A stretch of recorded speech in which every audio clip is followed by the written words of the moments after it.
Welcome everyone to another episode of Cinematic Realms. I'm your host, John Webster, and with me as always is Jared. How are you doing, Jared?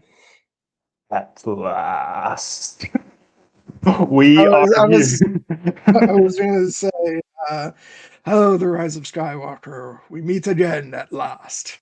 Yes, indeed, we do. But for me, Rise of Skywalker never goes away. It's always right here in my heart. But yes, I'm doing well, John. I'm glad to be here with you as always on another beautiful Sunday, and to conclude this journey that we've been going on for basically now close to 2 years of going through all the films in the Skywalker saga.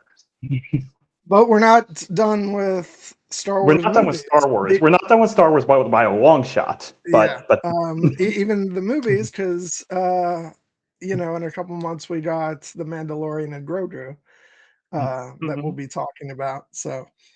Yes. So looking forward to that. Want to get something out of the way first. As some of you regular viewers may have noticed that I have switched back my name to John, and uh, you know, for those of you who know, I've been going on a journey for really a couple of years now. But I had started using the name Gwen. Uh, to sort of express my non-binary identity, and I'm still actually doing that. Socially, I would prefer to continue being called Gwen, but I started to realize that when it came to the channel, um, something never quite felt right. Where Gwen feels wonderful when I'm talking to my friends and they refer to me as such. It feels very oh, what's the word I'm looking for? Um, I don't know, my mind's blanking, but it feels really good as a way to embrace my identity. But for some reason on the channel, it's always felt weird to me, and I couldn't like put my finger on why. And I think it's because the film geek part of me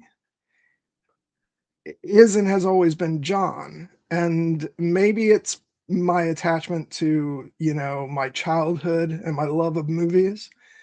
But when I'm on this channel, I feel like even when I'm expressing my non binary identity, I still feel like John is the one doing the talking. And that sounds very split personality. It's not that strict, but it's just one of those things where I both names resonate for me at different times, and that's why I've always said I have not thrown the name John away because it feels part of who I am. It's the mother, it's the name my mother gave me, and so I feel very close to it. And so when it comes to geeking out and talking about movies, I think I want to. I'm giving it a try of going back to John, and it just feels natural in this context. So hopefully, I know that might be confusing for some people. Hopefully, it's not too bad. But yeah, when you see me here on the channel geeking out about movies, I will be John. So um, so yeah, so that's about all there is with that. And now we can go on talking about Star Wars. Yeah. And I personally, don't find it confusing at all. But I know that for many, it might seem a little strange. But ultimately, your identity is still your identity. It's one that we all respect and love, and we want you just to feel comfortable in whatever realm you're expressing yourself, either in personal or in private. Because ultimately, as a character in this movie says in a very powerful and poignant moment, never be afraid of who you are. Yes. So, the Rise of Skywalker. Yes. Um, oh boy, is this going to be this will be a stream, It as will. this is a movie. And it will be a happy stream because it's a great movie. Yes, I will be very respectful. Um, No, in all honesty, I want to say that I don't necessarily have super negative feelings about this movie, but I do have a number of issues with it, and I will not be expressing them with red eyes.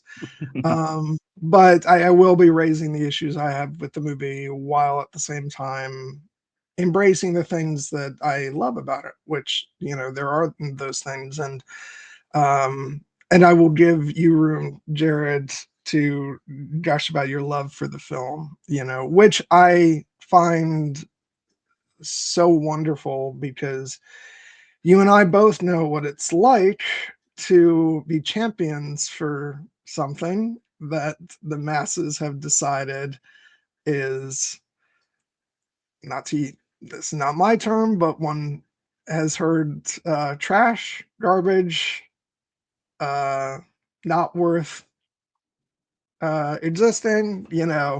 I'm mostly, when I say that, I'm referencing basically what you and I have in common, the reactions to the end of Game of Thrones, which we you and I are both staunch lovers of. And by the way, I just want to say, I'm going to throw this out there.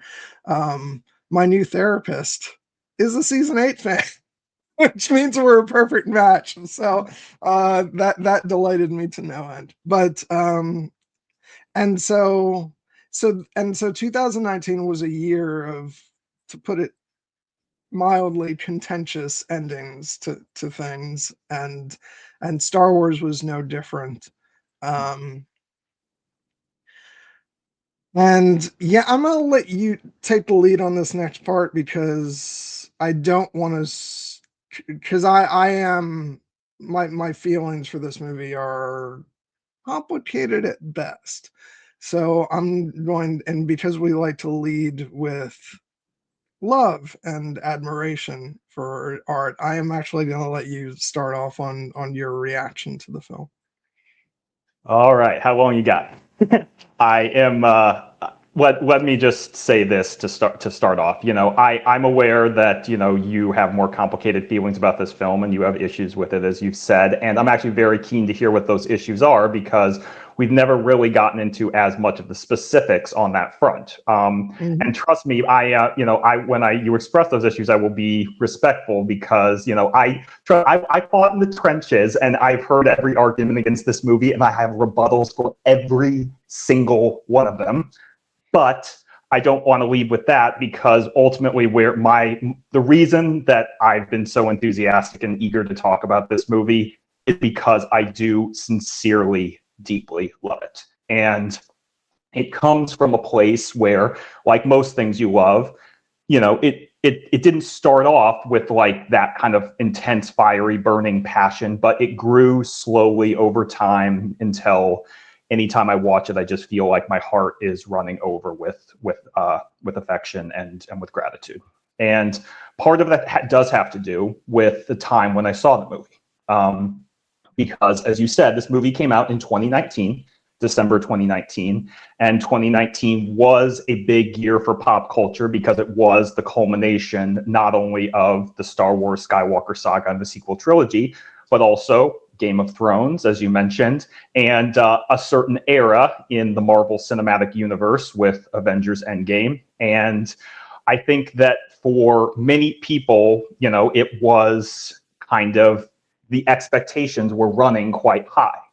But for me, I had gotten to a place with Star Wars and the sequel trilogy where as we talked about on the Force Awakens discussion, I had kind of started in a more hesitant place with this trilogy because of some of the baggage I had from the backlash to the prequels. But by the time of, the Rise of Skywalker was coming, it had won me over. And I was looking forward to it immensely. And I just vividly remember, because we had gone through so many battles with the end of Game of Thrones and even some related to the MCU. I wanted to go into this movie just having my own experience with it and not letting anyone else's expectations weigh on me. And I managed to do that because this movie, when we talk about how it starts off, It is bold. It is unafraid. It wears its heart on its sleeve. It is wild in many respects. And I just, from the moment I've rarely been so locked in from an opening crawl, from an opening scene. I was thrilled. I was moved. I cried within the first 20 minutes, which was something had never happened to me watching a Star Wars movie. And by the end of it, I was just so incredibly invested in all of these characters and in the character in particular of Rey Skywalker, that I remember talking about this on Force Center actually when I submitted one of my recollections for the Power of the Light side of just the drive home, of feeling of reflecting on the idea that when I'd started the journey, I had kind of been skeptical of the idea that someone could have Rey as their favorite character before The Force Awakens had even opened, and by the end, I was fully prepared to say, Rey Skywalker is my favorite character in all of Star Wars, and I can't believe I've gotten there. And that love really carried over to me for me in even in the immediate aftermath of the movie's opening, where it was receiving a somewhat mixed response. I always say mixed because people act as though this movie is universally panned. It's not. You know, there are champions of this movie. There are people who love it dearly. It made over $1 billion. It was well regarded by some. And while I acknowledge I am probably in the top 1% of people who love it, I am not alone. There are indeed more of us. But what I would say is that the discourse surrounding this movie had gotten to a point that on the aftermath of the contentious discourse around The Last Jedi and the discourse around the end of Game of Thrones, that I was teetering on the verge of being in a very dark place when I'm like, this is happening again. I can't believe this is happening again with something I love so dearly. And I could have allowed that to tip into anger.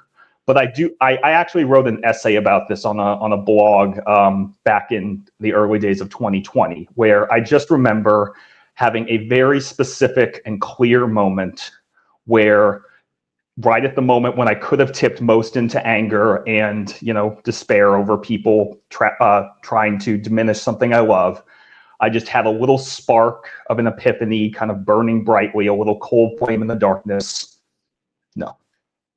No, you will not take this from me. It means too much to me. This movie means too much to me. This world, these characters. This is something that gives me joy. This is something that makes me feel alive and inspired. And I want more than anything to express that love openly without having to fear that someone will see me as lesser for it. And so I will do that. I will be unapologetic. I will be bold in saying how much I love this movie. I will never allow someone to make me feel lesser than for loving it. I will never allow someone to try to question my intelligence or my judgment or my taste for saying that I love it. I will meet every battle with a smile, and I will just be honest with what I feel. And that is the approach that I have tried to take into every discourse around every other battle in the pop culture space sense. And it has made me a better person for it, because I do not want to hide on this front. And so I have expressed my love openly, and I feel that it is earned with how much I have studied the text of this movie. Thanks to the magic of AMC A-List, which I had at the time, I saw this movie 16 times in the theater. 16 times. And I will vividly remember each one of those screenings, but in particular, I will remember the last screening, which I went to in early March of 2020, which was one of the last days before the movie left theaters and less than 2 weeks before the world shut down from the COVID-19 pandemic. And I didn't go see another movie in the theaters for over a year until Black Widow, I believe in July 2021. And, people also know that I'm a doctor, I'm a physician, I work in healthcare. And while many people were staying at home during the pandemic, I was not. I was starting residency. I was on the front lines caring for people. I was working in the ICU, taking care of dying people, and that was hard on everyone, because we didn't know a lot about this virus. We didn't know, like, if we were going to get sick, taking care of people. It was always, a risk that we had to protect ourselves from. And people needed their own ways to get through it. And one of the things that got me through it was my love of, movies and television, and in particular Star Wars, and in particular this movie, because I just found it so inspirational and so motivating to think back on moments that we will get into, but moments like they win by making you think we're alone. There are more of us. And how did you do it? How did you defeat an empire with almost nothing? We had each other. That's how we won. And and moments like never be afraid of who you are. Moments like be with me. And I would legitimately think about this movie in those moments, and it would lift my heart. And so I credit this movie and the journey I've gone through with Star Wars with keeping my spirits up. I won't necessarily say saving me, but making it so that I could do the work that I needed to do in that dark and difficult time. And I also just now even the pandemic has passed and the world is very different in many ways, not for the better. This movie still inspires me. It still gives me hope. There was a people may know that yesterday was another round of the No Kings protest, and there was one here in my hometown, where I live. And when I saw pictures of it, I saw Star Wars logos, including the Rebel Alliance insignia, a lot of like Andor refrains. But one of the protesters was holding a sign with the Rebel insignia, and on it said, "Never be afraid of who you are." And that tells me that this movie, has that meaning. It has value to me, but also to the world. And I do not neither expect nor necessarily need everyone to love it as much as I do. But what I need people to understand is that when I say that I love Star Wars: The Rise of Skywalker, I'm not doing a bit. I'm not trying to be edgy. I mean it. This movie is not only one of my favorite, entries in the Star Wars canon. It is my favorite of the sequel trilogy. It is probably my favorite thing that Disney has done with the property since they've owned it. It is because I love Star Wars so much, and because it is, I found such ever-renewing value of it. It is one of my favorite movies ever made. Period. Full stop. It's been a while, so we can sometimes forget what an experience the COVID pandemic was. I really want to thank you, Jared, for all your hard work and dedication. Not just during COVID, which I know must have been whirlwind, but every day.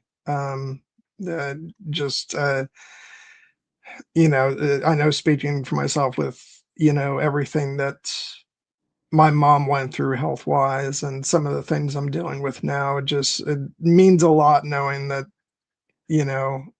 someone like you, who I know cares so much, is and you're by no means alone in that. That you're doing good work to keep people healthy and safe, and and getting as much out of life as they can. It's just really appreciated, so thank you. I appreciate that, John. I do what I do because I love it, but like anything in this world, there are good elements and bad elements of it, and that time was a time when we saw, I think, some of the most scary aspects of what it means to be human, but also some of the best. And I was in awe of a lot of my colleagues and everything that they were doing. I still am, and I feel very proud to be a member of the medical fraternity, having taken the Hippocratic Oath. And I do feel, like this hobby, this kind of, side gig that we have of talking about, movies is something that gives me joy. And it helps, it helps me reflect on what's really important in my life. And so some of the lessons that I take from this movie and from other movies that we've discussed I think have helped make me a better person and a better physician for it. So it's all connected. Yeah, and that's the thing, like regardless of how much I do or do not love individual Star Wars stories, um there is nothing in my life that has been more constant probably than Star Wars. Yeah. And the inspiration and the hope that it's given me, and the fun of, lightsaber battles and pew pew pew. That's the thing. It's the fun mixed in with the important life lessons um and the wisdom that I think Star Wars has to impart. And so even when I don't like completely click with something, at the end of the day, it's still Star Wars, and it still fills me with hope. And yeah, and there's a reason why we talk about Star Wars a lot on the channel. We try to mix it up as best we can, but I think it's unavoidable that the thing most often talked about on the channel ends up being Star Wars, and that's because they're doing a lot with the property these days. But it's just, we love it, and it's sort of unavoidable. I still remember, like, when my parents and I moved into our new house back in, when would this have been? Late 90s, because it was like just soon after, probably a couple years after the special edition VHS set came out, and we had gotten a new TV for the new house. It was a big screen. It was one of those gigantic monstrosities that's like, you know, like 1,000 pounds, um, and wasn't even widescreen, but it was, it was state of the art. And like one of the number one things I was most excited about was watching Star Wars, on it. Um, and so, and like it was in my DNA, like even before I was a proper fan. Like I I really became a fan when the special editions came out in theaters, but even before that, I knew what Star Wars was. I had seen it when I was a tiny little kid. I remember like watching Return of the Jedi on HBO. So like it's something that's just part of our DNA, and it's woven into the fabric of who we are as people. Um and there's not many things you can say, that are like that. For me, undoubtedly, Lord of the Rings is another one of those things, but I didn't discover Lord of the Rings really until like my later teenage years. So that's like, and so it's been part of my life for a good long while, but it's not as embedded. It's not necessarily quite as embedded into my psyche as Star Wars is. I think Star Wars is really unique like that. Um, and so yeah, I will always enjoy sitting down to watch Star Wars. Like even today, like my issues with the movie didn't go away, but I was sitting there watching the movie today, and I was like, I'm having a good time because at the end of the day, it's Star Wars. And Yeah. so yeah, it's very valuable, and it's gotten us through like a lot in our lives. Um, it is one of those things that no matter what kind of crappy things are going on, you can always turn on Star Wars. And I challenge you not to have your spirits lifted. Yeah. And we had talked last week, for instance, around The Last Jedi, that, even though I love that movie dearly, sometimes, it's probably the movie I have the hardest time separating the discourse from Oh sometimes. boy. But, and I know you said for you that's this one, but for me, it's just, I had mentioned on that stream, and I will repeat it here, that for me, I'm aware of some of the discourse around this movie, but anytime I watch it, it immediately gets wiped away because my love for it is just that sincere and overwhelming. And both in terms of just like a deep sense of like gratitude and love, and also just a God damn it, I fucking love this response. That's what I get when I watch Game of Thrones season 8. Yes. It's like will go into it like, this is the time that I'm gonna discover all the things that people don't like. It's not like I don't know what they are, but like, it's always like, this is the time where, that stuff's going to penetrate, but then I watch it and I get whisked away by the story and all the drama and the heartache and the loss, but the redemption, and then I'm like, no, fuck it. I love this show so much. And so I can appreciate that. And I wish it happened for me with this movie, but I went into it's I love that for younger generations, they're not going to have to worry about any of that baggage of all the discussions that happened for the years between the 2 years between Last Jedi and Rise of Skywalker, and that they're just going to be like, things that happen in this movie are going to be moments in a movie. They're not going to be like a commentary on the culture or society or what Rian Johnson did, and what is JJ Abrams backtracking on, and like none of that stuff like is going to be entering into the minds of people who watch these movies fresh, and I envy that so much, because even today watching it, a lot of times I notice that when I had issues with something, a lot of it,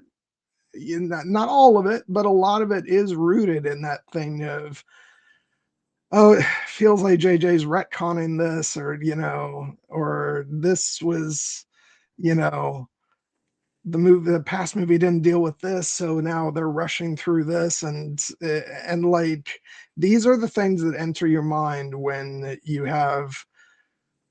you spend 2 years having conversations that aren't just about the movie, but are about all the behind the scenes drama and people mixing in politics with stories, and which is not to say that Star Wars is certainly not devoid of politics, particularly with something like Andor, which wears it on its sleeve. Um, but there's a difference between actual political commentary happening in the movie and people bringing their own shit to the experience of something, and then making, like, because JJ Abrams has, Rey be the granddaughter of Palpatine instead of, being the child of no one. He's making like an anti-feminist film, and like, it's just like such bullshit. Like, I don't like the choice personally, and I'll get into that, but like, well, I take that back. I think thematically it's a good story element. I just don't like the way it's implemented into the story. But that doesn't mean I think that JJ Abrams has some like ulterior motive to like smack down what Rian Johnson did, or to make some kind of political statement about, about women in stories, and like, it's, these days people just bring so much to the discussion of movies that has nothing to do with the movies themselves, and I find it incredibly, like, it's always unjustified, because like I said, Star Wars can get political, and you should like make those analogies where they're apt, but they're so often not made in good faith, and it's just a way to win an argument on social media. And I gotta tell you, Jared, like, beyond just Star Wars, I'm sick of it. It's why I'm not on social media that much anymore. When I sit down and watch something, I'd like to just watch it and have my own experience. And yeah, there will be things bouncing around in my head about ideas that I have about the world and stuff, which then I'll factor into my evaluation of a movie. But it doesn't become this hive mind of, this is what's going on in the world and let's interject it upon the narrative of this thing. I just, it has so little to do with sitting down and watching a dramatic piece of work. And you know what, if that's your version of being entertained watching stuff, then you know what, more power to you. But I don't have to be a part of that. And so that, I think that's where I've landed, which is why I do my very best to avoid like social media and just conversations about shows while they're on, because first and foremost, the experience I want to have is my own. And I did not get that with this movie, unfortunately. So that'll probably always stick with me, but and not to say that's the root of all my problems with the movie. There are, I have lots of criticisms that just have to do with my taste as a movie lover, but it undoubtedly played a part. And so,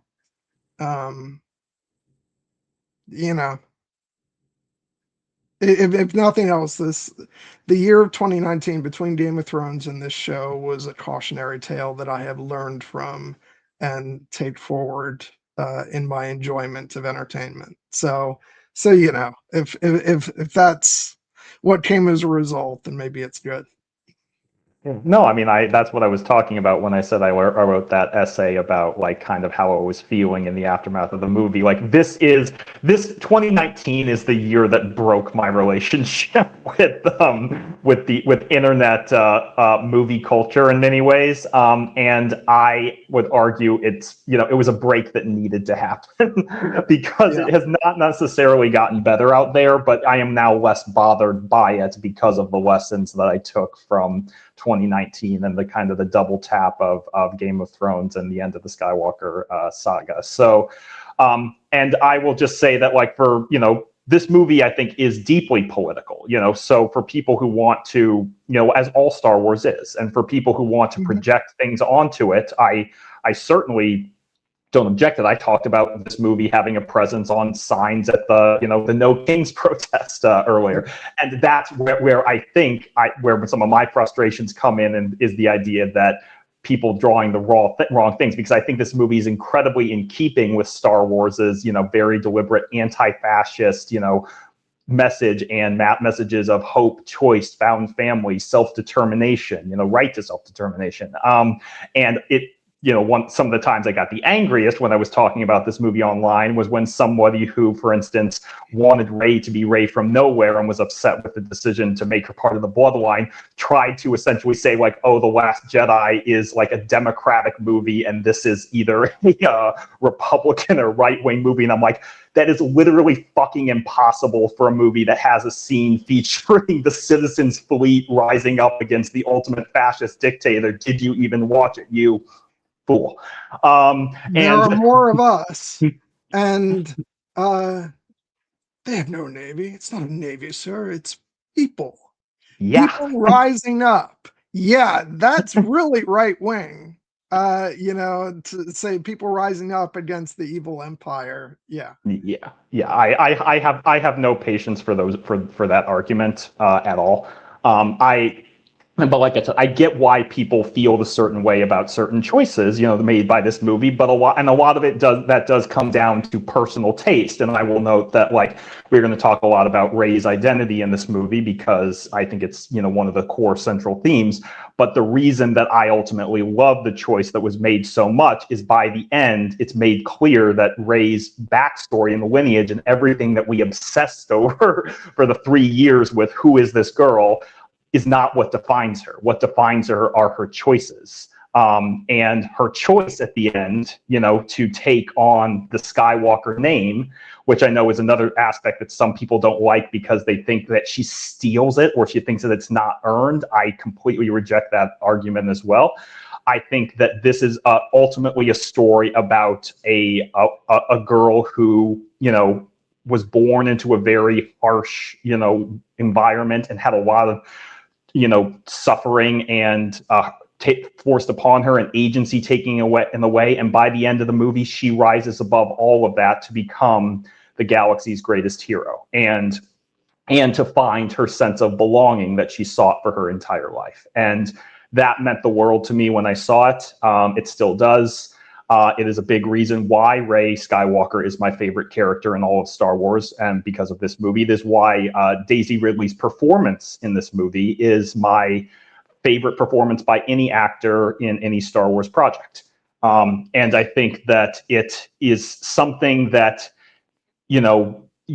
if you are willing to, as our friends at Force Center say, engage with the story as presented to you, not the story that you wish you were being told, that those themes are there and shining brightly for it. That does not mean that you have to respond to them as much as I do, but at least acknowledge that those themes exist and that the people who made this movie had their hearts in the right place.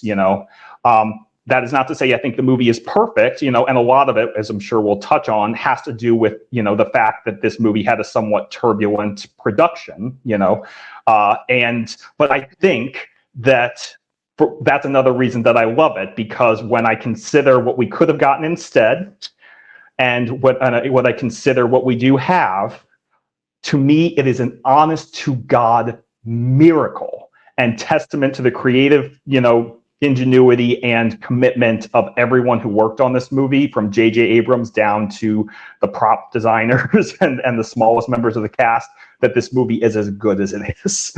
Because the odds were stacked so high against it, and much like the Resistance, they pulled it off against on impossible odds. I have admiration for the production and what they accomplished. If there's a documentary on the Blu-ray set, which I think is one of the best Star Wars documentaries ever made.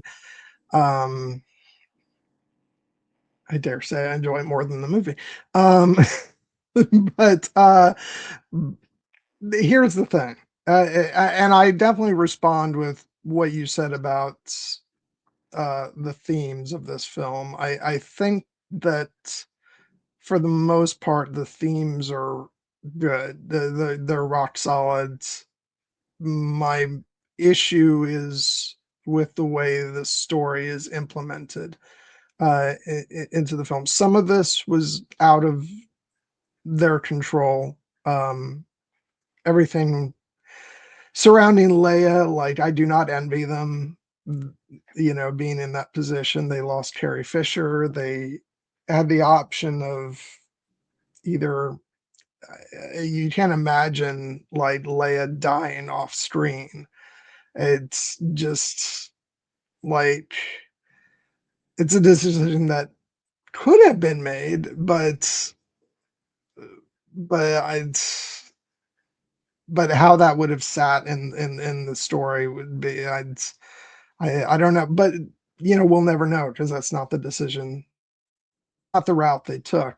The decision was made to still have her be a major part of the story, and in doing that, they took footage from The Force Awakens and repurposed it, footage that had not been used in the final film. And I'm not gonna lie, it's rocky for me, because I can see the seams of where they wrote around it, and wrote certain things to have lines of dialogue that she said fit. This is one of those things where I know so much about the behind the scenes process that it's actually kind of a hindrance a little bit. And I wonder how the Leia stuff will sit with people who don't know any of that, in years to come. And maybe then later after the fact, they'll find out, well, Carrie Fisher passed away, and actually all that footage was from was deleted material from another film. And maybe their reaction will be, what? Are you serious? And I hope that's the case. And that would be great. But for me, I know too much about, what happened. And so it gets in the way. That said, I think they did as remarkable a job given that, as you could reasonably expect. I think the footage itself is like pretty well integrated into the scenes. It just has the result of those scenes being a little clunky at times, and so the film is not as smooth as you would wish under those circumstances. But again, like they were caught. Like, what are you gonna do? And so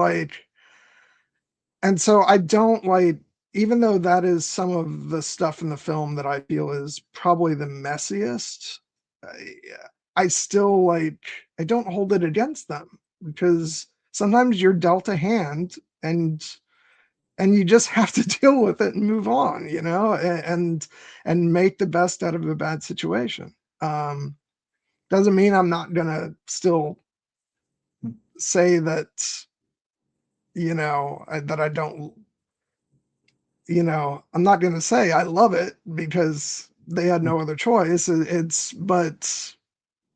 But you can't do anything about it. And like I said, I think they did the best they could do under the conditions. And I'm glad that Carrie Fisher has a part in the final Star Wars film, like she deserved.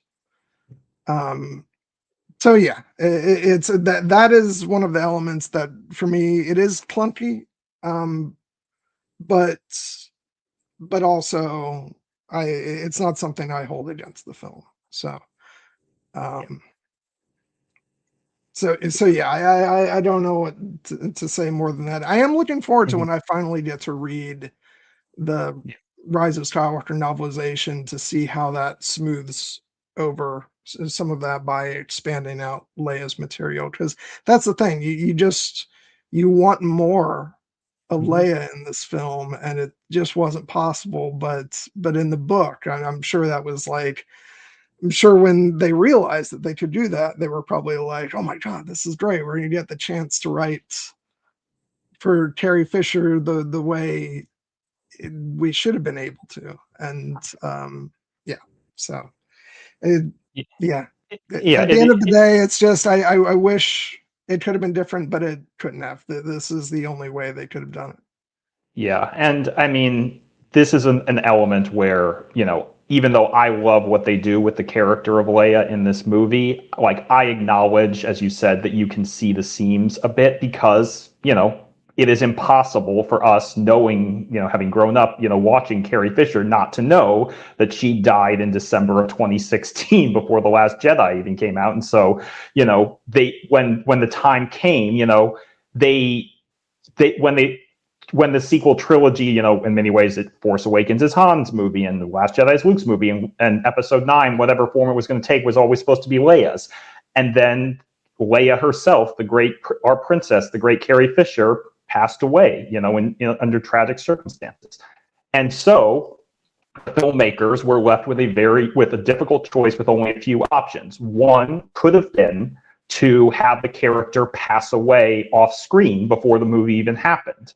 And then we would have never gotten to say goodbye to Leia in that way. It would have been, I think, heartbreaking.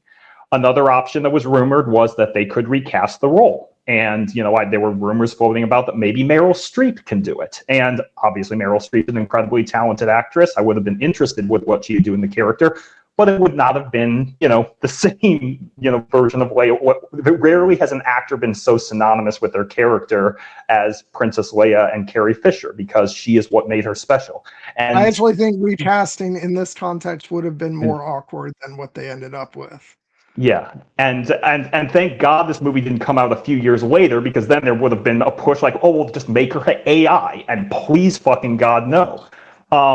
But instead, they had this very, narrow window that they could thread through, which was that they had existing footage of Carrie delivering a real performance from The Force Awakens, footage they had not used from that movie, and they had enough of it, fortunately, that they could create a performance. They could help deliver her performance, I should say, and build scenes around her so that they could still tell a story honoring this character. Because I think that this movie does an immaculate job, rough spots aside in terms of the production, of honoring the character of General Leia Organa and her importance to the Skywalker saga. And I know it comes from a place of love, because you mentioned that great documentary on the Blu-ray. I believe it's called The Skywalker Saga. And you've seen interviews and with JJ Abrams talking about Carrie Fisher. And whatever you think of JJ Abrams, I like him a great deal. It is abundantly clear, if you hear even a few words come out of his mouth, of the absolute love and reverence he has for Carrie Fisher.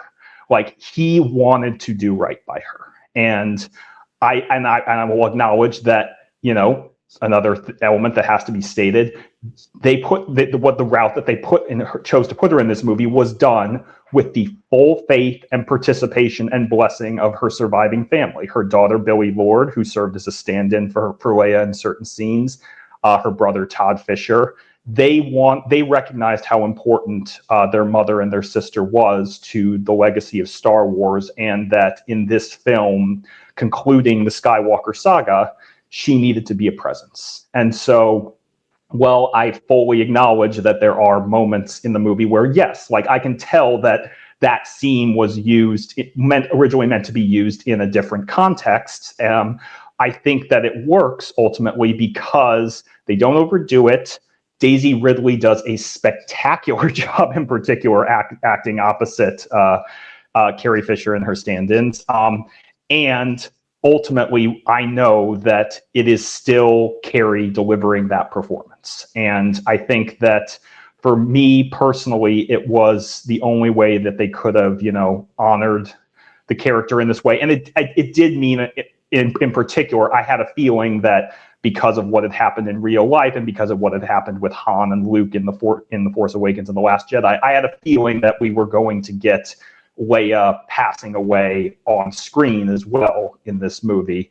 And the way that they found to do it is one of the most beautifully poignant and emotional scenes in all of Star Wars for me. So I think that technical aspects aside, I fully acknowledge that they were in a tough spot. And as you said, you can see the seams, but ultimately I'm very glad and grateful that they did what they did. And it was, for me, very moving to get to see Carrie Fisher on screen one last time as this character, and being so important to the thematic message of this movie. In particular, her relationship with Rey, the fact that this movie makes Leia Rey's Jedi Master, and the love that Rey has for her is so evident. Like, I mentioned that this movie made me cry in the first 20 minutes. The moments that made me cry is that moment when she's talking to Leia in the scene after being disrupted on the training course, and she's like, I will, I'm trying, I'll do better. And Leia, kind of gives her the little never underestimate a droid speech. And then as she walks away, Daisy just turns, and there's just such a warm smile on her face and love when she says, "Yes, Master." And you just know that they've gone on this journey that we're actually going to be seeing in a book called Legacy that's coming out later this year, which I'm very much looking forward to. And then the final hug that they share when Daisy is looking at her with tears in her eyes and says, "There's so much I want to tell you." And Carrie, smiles at her and says, "Tell me when you get back." And then hands her the lightsaber, and they share a hug, very reminiscent to the hug they shared in The Force Awakens. And then we get, Rey, never be afraid of who you are. It always gets me. And again, I know that it's probably that Daisy's not actually hugging Carrie there, but in spirit she is, because her presence is still felt.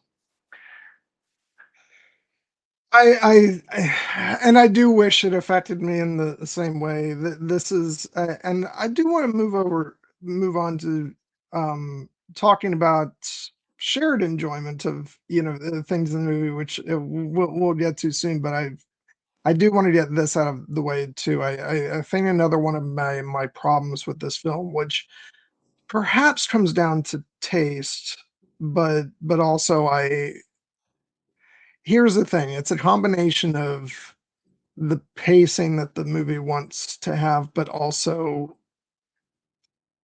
there were certain things they couldn't slow down, especially in these initial scenes, because of the fact that they only had certain lines coming from Leia, because of the use of the footage.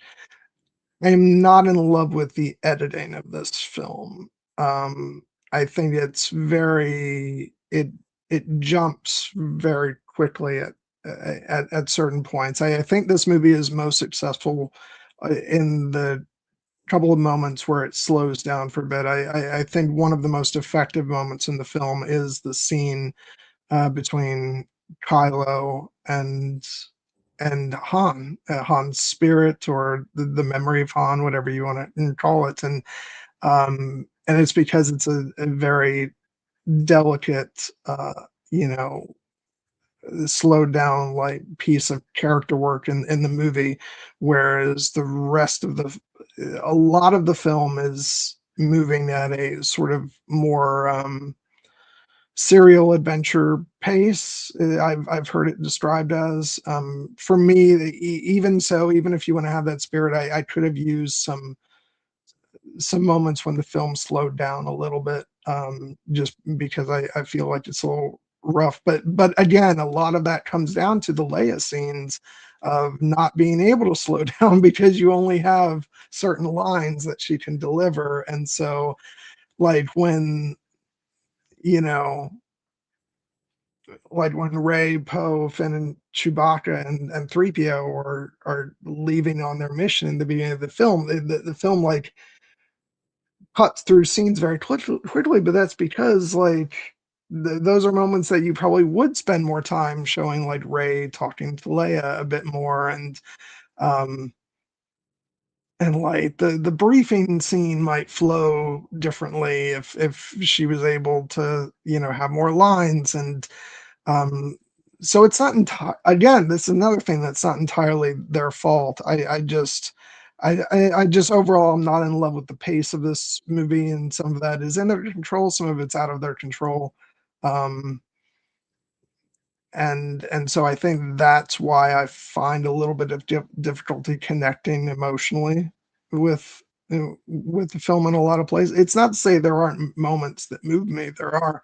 Um, but particularly in this opening when so much depends on like they have to get out this exposition, which by the way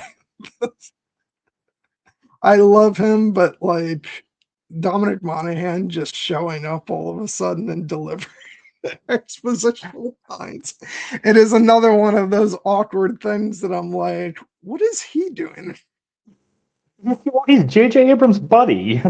I know, but like but this is where like if you could just slow things down a little bit and like Yeah. organically introduce some of these characters so they don't just pop up all of a sudden. um yeah, it's just yeah, so the pacing is a little awkward for me, and but I understand like again, given the limitations with some of the things they were working with and the fact that they probably wanted this movie to have a certain sort of adventure movie pace that was very different from what The Last Jedi did, different filmmakers. So, that's natural. But but still, I want to be honest, and it just didn't always work for me. Which again is totally fair, and a lot of it does come down to personal taste and subjectivity. Because for me, the fact that this movie leans back into the serial adventure, pulp adventure pacing and structure, and it is a positive because that is an aspect of Star Wars that I really love.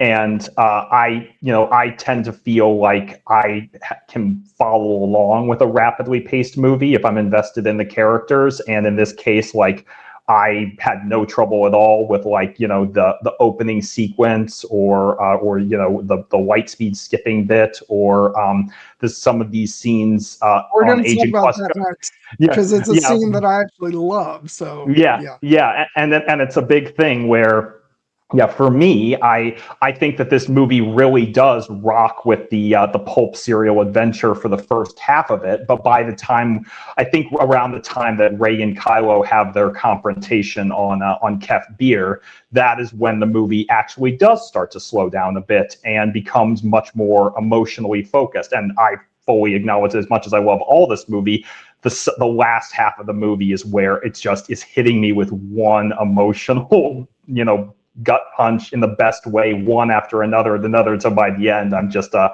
happily smiling, weeping. But I think that in the first part of this movie, I do acknowledge it, for those who don't respond to that type of serial adventure pacing, or who can, as you said, kind of see that they had to do it that way in certain scenes because of the footage that they had. I get why it's a little awkward. But for me, again, this is one of those things where, like, I see what you're talking about. It doesn't bother me in the same way. And that's fair. I just, yeah, I just remember seeing in this movie, sitting in the theater watching this movie, and especially during the early sections of the film, being like, something that just feels off, like, just with the feel of the movie, and ultimately, I think the pacing had a lot to do with that. So, um, so yeah, and I'm really happy that it's not the same for you, and like everybody has, their preferences and everything. I think, yeah, I've just grown to appreciate a different style of pacing in my older days. Um, but yeah, it's fine, because we all have our own individual responses to things. What was great in the early part of the movie was, it's yeah, the movie starts off and we have the whole, Kylo bit, and we can talk about that when we sort of zero in on some of the characters. But I just want to say I absolutely adore the opening, like, chase scene with the Falcon Yeah. and the First Order. We got a glimpse of this scene on, I think it was like on Disney Plus, maybe, Yeah. but before the movie came out. And actually I was like, and I remember I was like, is this what we're in store for with the whole movie? Because actually this seems great. So I was actually really positive seeing that, and it remains one of the highlights of the movie for me, which might be an odd thing to say, but it's just, it's such, like what you were talking about with this sort of serial pulp adventure. It's like everything about this sequence is so that, and so, like, and so very JJ Abrams style of Star Wars. Like, I watched that sneak peek of this scene, and I was like, this feels like more The Force Awakens than what we got with The Last Jedi. And um I just look like the production design of, like, this, like, ice, what is it, like, it's not quite a planet, but it's like,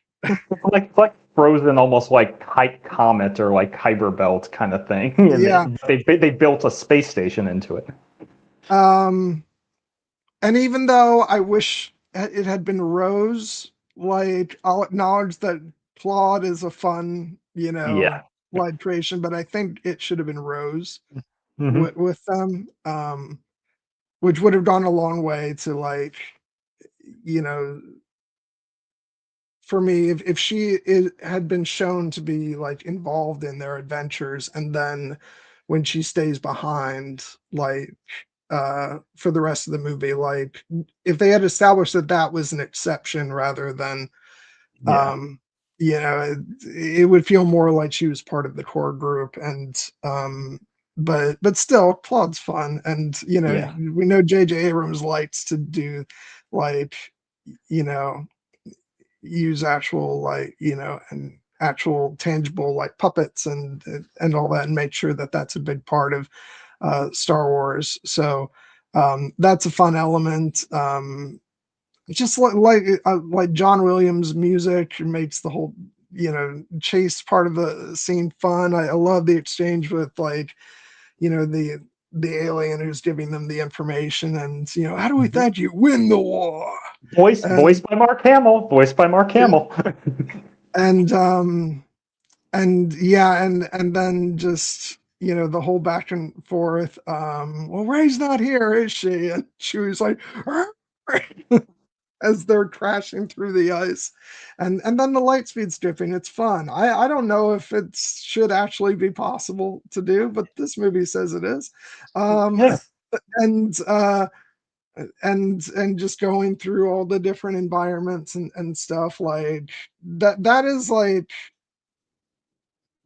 is prime Star Wars serial adventure. Like, it's a great fun opening sequence to reacquaint ourselves with Poe and Finn, and it reminds us of their, you know, the bond of these characters, and love that we get to see the chess game or whatever it is, the space chess. The Jarek, and you know, it's because he cheats.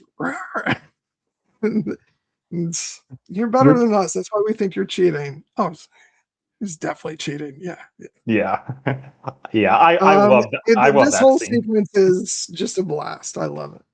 Yeah, I do too. It is really, after the movie's kind of ominous and almost like gothic horror inspired opening, this is kind of just the right way to kind of ease us back into, you know, this is still going to be like a fun, pulpy adventure. And it also, you know, really focuses on character too, because, you know, this movie, unlike The Force Awakens and The Last Jedi, which were like right next to each other, there's been a year since the events of The Last Jedi. So we know that the characters have gotten to spend more time together, and like the brotherly dynamic between Finn and Poe is on full display here with the brotherly. I know that some people were holding out hope for more. I don't think that this movie you know, grants them the confirmation. But obviously there's room. I mean, there's room. Maybe, who knows? Maybe they're a polycule with Rey.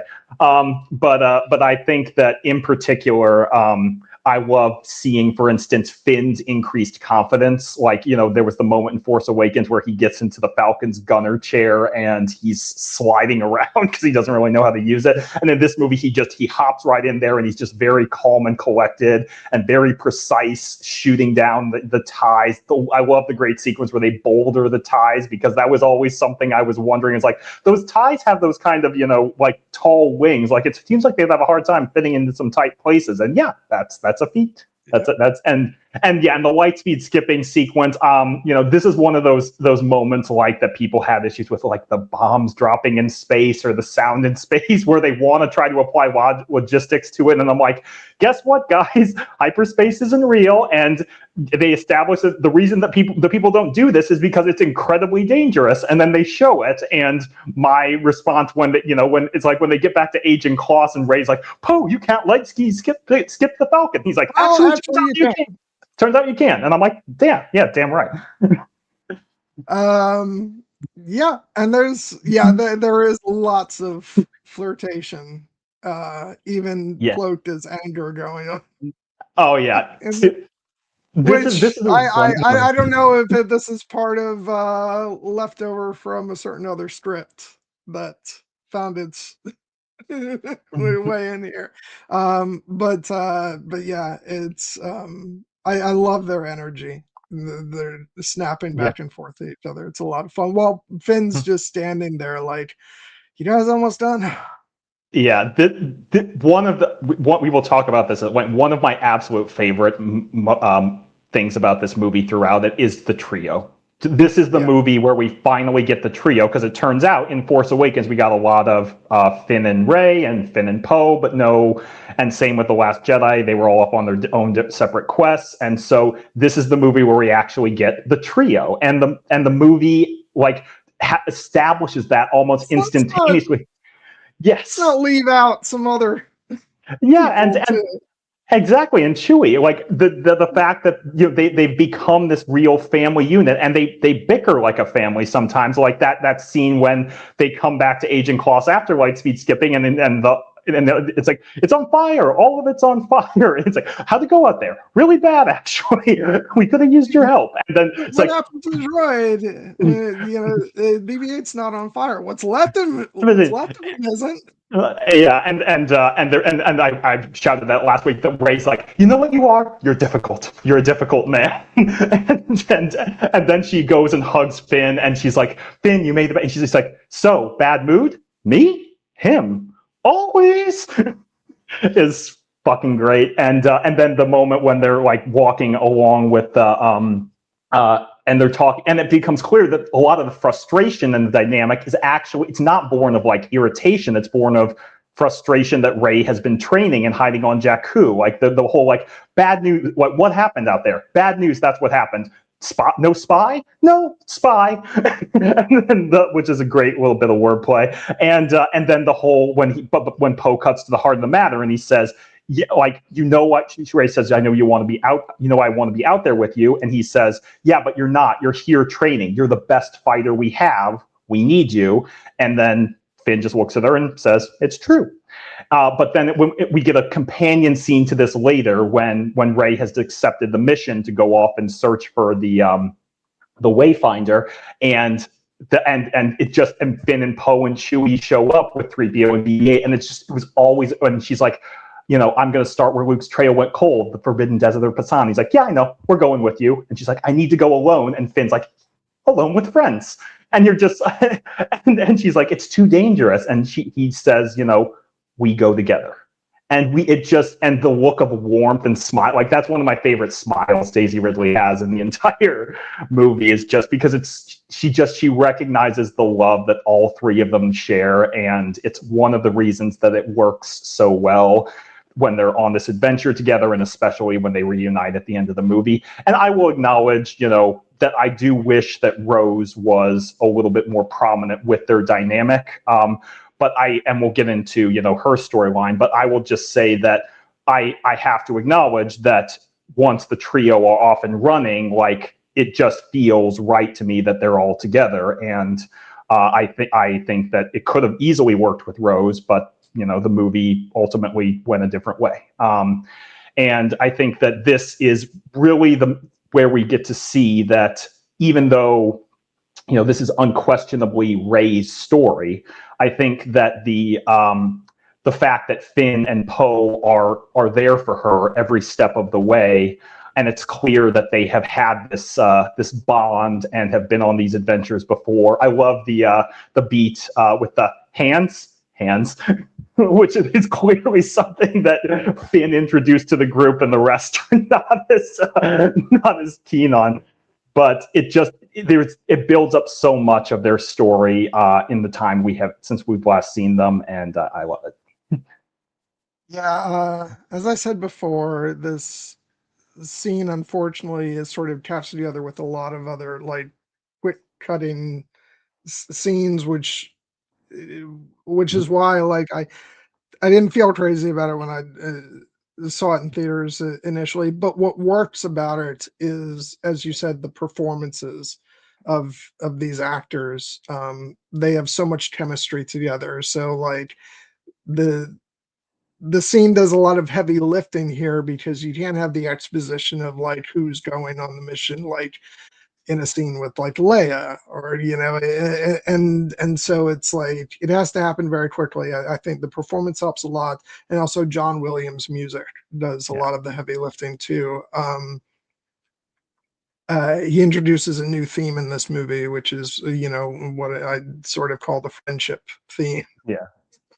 And which is the major theme of this final film. I have a couple like quibbles with it feels sacrilegious. I do have a couple of quibbles with John Williams' choices for this final film, but it's a beautiful theme that I think stands out amongst the best in some of the best in the Star Wars saga. So, which is always the case with John Williams music.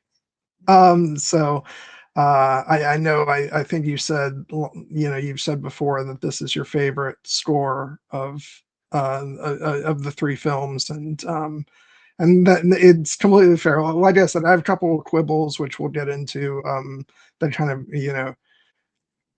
keep it from that, but the score does everything like the film kind of needs it to do, and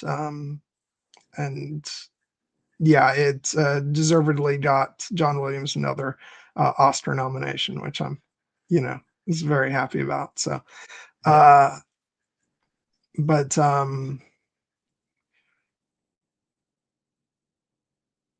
if we're skipping over a moment, which I feel no discussion about the Rise of Skywalker can be had without talking about it, which is the briefing scene. And somehow Palpatine returned. What else was he going to say? You know when I mentioned that I have rebuttals for every single argument people have leveled against this movie. I have a rebuttal for this one, but I also, I acknowledge that it's probably the movie's most awkwardly delivered line of dialogue. Well, I don't think it is. Oh, well, I mean, we'll get into that, but I think that, yeah. My frustration with it is, of course, it became, it's become a meme because that's how internet brains work these days, and it's an easy way for people who don't like the choice to bring Palpatine back to kind of, say that, oh, see, they didn't really put any thought into it, and I just don't agree with that at all. I think that this is again a character acting like the character would upon a revelation. A revelation like this, and I think that Beaumont Kin, his explanation of dark science cloning secrets only the Sith knew. For me, I'm like, yeah, makes perfect sense. But I think poor Beaumont, but I really every time I watch this man, and I love Dominic Monaghan, and I know we just talked about this, but I'm always like he says that all of a sudden, and my reaction is like, I'm sorry, who the fuck are you? He's a historian. He's a historian of the Sith. Of course, that was information. It's not made explicit in the movie, but it's established. But what I will say is that, unfortunately, this moment has kind of crossed into a very specific class of internet complaint that I have a few of them, particularly related to Game of Thrones, which is this personally does not bother me at all. But I find the discourse around it so incredibly annoying that I wish the movie had done it slightly differently so I wouldn't have to hear all of you complaining about it. Let me say this. The line did not even register on my radar of things to think about twice when I saw the movie initially. And then I saw people grab a hold of it, and I was like, it's like, you fucking people. Yeah. I don't know. Is it awkward? Yeah, maybe. But it's just, I have no notion of why people grasp onto the things they do, and I guess it's because they I certainly felt the whole Palpatine was kind of awkward, awkwardly very sudden and not prefaced, except for apparently in a video game, which has nothing to do with the movie. So but it's basically introduced in the opening crawl for all intents and purposes, and I do have issues with that. But that line never registered as any more than a line. It's the same way I feel about man, after Return of the King came out, people really had it in for Orlando Bloom with the line of a diversion. which like I never got. I'm like, yeah, he's stating something in agreement. Like, why the hell are you all Yeah. stuck on that? Uh, I don't understand what makes certain lines speak to people that like then they have to rag on it, like it's the biggest, most egregious sin ever committed. Um, for me, this was not the line that stood out to me as bad or anything. It's just a statement of what happened.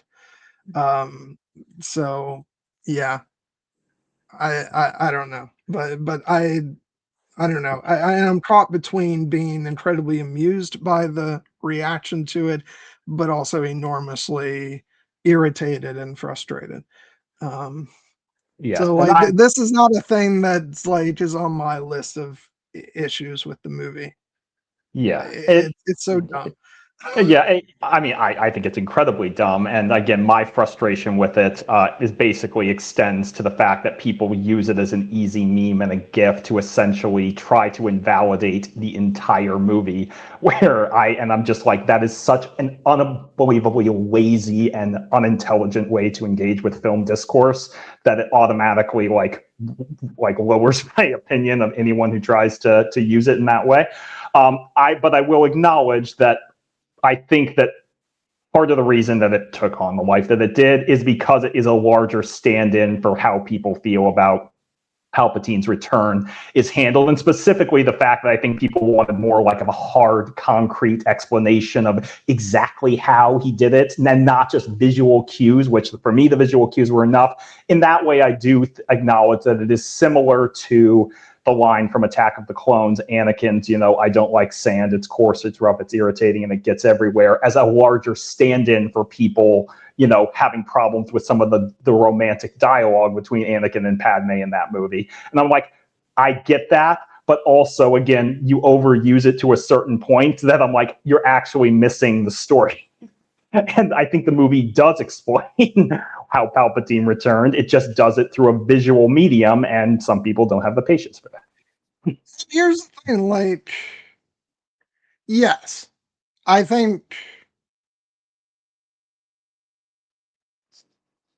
there could have been more, not only like if there had been conversations throughout the trilogy amongst the filmmakers, I would like to think that this could have been handled a bit more smoothly. Um, because it is incredibly awkward that this revelation comes in the opening crawl with no hint, really, of Palpatine still being alive in either The Force Awakens or The Last Jedi.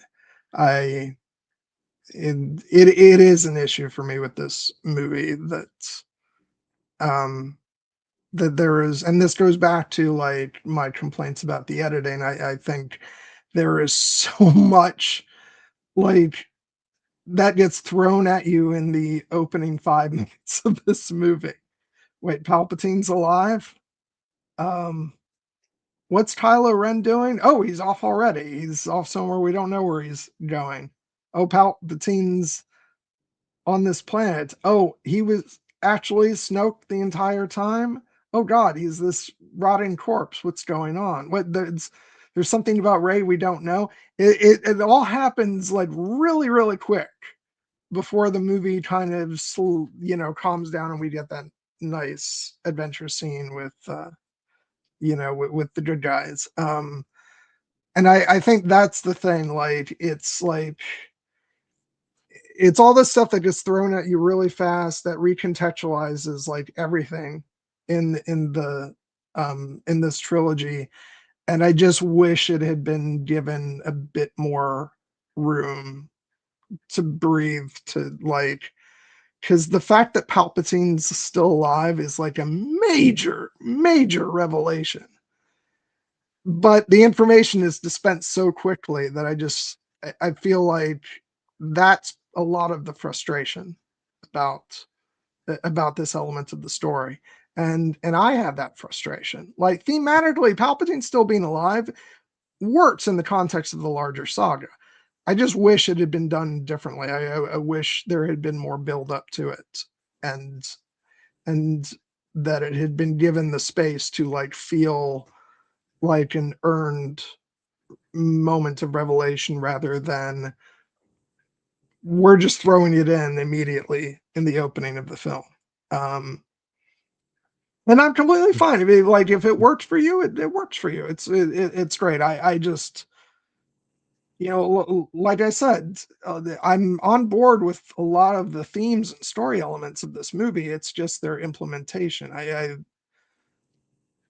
Because Palpatine's still being alive and hanging on to life in this decrepit corpse, like that tracks so much with what we know of Palpatine, and it's set up beautifully in the prequel trilogies, particularly that scene between him and Anakin at the opera.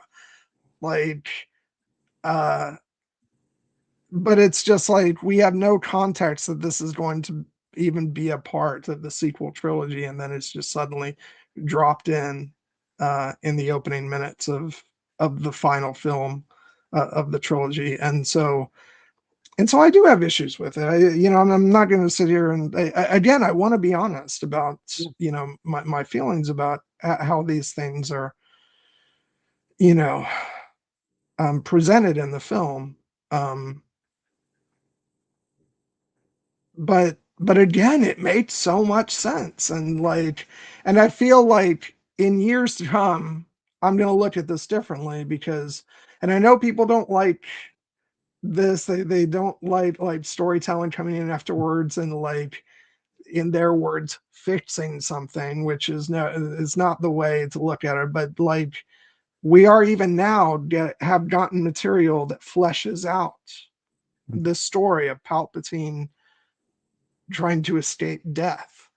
Yeah. And so it's less egregious to me now than even was back in 2019, because we've seen stuff like The Mandalorian, with hints of, what they wanted to use Grogu for, and, and the Bad Batch, which majorly, starts to deal with this concept of this great project that, that Palpatine once, worked on, and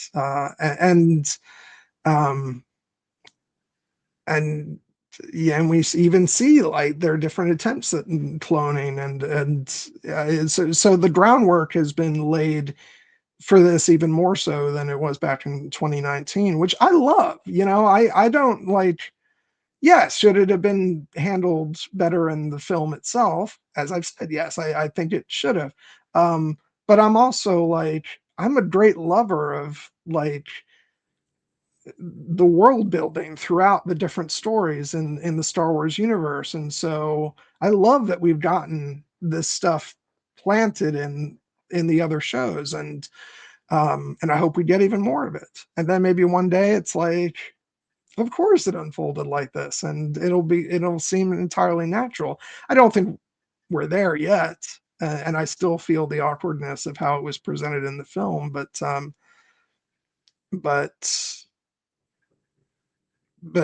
yeah, I guess my final statement on it will be just once again saying, like, I think it's awkwardly handled in the movie itself, but as a story, it makes complete and total sense, and so I've warmed up to it.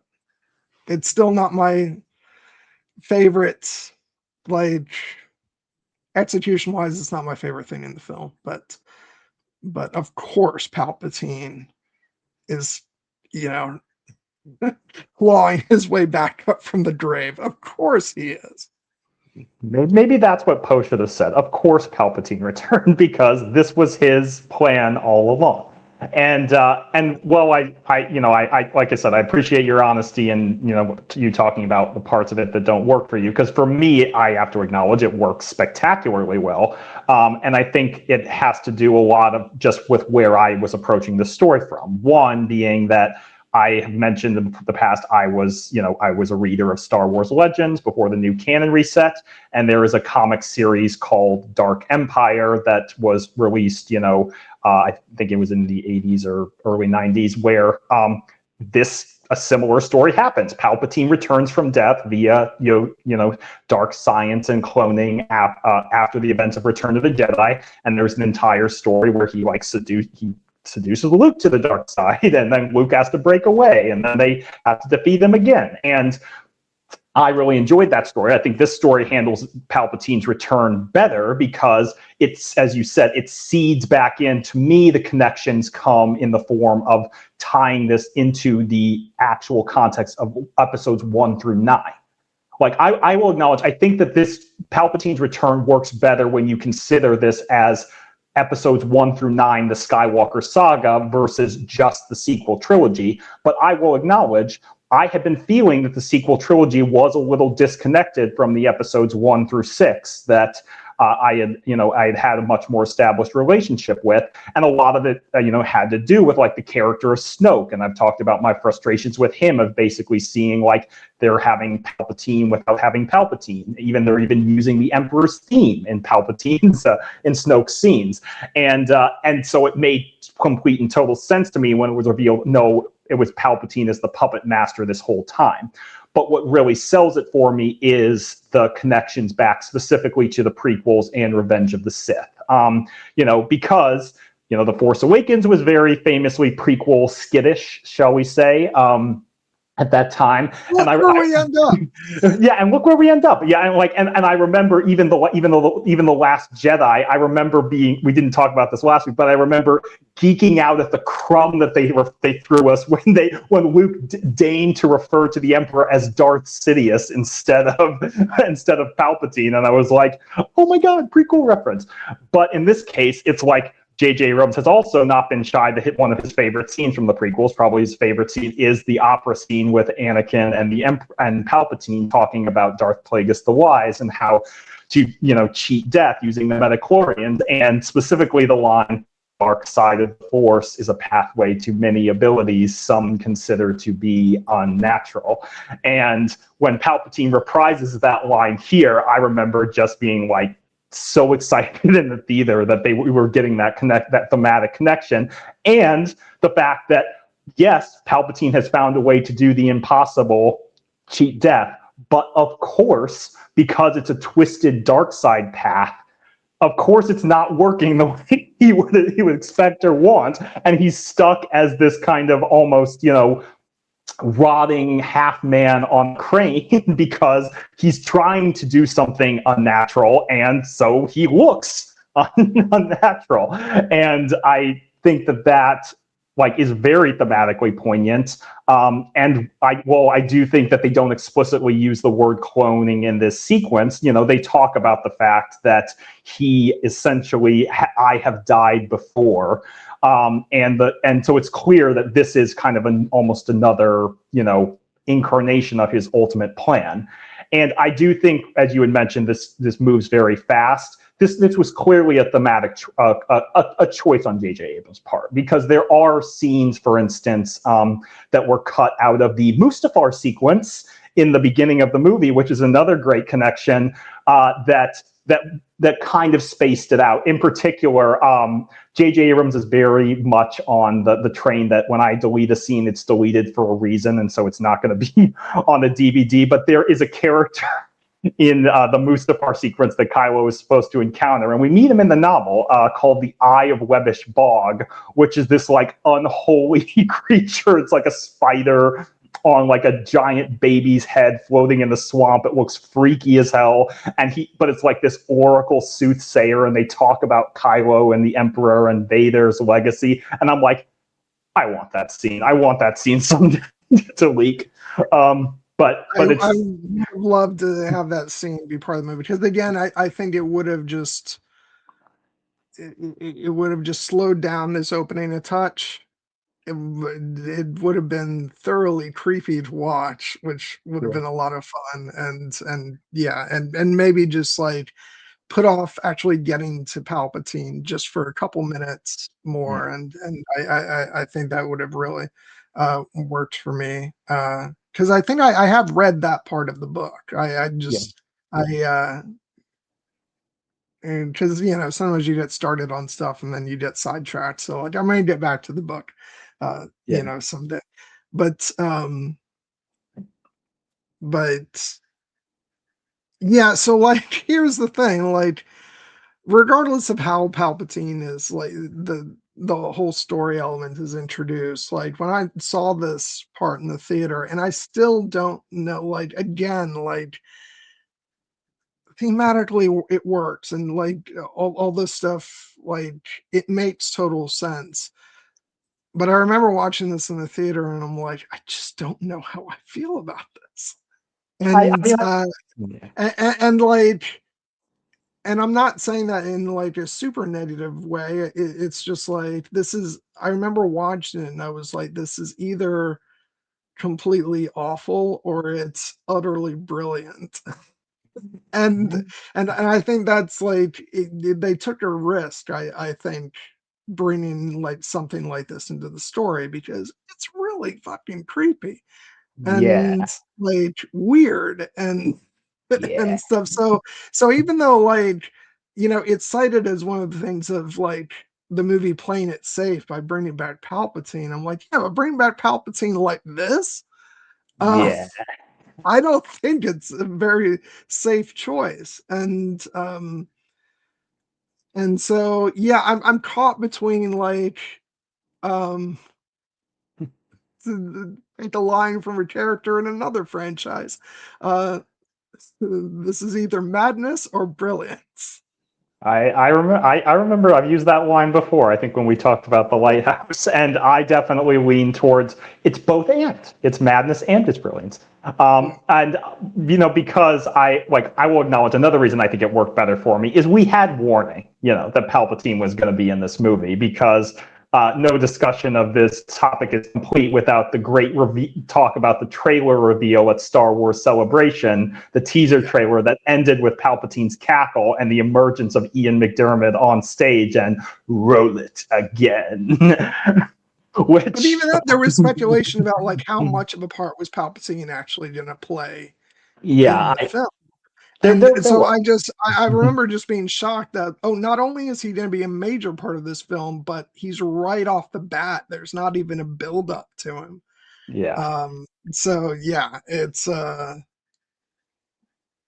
was it's a choice that to this day I'm not decided entirely on where I land on it in terms of the choice to do it, but at the same time, like within the story, it completely tracks and it should be like creepy as all hell and unnatural and and I love the fact that like we're kind of used to Palpatine looking like shit, but like this isn't even like he doesn't get his like actual like uh you know emperor like scaly appearance until like he gets his like the life force from Yeah. Ray and Ben.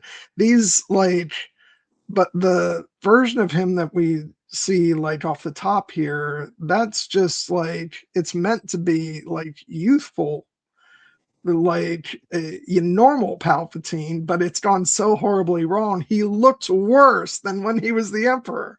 Yeah. This is what I love. I love the milieu of this entire scene. Joseph Scrimshaw from Force Center has also waxed poetic about like how gothic horror is. That not only in terms of the look and the creepy like Frankenstein like lab that with all the Snokes in jars, but just Palpatine's entire presentation in this scene where he's talking to Kylo as Kylo was stalking him with the whole like my boy, I made Snoke, I have been every voice you ever heard inside your head. And Kylo is just like seething with rage until finally we get the reveal where he ignites his lightsaber and is holding Palpatine to this front. He's like, what could you give me? And then there's a pause, and then Palpatine just like, everything, lightning crash. I'm just like, fuck yes, this is like right out of a Universal Horror Studios picture. It's great. And the reveal of the Final Order fleet, which I think is ultimately very in keeping with Palpatine's mentality of, if you try it once and it doesn't work, try it again, but bigger. And if that doesn't work, try it again, but make it a planet. And if it doesn't work again, try it again, but make it 1,000 ships. And so it really speaks to the fact that one of the reasons I love it so much is because this is Palpatine's, in many respects, his true form.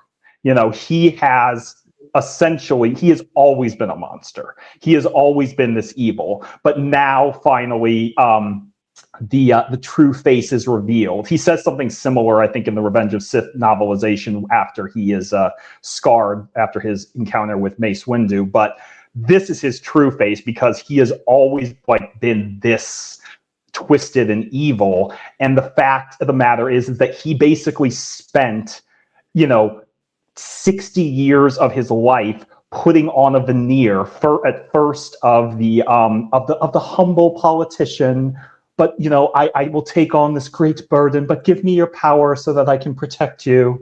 And then as I am the voice of the legitimate government in this galaxy, and we need to protect you from these dangerous rebels, scum who are wandering around.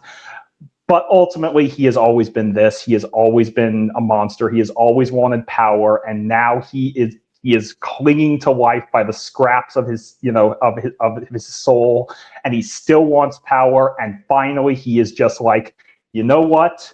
The galaxy, rose up and rejected me, but too bad, because I am here and I will take it back by force. As he says later, the resistance is dead, the Sith flame will burn, all worlds surrender or die, the final order begins. And it's very telling that that is the moment where he basically says, I will rule you whether you want me to or not. And we'll get into this when we talk about the Citizens Fleet. It's sometimes people need dramatic examples to shake them out of their fear or apathy. And it's very telling that is the moment when the evil space wizard comes forth, that the galaxy finally stands up and is like, no, enough of this guy.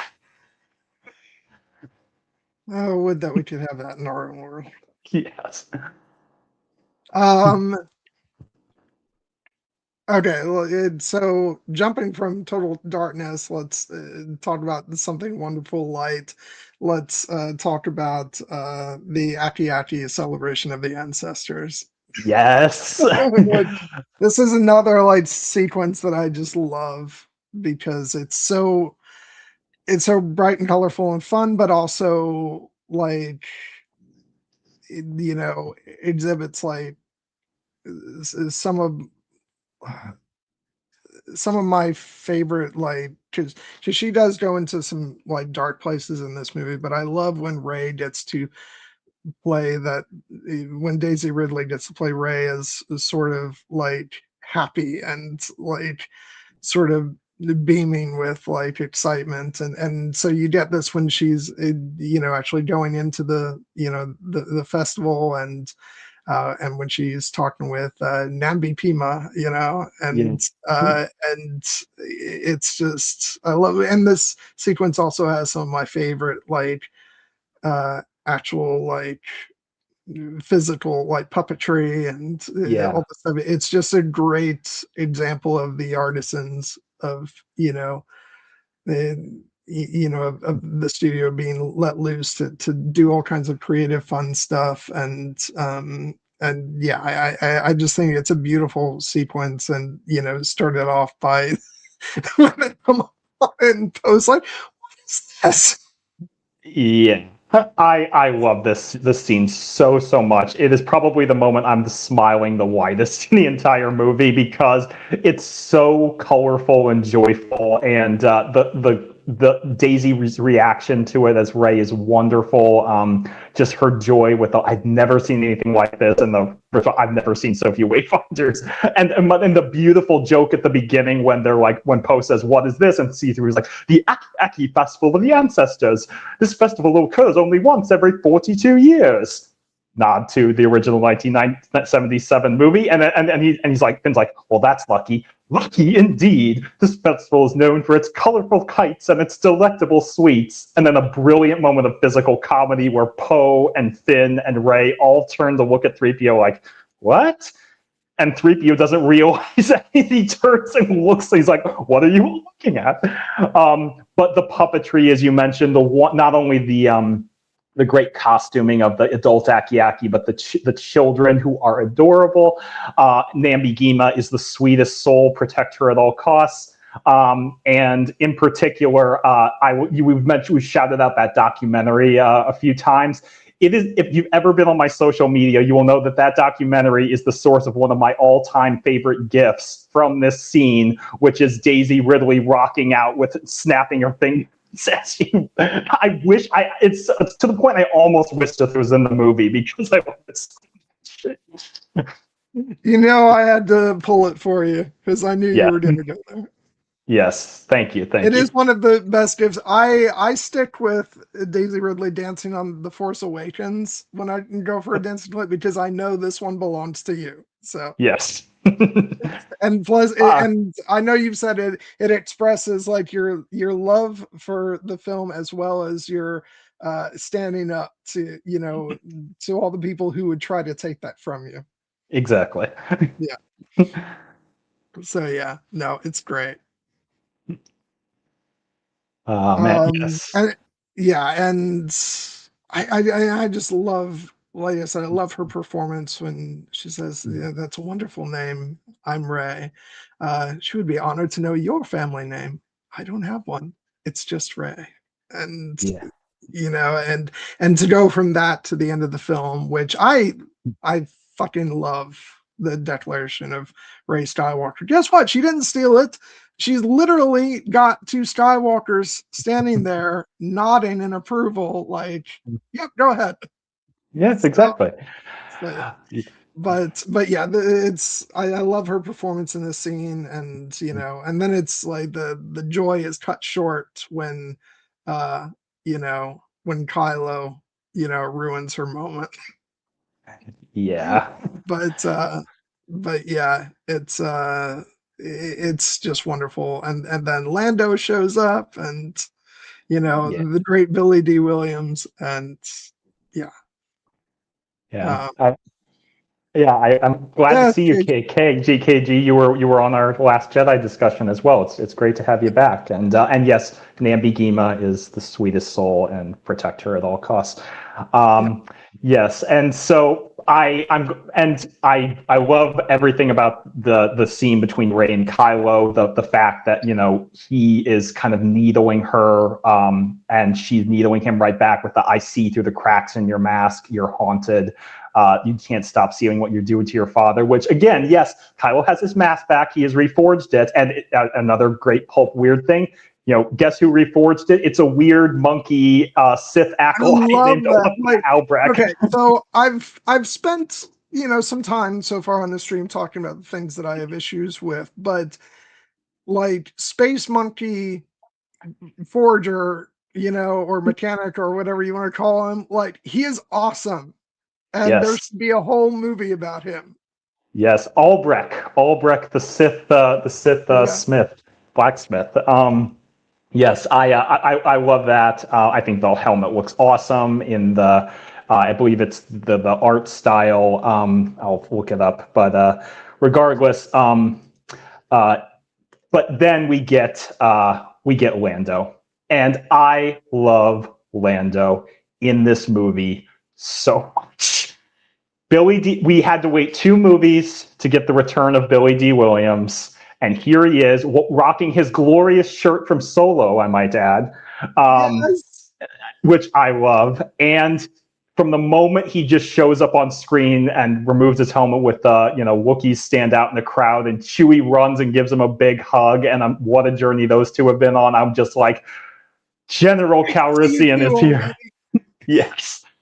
And he has some of my most powerful thematic moments in this entire movie, but in this scene it's just a joy to see him as the revered resistance hero rebel hero that he is. Like, I love what he was like, this is General Lando Calrissian. They're like, who he is, 3PO. And but then we get the context, of course, that he knows about the Sith Wayfinder and Ochi of Bastoon, and this is kind of our our MacGuffin for this section of the story. He and Luke went looking for it, and this is actually one of the things that I really loved that was introduced in this movie, because even though if you think about it, it's quite clear that Luke had many years of being a Jedi and building the school and and doing all these things. He didn't immediately run off to Octo, but within the context of the films, we don't really get to go back and enjoy those years of him doing Jedi stuff, and so just even the mention of being off on an adventure with Lando, looking looking for all this, it's a nice glimpse into stories that were at the time yet to be told. And what is the book that covers that story?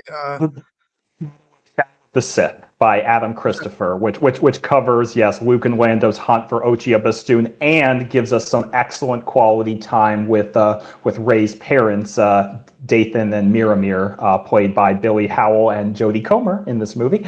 That's a book that has been sitting on my shelf patiently waiting to be read, and I can't wait when I finally get to it, because I'm really looking forward to that. And I think it'll also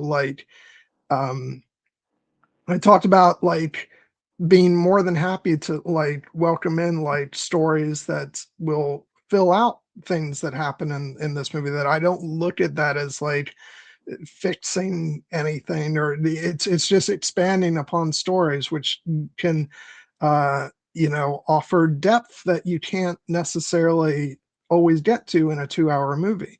That was the joy of the Clone Wars, was I know it's tempting for people to say, "Oh, it fixed the Star Wars prequels," but that's not what it did. What it did is it fleshed out those stories, so that when you get to the opening of that film, and you watch Anakin and Obi-Wan going on, this final mission of the Clone Wars, it's you just have so much more context for them as brothers and fellow Jedi Knights and everything, and so getting stuff like that for this movie would just be great. And so that's a book that I've been looking forward to reading. I just haven't been able to find the time, and I'm looking forward to it when I do.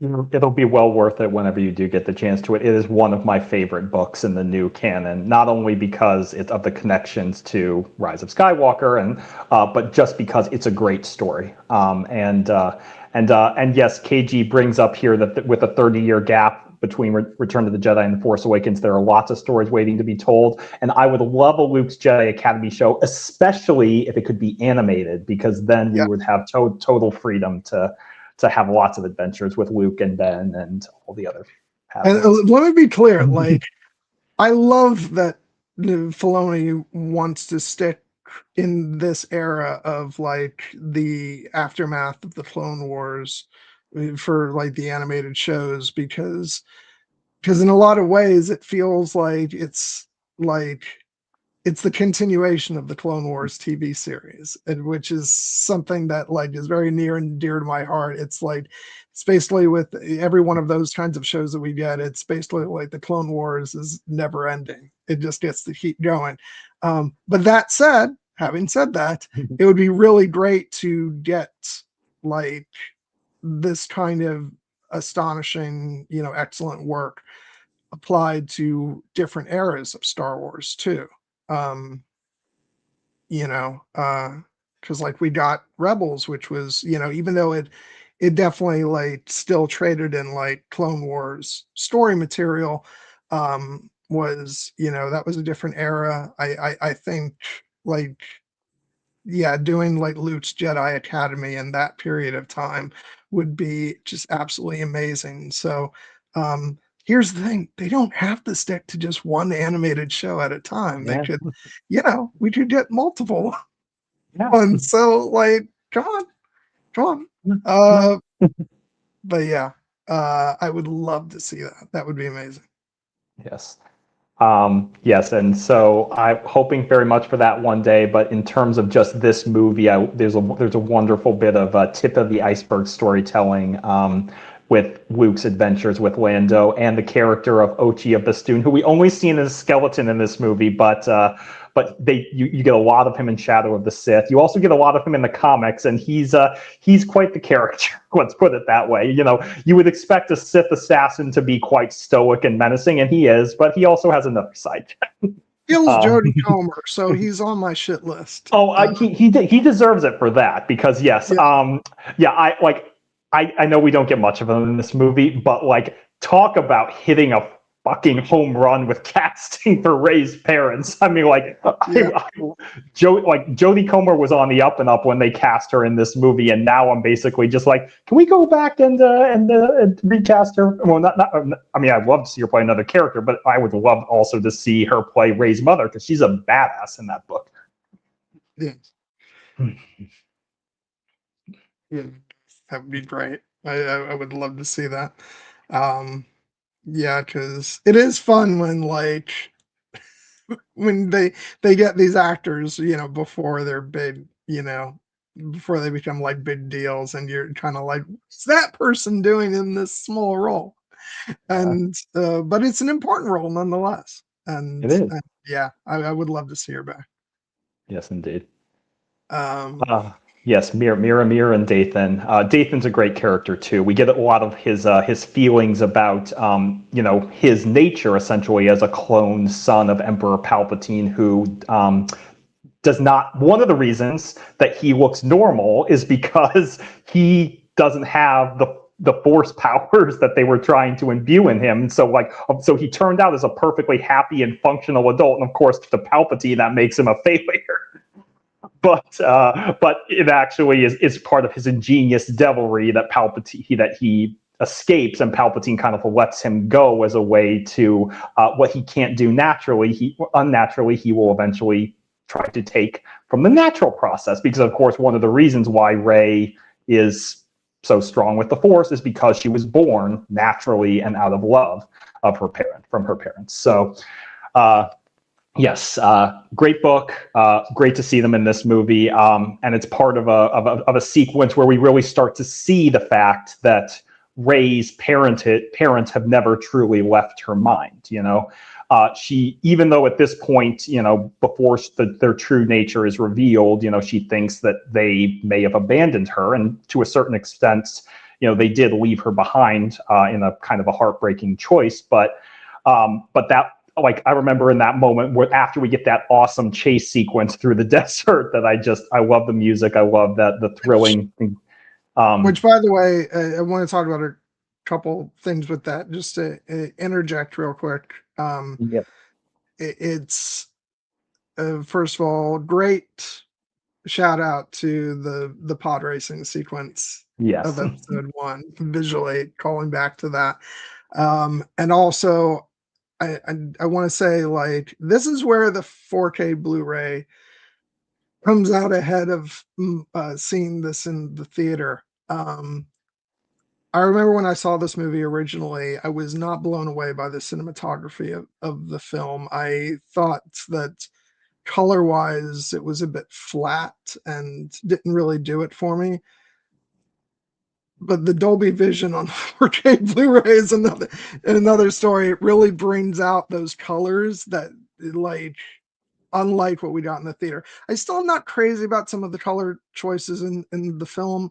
I think it's much more like, it adheres much more to the sort of like heel trend of like Hollywood movies, more so than like the other two films and in the sequel trilogy did. But the way those colors are expressed on the 4K Blu-ray, is much better, and they're like really bright and brilliant in a way that is just a pleasure to watch. So it's another reason why my enjoyment of the film has actually gone up on home video, is because I think visually the movie looks much better than it did in the theater. So yeah, mixed feelings on the colors, but the 4K Blu-ray is without a doubt the way to watch this movie, because it just pops off the screen. No, I mean, Dan Mindel, the cinematographer returning from The Force Awakens, has some beautiful shots in this movie. I love the way that, again, he shoots the Aki Aki Festival of the Ancestors, and this sequence, as you said, is very reminiscent of the pod racing sequence. And it also not only has some great comedy, like when like the moment when they think they've lost him, and he's like, "I think we lost him. Excellent job, sir. Terrible job, sir." And then get on that. Let me just clarify that you don't necessarily have to have the Blu-ray to enjoy the HDR colors. You because you'll also get that if you buy the movie digitally. It just depends on if you have a 4K television, basically. So yeah, it's it's, and that's not something that is exclusive to the Blu-ray, but you should still buy the Blu-ray without a doubt.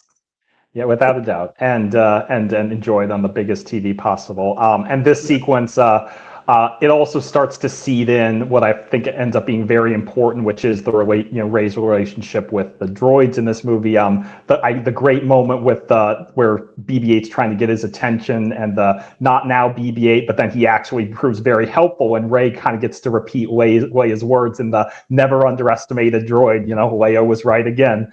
And yes, we will talk about this, especially once we get into the sequences like in the tunnels and on Kijimi. But I know he's great in Empire, but this is my favorite movie of C-3PO. Talk about the tunnel right now, because just for one thing and one thing alone, which is Rey activating her lightsaber and then Poe turning splash. That speaks to every kid who grew up with Star Wars.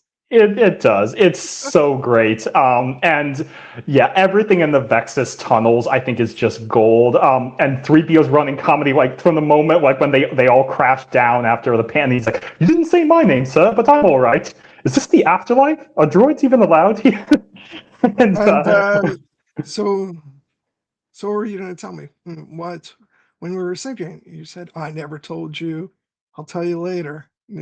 Wait, when Poe's not here? Yeah. We're all going to die and we're keeping secrets? We're going to die in sand barrels and we're keeping secrets? Yeah, Poe's irritation in this scene is hilarious. Another one of my favorite comedic beats is when they're going through and he's like, "I do not want to know what made these tunnels." And 3PO's like, "Judging by the circumference, it is probably several something." And Poe turns around and snaps him, "I said I do not want to know. Not."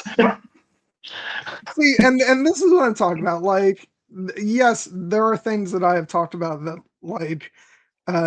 in this movie that I have issues with, but it is scenes like this and the chemistry amongst the characters that this is why I'm never gonna wholly dismiss this movie, because it has just so many moments like this throughout the film where it's just a joy to watch these characters. And and so yeah, it's just absolutely wonderful. And and then we get the sequence with the snake, and which I think is great, like the giant snake. And and I know people, there's another thing people were complaining about Rey having the ability to heal,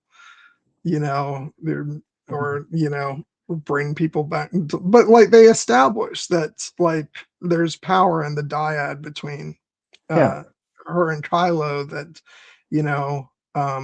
a life force that's unique. And then they also introduced around the same time that Grogu could do miraculous things regarding healing too. So I don't know, I think there's context for it. It works. Again, I don't get upset stuff like this in the way that other people do.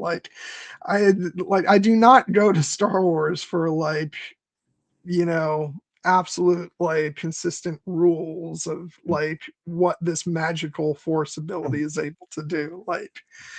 Yeah. Like it works for me. I think that they establish like why, you know, her and Ben have these powers, and like it works, and it's a beautiful moment in the film. Um, Yeah. I really like it, and I like the fact that Finn is like Poe wants to like shoot the thing, and you know Finn's the one holding him back. It's like no, let Ray do her thing, and yeah, Yeah. it's I love it. Yeah, this is I think an incredibly important scene in the movie. Not only because it establishes the Force healing, which as someone who played Star Wars video games, that was always a thing. Yes, and I love KG that we can have issues, but you also can recognize there's so much great here. I have fewer Yeah. issues, but so it's more of love for me. But I would just say that this scene, it's so unexpected because one of the staples of Star Wars, adventure movies is that like at some point in the movie there's probably going to be a giant creature that's going to try to eat our heroes. That's just classic pulp serial storytelling.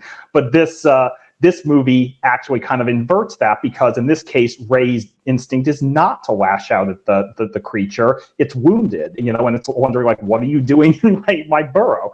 And she recognizes that, and the empathy and the grace and the kindness she shows, not only to not kill it, but to go and heal it using a bit of her own life force, is incredibly moving and inspiring. And it has great thematic payoff later in two respects. One, it kind of foreshadows, the connection that she will have with Ben in a similar moment later.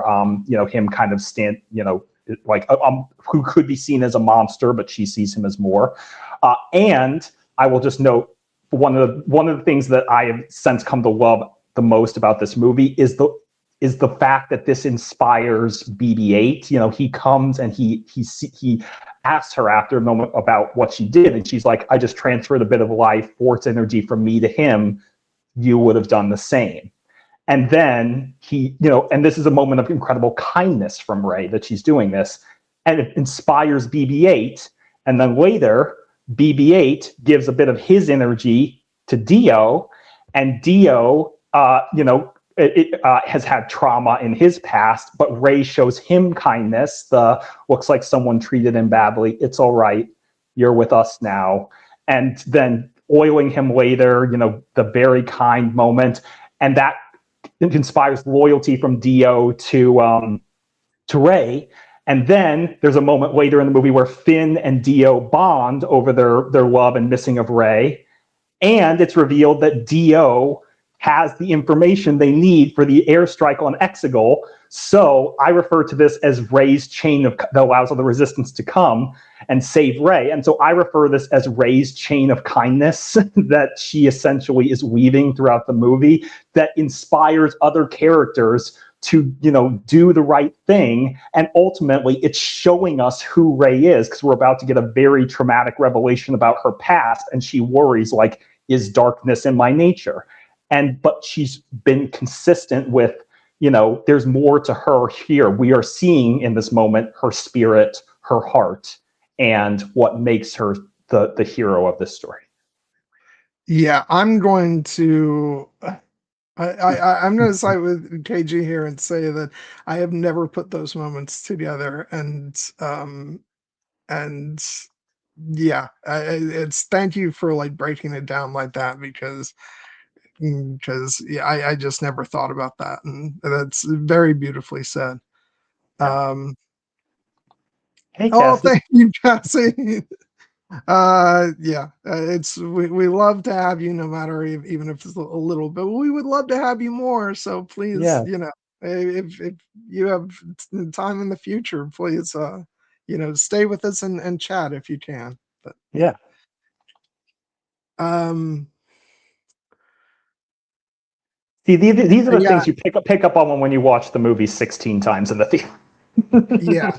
Um, I also wanted to say about that, like, Jared, during my initial, the number went up slightly upon re-releases, but like upon the initial release of Fellowship of the Ring, which is the movie that I've seen the most times in theaters, I only made it to 13. and I am in awe, both in awe, but also a little worried.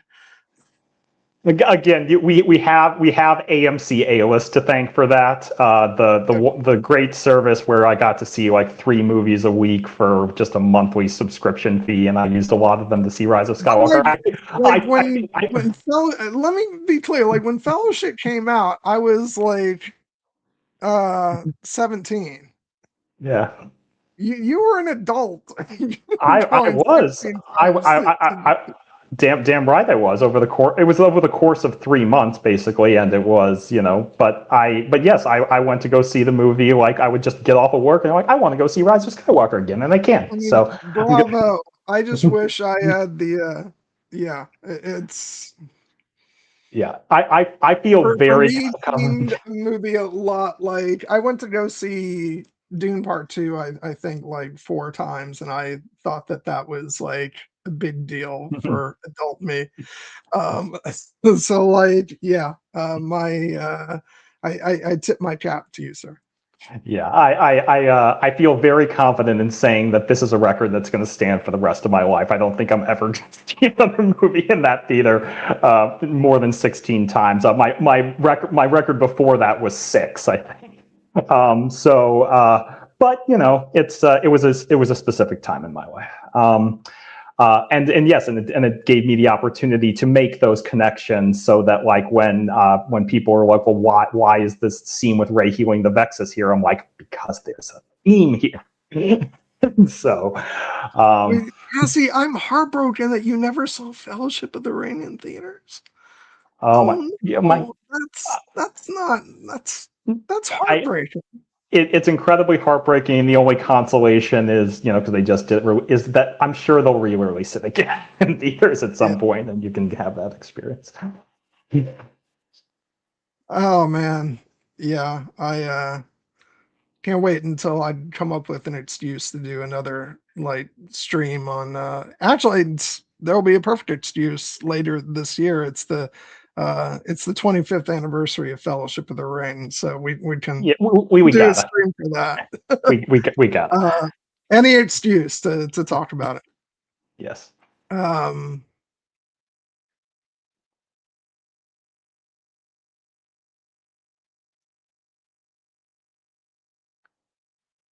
Yeah, no, you know what? I will say, like, hotel viewings of movies can be very special in their own right. Yes, they can. I remember I saw, um, wasn't a hotel, it was actually on a cruise. I got to see Star Trek First Contact on little TV in the in the cabin on the cruise. And the movie still blew me away like you wouldn't believe. So, so yeah, it's sometimes it's like that's why, like, as much as I am pro theatrical experience, and I shudder at some of the things that are transpiring that are making, uh that experience more endangered. Like, it's also not the be all end all. Like, it's there's those people who are like, if you don't see a movie in the cinema, you haven't really seen it. It's like, no, that's bullshit. Yeah. You can still have great experiences seeing some absolutely wonderful cinema right in the comfort of your own home or a hotel room. So, or as I've talked about on this channel, seeing what would become one of my all-time favorite movies, Pan's Labyrinth, in my college freshman year Spanish class. Yeah. On a very small TV.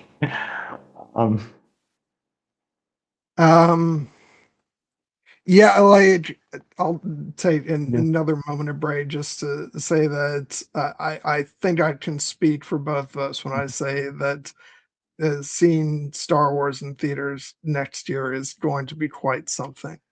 It will. Yeah. It's, oh my God. Yeah. Yeah. I can't wait. It's going to be great. Oh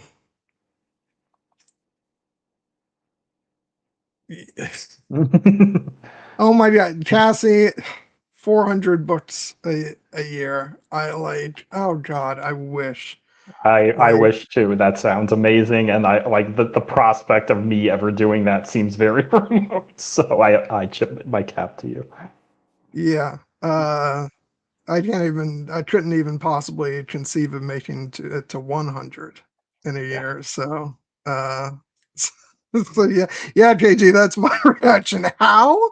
Um, I think Cassie's secret is, I think she does a lot of audiobooks, but even so, like that's not that's not going to help me that much. I Oh, just need yeah. to be more dedicated. Uh, Um, audiobooks anyway, on four times speed. She said. That's even yeah. crazy. Um, but even then, anyway, so let's so it follows, we don't have to necessarily go in Yeah, sequential, but I want to continue talking about Rey's arc throughout the film. So like, and the next scene is really important. It's where she, realizes that Kylo is coming, which is like visually one of my favorite sequences in the whole film. yeah, And it ultimately ends with the tragedy of Rey believing she has killed Chewie, mhm, by trying to bring, the ship down that she thinks is carrying him, and force lightning comes out of her hand. But before that happens, we get this great sequence of her, like, standing, in the sand as his ship approaches. She does this like turning around movement, mm, just waiting. And like, I just love the way this sequence is shot. yeah, Like, I just said there's a lot of the cinematography that I'm kind of like so about. This sequence is an exception to that, because I think it's absolutely beautiful. And I love the way the sequence is shot, the way it's cut, everything. It's absolutely beautiful the way, she runs and then flips around and yeah. takes out the wing on his ship. And and then he comes walking out of the flames. And it's just, this movie without a doubt has its moments, and this is a big one. Yes, no, this is one of my favorite action beats in the movie, and I will note that this sequence basically formed a large part of the movie's first teaser trailer. When the one that ends with Palpatine's laugh, but in the teaser trailer, this is Luke's voiceover saying, "We passed on all we know. 1,000 generations live in you, but this is your fight." And we see Rey looking very nervous, but then composing herself, breathing deeply in the as she faces down this unknown threat. And then it's revealed it's Kylo in his TIE Whisper running her down. And then when she starts running, and I vividly remember watching the trailer for the first time, that moment when she does the backflip with the lightsaber, and I'm just like, that's one of the coolest things I've ever seen. And in the movie, it's even better because we are really seeing just how far Rey has come in terms of her abilities in the Force and her confidence and her relationship with Kylo, because they had a connection in this movie, but now he is presenting himself in a more dangerous way, and she is going to take him out this is a perfect example of something that we had never seen something quite like this in the Star Wars movie before, but it shows you just how powerful a true Jedi can be. And it's very important, I think, that we see this moment where Rey is so incredibly skilled and capable when she is calm, when she is balanced, when she is focused. And then we see what happens when she loses control, because she does. And one of the things that I think that this sequence does so well is that when Rey, and especially we will talk about this later with their duel, is that when Rey faced Kylo Ren in The Force Awakens and she beat him, it was one of the reasons she was able to do it, in addition to Kylo being injured, was that Rey was balanced in that scene, in touch with the Force, and Kylo was unbalanced. And in this scene, we almost start to see the inverse, where because she's worried about her friend and Chewie, and because she's angry at Kylo, Kylo is much more in control. Even after he just got his ship destroyed, he seems very focused because he's on a mission. He's trying to prove a point to Rey, and Rey is unbalanced. And so there's that moment when, as they're fighting over the transport, we actually start to see Kylo get the upper hand on Rey. And then we see her, her anger building, her legitimate anger on her face. And then we get the lightning, which obviously, yes, like it's a foreshadowing that about her Palpatine lineage, but it's also a moment, as she said, where she lost control. She allowed her rage and her anger to take over in that moment. And this is the expression of that. And it has devastating consequences, she believes, I know some people have a problem with like the fake out nature of Chewie's death. I never had an issue with it because one, the movie plays fair. It shows that there's a second transport. And two, what's important in this movie is Rey's emotional response. Her devastation at the prospect of losing someone she loves as much as Chewie, and essentially her fear of what her power means for her. She doesn't know her history or her lineage yet, but that moment in the aftermath where she's shaken and she's just looking at her hand and like she can't believe it, like, why'd I lose control? And Finn's trying to counsel her, and he says, and she's like, Chewie's gone. That power came from me. Finn, there are things you don't know. And that beautiful, heartbreaking moment where he's like, then tell me. And that's when she confesses, I had a vision of the throne of the Sith and who was on it, Ren and me.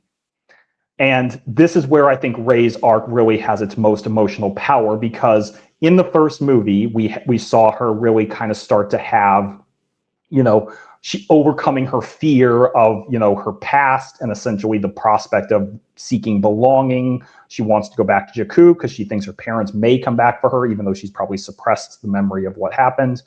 But then she finally finds a sense of belonging and purpose with the people that she knows. Like, I'm just a scavenger, but she has a place in this story. And then in The Last Jedi, she spends the entire movie trying to give the saber to Luke, because he's like, no, Luke's the hero we need. And then it's revealed that no, Rey accepts that no, she can be the hero when she grabs the saber back from Ben after he is, disappointing her in that moment.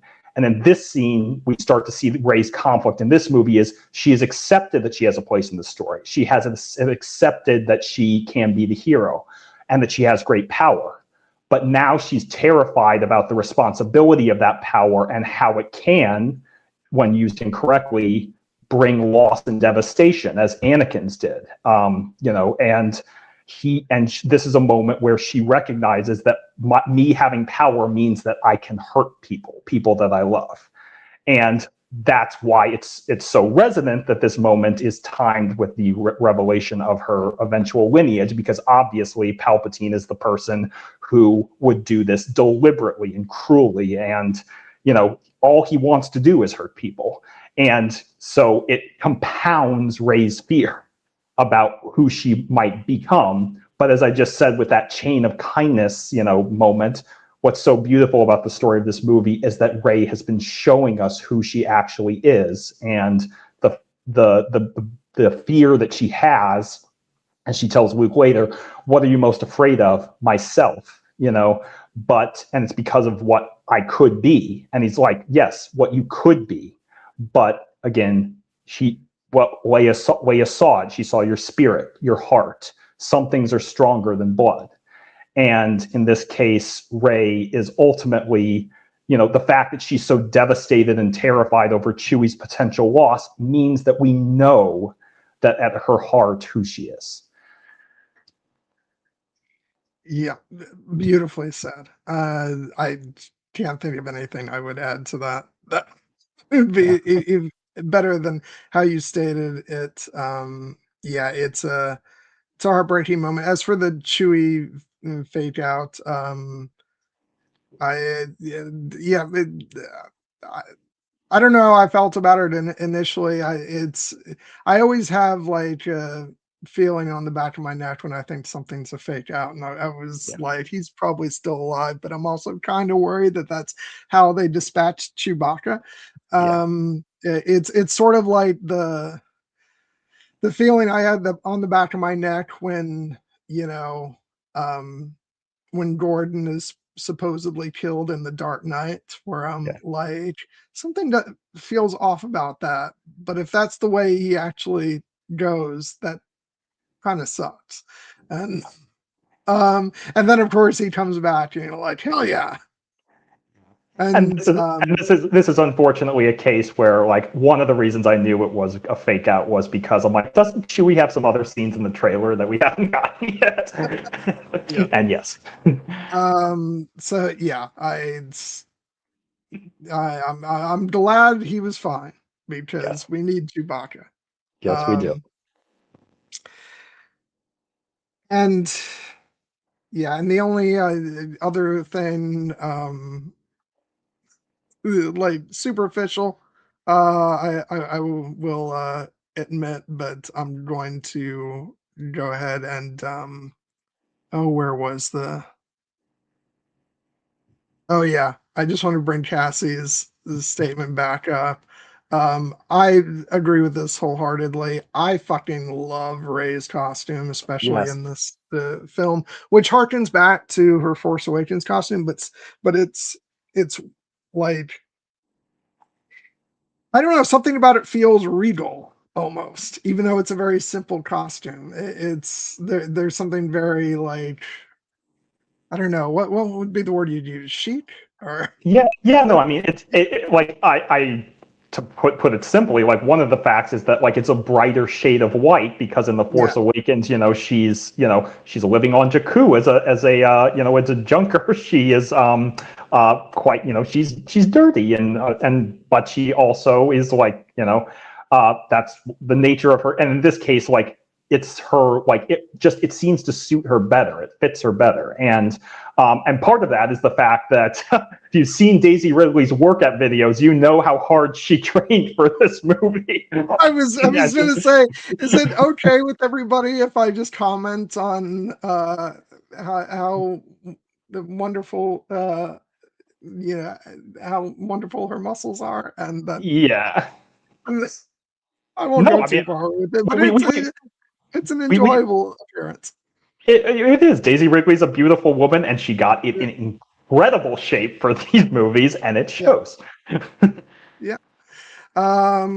So yeah, that's you give all this wonderful we'll talk about her character arc, and I'm just like, yes, but her arms. Have you seen her arms? Yes, yes, and as KG says in the chat, she fit and worked hard to be. Damn right. Yeah, exactly. But no, like her performance is heartbreaking in this scene, and it's just topped by like what comes after this. So don't worry, I'll balance the scales and be talking a lot about her performance. Yes. Um, but I do want to move us along because this could We were wind up being like a we 5 hour stream. So I will move us to Kajimi yes. so that we can talk about all the wonderful stuff there and the characters we are introduced to, including Zori Bliss, but most importantly, Babu Frick. Yes. Which I will just note that like obviously a lot of people don't have the same overwhelming adoration for the movie that I do. I'm endeavoring to change that with my passionate talks, but it does seem that if there's one aspect of this movie that is universally beloved, it is Babu Frick. Yeah, I I love him. My love for Babu Frick and every member of his race, honestly. It's just like uh yeah, this is one of the elements of the film that even on that first viewing I was like, oh my god, Babu Frick is amazing Yeah. and he must be protected at all costs, and we also need so much more of him. Yes, we do. And we have not, well, we've not seen Babu Frick himself return to the series. We've gotten a multitude of Anzellans in the Mandalorian season 3, and soon in the Mandalorian and Grogu. And Yeah. I couldn't be happier with that. With that aspect of this movie has endured in its legacy. And yes, you met one of the most important cameos in cinematic history, in my opinion, even though it'll last for 2 seconds.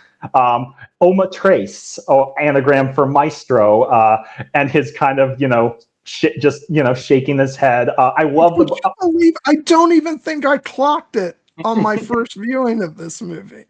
And I am so ashamed for that. Like, how do I not recognize John frickin' Williams?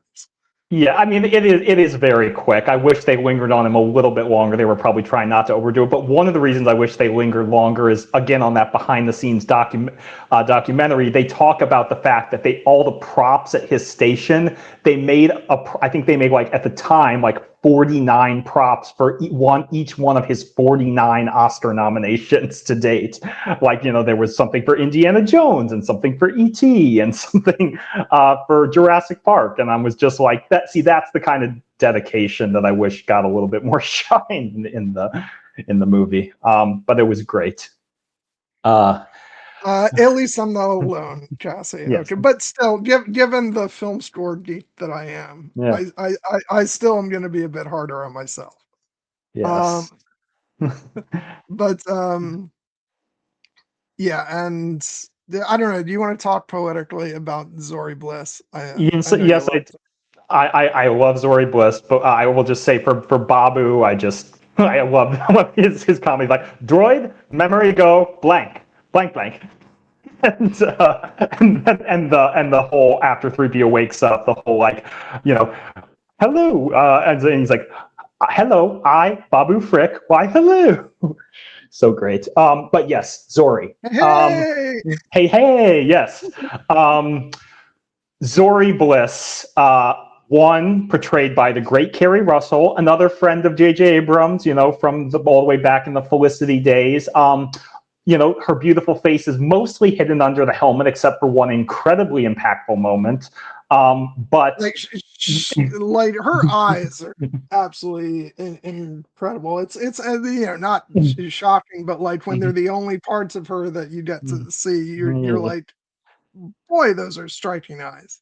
Yeah, but it's a testament to how, like, a performance can be, even when you're not using one of the most incredibly expressive, faces that you have. It's also her physicality and her voice. Like, from the moment she shows up and starts giving Poe the business, you just, like, I instantly buy that these two characters have history. I instantly buy that there was clearly a romantic spark of some time between those two characters at one point. And also I love the fact that she ultimately is revealed to be a very good-hearted person, even though she has the moment where it seems like she's going to sell them out. And there's the beautiful moment where, after Rey has disarmed her and they're facing off, and she says, we could really use your help, please. And Zori has the, not that you care, but I think you're okay. And shout out to Joseph Scrimsaw and his love of the Luke Skywalker I care moment from A New Hope. When Rey very sincerely says, I care, and extends her hand. Again, the movie is showing us who Rey is. The fact that she is clearly, yes, they're in a desperate situation, but she doesn't want to hurt anyone. She wants to extend kindness. And from that moment, Zori is just immediately on board. The great banter with Poe. But yes, the moment on the rooftop, when they are talking about, when she's talking to Poe, and that we get the very sad reveal that the First Order has been pillaging Kijimi, stealing their children, putting their boot down, causing immense suffering, and Zori has decided she's gonna get out, and she has the means to do it with the captain's medallion, and she, opens up her visor and asks Poe, "Want to come with me?" And basically not just resume what they had, but also, like, get out of this life, go somewhere where the First Order can't find us, that beautiful, impossible dream. And Poe's response of, I can't walk out of this war, not till it's over, Maybe it is. We sent out a call for help at the Battle of Crate. Nobody came. Everyone's so afraid they've given up, and it's heartbreaking to see Poe, so down and feeling fearful and uncertain. And Zora's response of, "No, I don't believe you believe that. Hey, they win by making you think you're alone. Remember, there's more of us." And oh my God, does that line have such incredible resonance, and it comes back in a beautiful way later in this movie. But that is probably one of my most quoted and most beloved lines from this entire movie, because it just applies to so many contexts. Beautiful scene. I really like it. There's only one aspect of the discussion they have that bums me out. It's that I don't feel like this film capitalizes on the big climax at the end of Last Jedi, which is the hope I get that that. Luke Skywalker brings to the galaxy by doing what he does, because you can make an argument that it's there, that it's part of why the people show up at the end of the film, but it's never stated in the actual film, and I just wish that it was, because it was just such a big moment, in the film. And then you get the glimpse of the children at the end of Last Jedi, they're talking about Luke Skywalker, and it just, if there was just one line that connected that in, I just wish for that, but it's not there. And it shouldn't take away from, I think this scene is really beautiful, and I like, the entire notion of, uh you know we're not alone, there's more of us, and and the way that plays out, and the climax of the film, I think all that's beautiful. It's just, yeah, I wish they had played up the Luke Skywalker element, and of it all. So that's my only issue with, it's not specifically with the scene, but yeah, it just would have been nice for them to address that. But I get that, and I hear that. For me, it's kind of implied in the sense that, when we see the resistance in this movie, at the end of Last Jedi, they basically were down to so few that they could all fit inside the Millennium Falcon. And clearly, by the time we see them on Agent Claws, they have built up a considerably more of a force. But I do think that the movie could have done a better job of thematically underlying the point that Luke's sacrifice is one of the big inspirations for the galaxy. Thank you. It was great to have you here.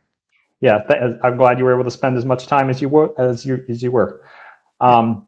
But yes, there is another, there's another moment, for instance, that we'll get to in the big final battle, that I really wish that we got a more explicit callback to The Last Jedi, because I do think it's still there emotionally. But this is not a case where I think that the movie is ignoring what happened in The Last Jedi. I think it makes sense that this is Poe's perspective in the moment, that they are facing this. Again, what the characters say is not always an objective fact.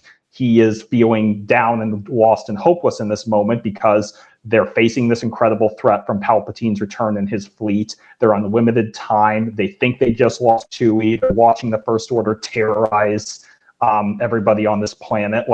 It's understandable that he's feeling like, we've been fighting for so long and so hard, and we really want more people to be standing up with us, but they're afraid. So I get it, but I take your point. I do wish that they made more of a direct connection to Luke in that moment.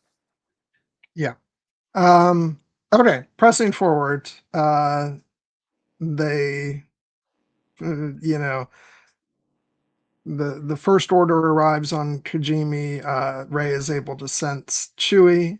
Yes. And so they know that he's still alive. So they endeavor to go aboard the ship and rescue him, and hijinks ensue, and as well as a confrontation. both mind to mind and person to person between Rey and Kylo, and except for the sequence, I love it. Yeah. It's a lot of fun. Again, this is like, I remember when I first got the Blu-ray and I watched this at home. I was like, because like I said, coming out of the theater, there were things I enjoyed, but I had a pretty like disappointed reaction. But watching at home, this was one of the sequences where I was like, oh, but this is just fun Star Wars adventure here, and so it's really fun to watch. And I love the stuff. Like I love, like, I don't know if we've talked about it enough, but like the production design in this film is insane and gorgeous.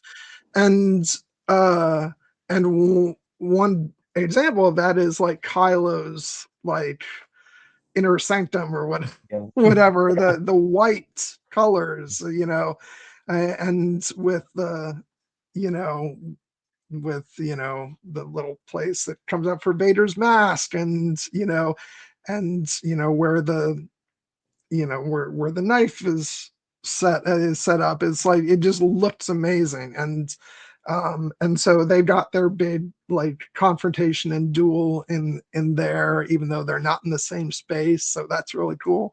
um and then but I just love the stuff with Poe and Finn and Chewie like going through the corridors and fighting against the stormtroopers. And but then first, before that, like the big great moment is when Rey mind tricks the stormtrooper, and Poe's like, did she do that to us? That might be like, think this movie has some absolutely brilliant comedy. That might be my single favorite joke in the movie. It's like, it's okay that we're here.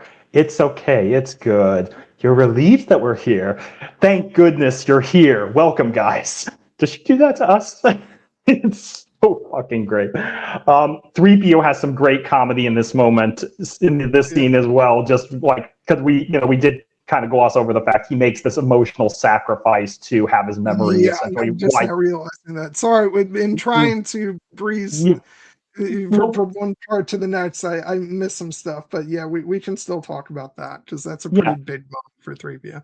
No, it is. I mentioned that 3PO this is my favorite movie of C-3PO's, and it's both because his incredible comedy, but also because of the emotion of it. Like, 3PO's been there since the beginning, and we think about how he essentially has been on all these adventures. Anthony Daniels is the only actor who has been in every single live-action Star Wars movie to date, and they gave him a big moment to shine with this dramatic scene where, yes, he gets his memory restored later, but like in this moment, they don't know that. And the fact that he the only way they're going to be able, another great moment was when they just discover the dagger, and he's like, I know exactly where the Ray Finder is. Unfortunately, it's written in the runic language of the Sith. 23.3 bazillion languages. You can't read that.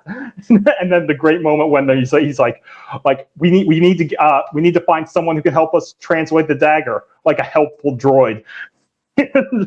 But then we get where the moment when they get the idea to go to Kijimi, where he's like, it's a terribly dangerous and sinful act performed on droids by dregs and criminals. Let's do that. But then the delivery, the John Boyega's line delivery of, let's do that. Yeah, again, so great. But in particular, I love the 3PO's emotion in that moment when he repeats Poe's words back. If this mission fails, it was all for nothing. All we've done all this time, and then he turns and the moment that was in the trailer and got me teary in the trailer and here too. What are you doing there, 3PO? Taking one last look, sir, at my friends, and Dio with the. It's sad. But I love the fact that it's his choice, and it's Rey who gets into that choice when, we mock 3PO for the never tell me the odds. But when she tells him, you know the odds better than any of us, what do you think? We could just do this to him, but of course they're not going to. It has to be his choice, and he makes it. This is I won't lie. This is one of those parts that I wish we had more context for the built relationship between 3PO and Ray, Finn, and Poe. It's not that he hasn't had any, you know, times spent with these characters, but to reach this point of like taking one last look, sir, at my friends, it feels like they've gone on a number of adventures Yeah. together, and there's just stuff that we haven't necessarily been privy to. So I don't necessarily know if the moment lands as effectively for me, just because I don't know if we have enough context of the rapport set up, you know, between them, especially since Poe seems like he takes after Han and treating 3PO disrespectful. Mm. But but but also like it's clear that it's been years, a couple years since the Last Jedi, so we can assume that, you know, they've grown close. And I don't know. It's just this thing where I wish we had a bit more build up to this kind of moment. It almost feels like there's a movie in between Last Jedi and Rise of Skywalker that we didn't Yeah. necessarily get, and um, so I don't know. But you know, maybe this is one of those things that in future storytelling we'll get, you know, that fleshed out a bit more. But it's a beautifully played moment by Anthony Daniels, who gets, yeah, his best work um probably in this film out of, you know, I mean, he's he's an absolute riot in Empire Strikes Back, Mhm. which I think is his other big Yeah. movie. But I think this is probably the most like dramatic arc for 3PO Yeah. in any of the films. And so I think he does a beautiful job. Um, Yeah. and yeah, it's just like the comedy mind from, you know, his memory being Wyatt. Oh, Babu Frick, he's one of my oldest friends. Yeah, it's so great. I particularly love the moment when he first wakes up. He's like, it's like, hello, I am C-3PO, human cyborg relations. Like, how am I to serve you? And Poe just looks at me. And it's like, okay, that's going to be a problem. And then when he's like, 3PO, move your metal ass. How dare you? We've only just met. Whoever this Chewy person is, this is madness. Oh my God. Yes, I love the fact that we get such a wonderful blend of comedy and action in this moment. I love the fact that it's not even a question, like, just like Poe and Finn never for a second blamed Rey for Chewie's perceived death. There's never a moment of hesitation, even though they're, you know, on this incredibly time-sensitive, dangerous mission. It's like, Chewie's alive? Of course we're going to go get him right now. And yes, the moment when they're, you know, they're fighting their way through the through the bowels of the First Order ship is it's thrilling and tense because obviously they end up getting captured.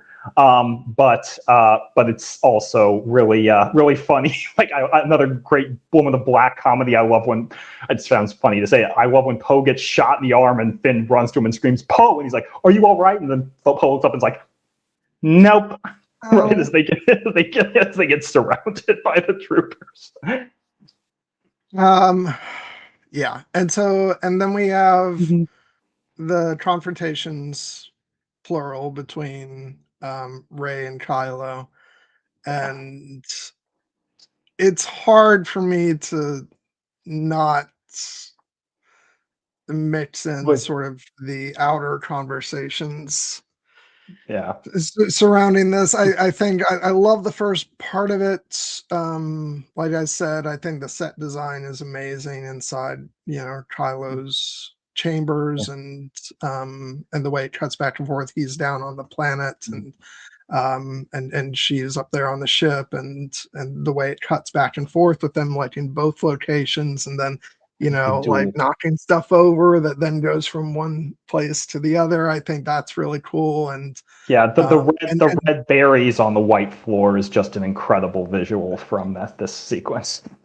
and just the way he's like slowly sort of, unfolding this information and sort of baiting her anger. And like, I like the way that stuff is played, even though like I could guess where the movie was going by this point, and I wasn't loving it, but I think performance wise it's good. And and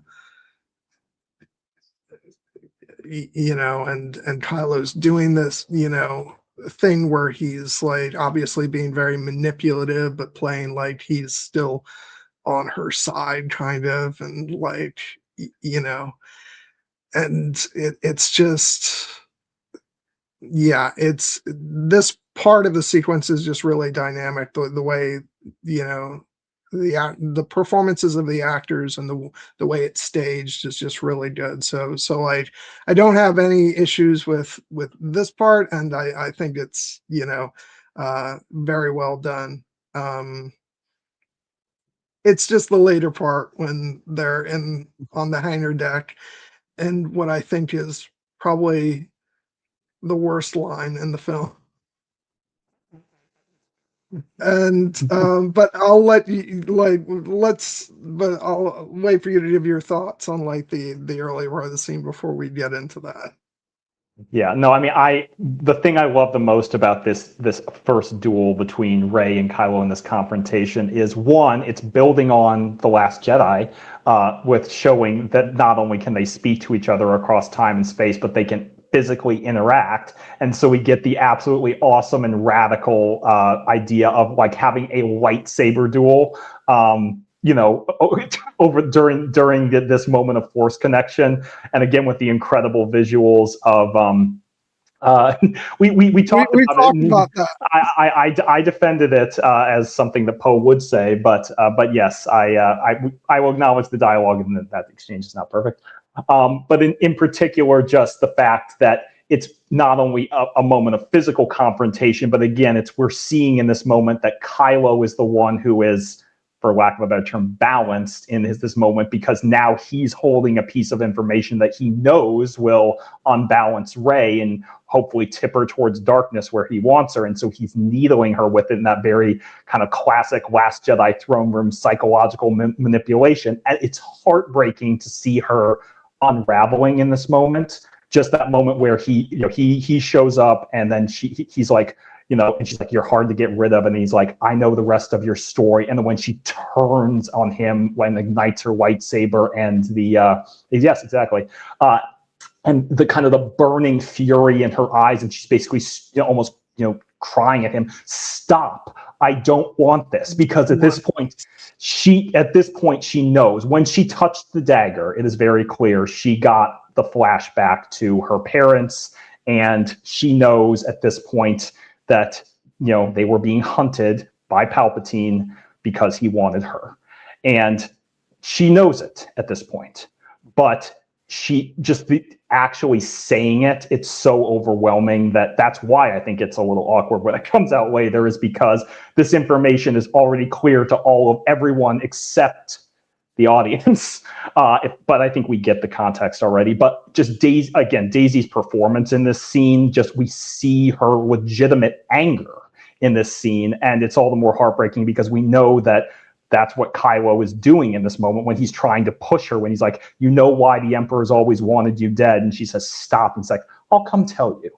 And we know that like he's coming essentially to drop this big information bomb on her, because what in his mind, not only the reveal about her lineage, but the reveal about the dyad, because he thinks this is the thing. She wouldn't take my hand before, but once she realizes that we are essentially, destined for darkness and destined to be together, of course she will now take my hand and come with me, because that is what his perspective is. But Rey is obviously feeling very differently about it. And while I agree the dialogue in the actual reveal scene is clunky, for me, the emotions are what carries it through, and Daisy's performance in particular. Yes, I wish the emotions were enough to carry me through the dialogue. I have it in front of me right here. Okay. All right. First part is fine. Why Why did the Emperor come for me? Why did he want to kill a child? Tell me. And then Kylo responds, because he saw what you would become. You don't just have his power. You have his power. You're his granddaughter. And if only it just stopped right there,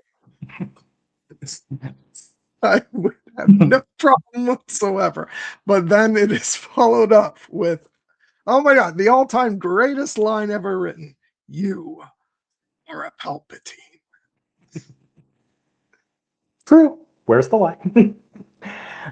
It's not like, it's not something that a character in Star Wars would say. It's this whole out of the sort of social media discussion of, is Rey a Skywalker? Is she a Kenobi?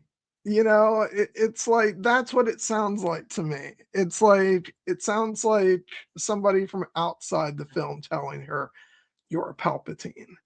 It Yeah. just, and like, if I wasn't so aware of the discussion around the movie and like, and the build up to like all the conversations about Rey's heritage and her identity and like all this stuff, then like, I don't know, maybe it wouldn't bother me as much, but it pulled me out of the scene as soon as I heard it. And I was like, and I'm going to be honest, I rolled my eyes. I mean, I was pretty clear that this was the moment you were referring to when we were talking earlier. And Yeah. like I said, this is a case where I fully acknowledge there is some awkwardness in the delivery, but I do place some of it at the movie. I also lay it, unfortunately, at the feet of cinematic audiences these days who need everything explicitly spelled out for them. This was I almost wonder if this was a studio executive note where it's like, no, you got to make it really clear that it's, she's Palpatine's granddaughter, and because it does feel like it's more information for the audience. But yeah, I think that Adam Driver is a great actor. He sold the line as best as he could. I think that Daisy is selling it with her performance of like the heartbreak and the horror of finally having these words confirmed that her, not only is she Palpatine's grandfather, but he had her parents murdered in order to get to her. So the emotions, that's why I say the emotions of the scene really carry me through, because yes, there have been more than a few every single Star Wars movie has at least one or two lines of dialogue where I'm just like, I love this movie, but nah.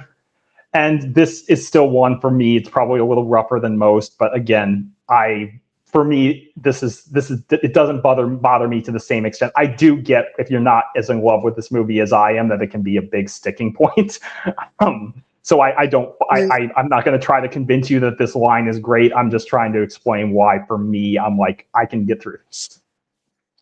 Yeah, and yeah, it really is just that one line because it just feels so outside of the movie.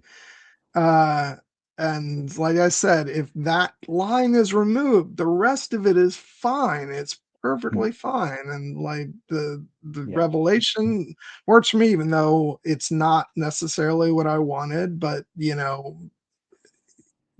was perfectly content with the fact that, that Rey's parents were nobody of note, in the story, um and that she was part of the story just because of who she was inside, and like, and and that stuff is not suddenly untrue, but I didn't need this reveal. But at the same time, it's like,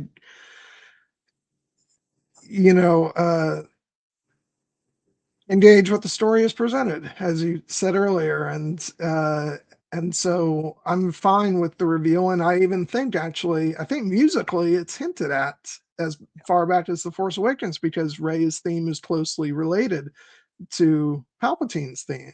So like, I think even if they weren't going to bring Palpatine back to life, I think that this was probably something they were thinking about, her parentage early on, that maybe they should have I don't know if they didn't share it with Rian Johnson, or maybe they did and he decided just to go another way. But yeah, as a revelation, like as a part of the story, I'm fine with it. It's just that one line. Yeah. It's just so clunky. I just, yeah. So again, like I said, most of my issues with this film come down to execution rather than story or themes. So, and I think this is a prime example of that. So I just wish, like I said, I just wish the dialogue here wasn't as clunky as I feel it is. And um but you know, if it works for people, like great. Well, like I've said before, I just, it is my least favorite moment in the movie. And that's, like I said, execution wise, I wish they could, maybe given it another pass. Before we leave this moment though, I do want to address what I've seen in my battles defending this movie as another point of contention with the Kylo's dialogue in the scene, which is the moment when he specifically says to Rey, like, you don't just have power, you have his power, referring to Palpatine. And people who were very attached to the Rey nobody of it all, really, a lot of them took offense to that line because it's like, oh, Rey's only powerful because she has a Palpatine lineage. I respect their passion, but frankly, I reject that argument because I think the movie refutes it. The idea that, while, yes, she is descended from Palpatine, but she is not Sheev. She is her own woman. She is her own person. It is her power. And this line of dialogue saying it's Palpatine's power is again coming from the villain in this scene. He has a different perspective. He is trying to manipulate her. He is trying to manipulate her. He's trying to get, this is, you have no place in this story. You're nothing, but not to me. This is that redux, because now he's just pulling on a different line. Essentially, the dark side is in our nature, surrender to it. And she rejects it, ultimately she rejects the fact that this is Palpatine's power. It is her power. Ultimately, at the end of the movie, she destroys him with it. And it's ultimately that the fact that she is, I think that the people who cop to the idea that they're mad that because they're saying that, that how the movie is walking back Rey's, lineage and her importance because now her power comes from Palpatine, and they're mad at the movie for it. They are falling into exactly the same trap they are condemning, because they are conceding, oh, then her power comes from Palpatine, when the movie is explicitly rejecting that idea. And this is one of the times on social media when I did get into some contentious things where I'm like, this is crystal freaking clear to me. How do you not see this? But I get respect that people really always wanted Rey to be nobody in that respect. But I'm like, it's her choices that make her ultimately a Skywalker, not a Palpatine. I think a lot of fans need to learn the lesson of just because a character states something in a movie does not mean that is what the filmmaker believes. So, yeah. Anyway. So that's what bugs me about that scene, more so than the clunky dialogue, but I acknowledge the dialogue's clunky. Yeah. So yeah, I'm not going to say anything more about it. That's my that's definitely the big scene in the movie where I'm like, oh god, if only that could have been written better. But it is what it is. It is what it is. Before we leave the ship and go to Kef Beer, where we start to get some really great stuff, let's just address the general issue. Yes, I like it. I like that he's the spy. I like that, and the reason I like it, I will just say, is because they do not try to frame it as that he's had a change of heart, that he's now being altruistic, that he's helping the resistance because he recognizes he's made a terrible mistake devoting his life to fascism, and now he's trying to enact remorse. I love the fact that he is betraying everything he stands for because he just hates Kylo that much, and he's such a petty little weasel that like he thought that they were equals, and then Kylo is ascended to supreme leader, and he's fallen in the ranks, and he can't take it. And so, yes, he frees Finn and Poe, and is sending information to the Resistance about Palpatine. And I was when there's the big "I'm the spy" moment, and the great Kobe. What? I knew it. No, you did not. But what sells it for me is the moment when he has Finn blast him in the arm, and then Finn shoots him in the leg, and he's like, "Why are you helping us?" And he just looks at him and spits contemptuously, "I don't care if you win.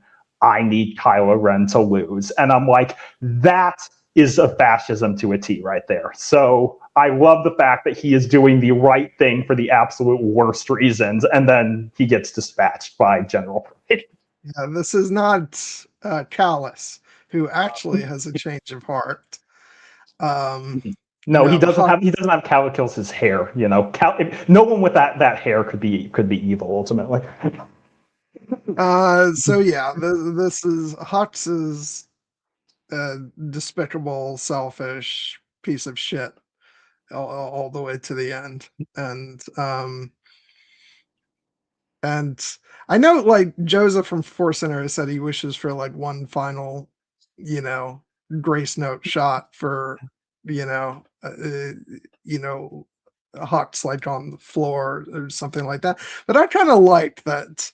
That's how he's dispatched, like without a second thought, because Price sees through his bullshit, and it's just like, we found the traitor, and that's all there is. Because like Hux is not a hero, so he doesn't deserve like a final hero shot.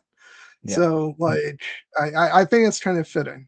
But yeah, no, it's I think Hux is a wonderful depiction of fascist pieces of shit who are perfectly fine destroying the lives of innocent people so long as it advances their station or their career, but then they'll align themselves with those very people to rise above somebody in a co-fascist asshole, who they hate and want to rise above, and they deserve to be shot, without a second thought, and then discarded.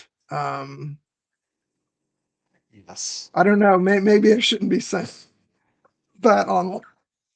I mean, I'm talking in entertainment, people. In entertainment. In entertainment, like this is a safe space for us to kind of work out our more complicated feelings about how to deal with fascism in our world versus in a fantasy context. Yes, I think that Hux gets exactly what he deserves because, again, he was not doing it for the right reasons. And if anyone has a problem with how Hux's death scene is handled, I can't believe I'm bringing up the fucking script that I despise from Trevorrow, but I will just note that Hux's death scene in that script is accompanied by the explicit stage directions he lost the Star Wars to describe his death. That is just, thank God. I heard about this as a thing that people rag on. I'm gonna say like that actually doesn't sound like something that would bother me, because it is not in the top 50 things I hate about that script, but I do think about and the way these unfortunate things can worm their way into the mind. It's like, Hux didn't play the game the right way, and now he's dead. Yeah. But just so long as like it wasn't dialogue. Like if somebody said that in in that script, then I would agree. That's horrible. But if it's just like a sort of, anyway, we don't have to spend any more time talking. No. I'm sorry I even brought it up. I enjoy Hux's death here, and I enjoy Price's attitude, where he's just completely unsurprised. Let's actually take a moment to talk about Price. Played by, oh God, what's the wonderful Richard E. Grant, Richard E. Grant. Wait, see, I know his name, but I start to blank out after 3 hours. So, No, Richard Grant is just amazing. Like, obviously a character actor who goes back and a long time. I think more contemporary audiences know him from both his role as one of the stage actors in Game of Thrones and Yep. also as the villain in Logan, which Yes. he was great in. And he's great as a baddie. Yes, he is. He is And so there's he an is icy so funny. cold stare. Yeah, no, I mean, like from the second I heard Richard E. Grant was cast in this movie, I'm like, oh, he's going to be a first order officer. He has to be. That is what he is. An old day an imperial officer from the days of the Empire, and ultimately it's revealed he has been working with Palpatine for a while. But I just love him in this movie because he gets to play like a character with essentially no redeeming qualities whatsoever, other than his competence. But his steely look of just icy contempt, and anytime he's interacting with Hux or even with Kylo, to be honest, it Well, makes it this is clear. why, like, when I first saw the movie and they're talking about there's a traitor or a Yeah. first order spy, my first instinct was, oh, it's him. Because we've never seen him before. So he's a new character. And like just some of the ways, like when Kylo Ren gives him an order and then Kylo walks away and he's like, yes, Supreme Leader. You don't, because you're not expecting that. Oh, he technically is a spy, but for Palpatine. Yes. Um, and so that's why I wasn't even expecting Hux. One, because Hux is an idiot, and but no. Then at the end of the day, you realize, oh no, Price is just basically, uh, he's not a hero in disguise. He's actually just as awful as he seems to be, and probably worse. Yeah. So yeah, and Richard E. Grant plays that beautifully. Um, and you can tell he's like of that same generation as Kennedy from Yes. Last Jedi, where he's just like he's had enough of this younger generation of First Order, you know, idiots, and he's serving the true uh, Yes. leader of the Empire. I So would pay money, good, hard, honest money for a short film set before the events of Last Jedi, where Captain Kennedy and General Enric Price, Legion General Enric Price, excuse me, sit down for a cup of whatever passes for space tea in the fascist First Order and just have a bitch session about how much they hate all the people that they're working with. I would love it so much. yeah. Um. Okay. So um. All right, on to So Kep okay. here. So then they're going to the Death Star. Yes.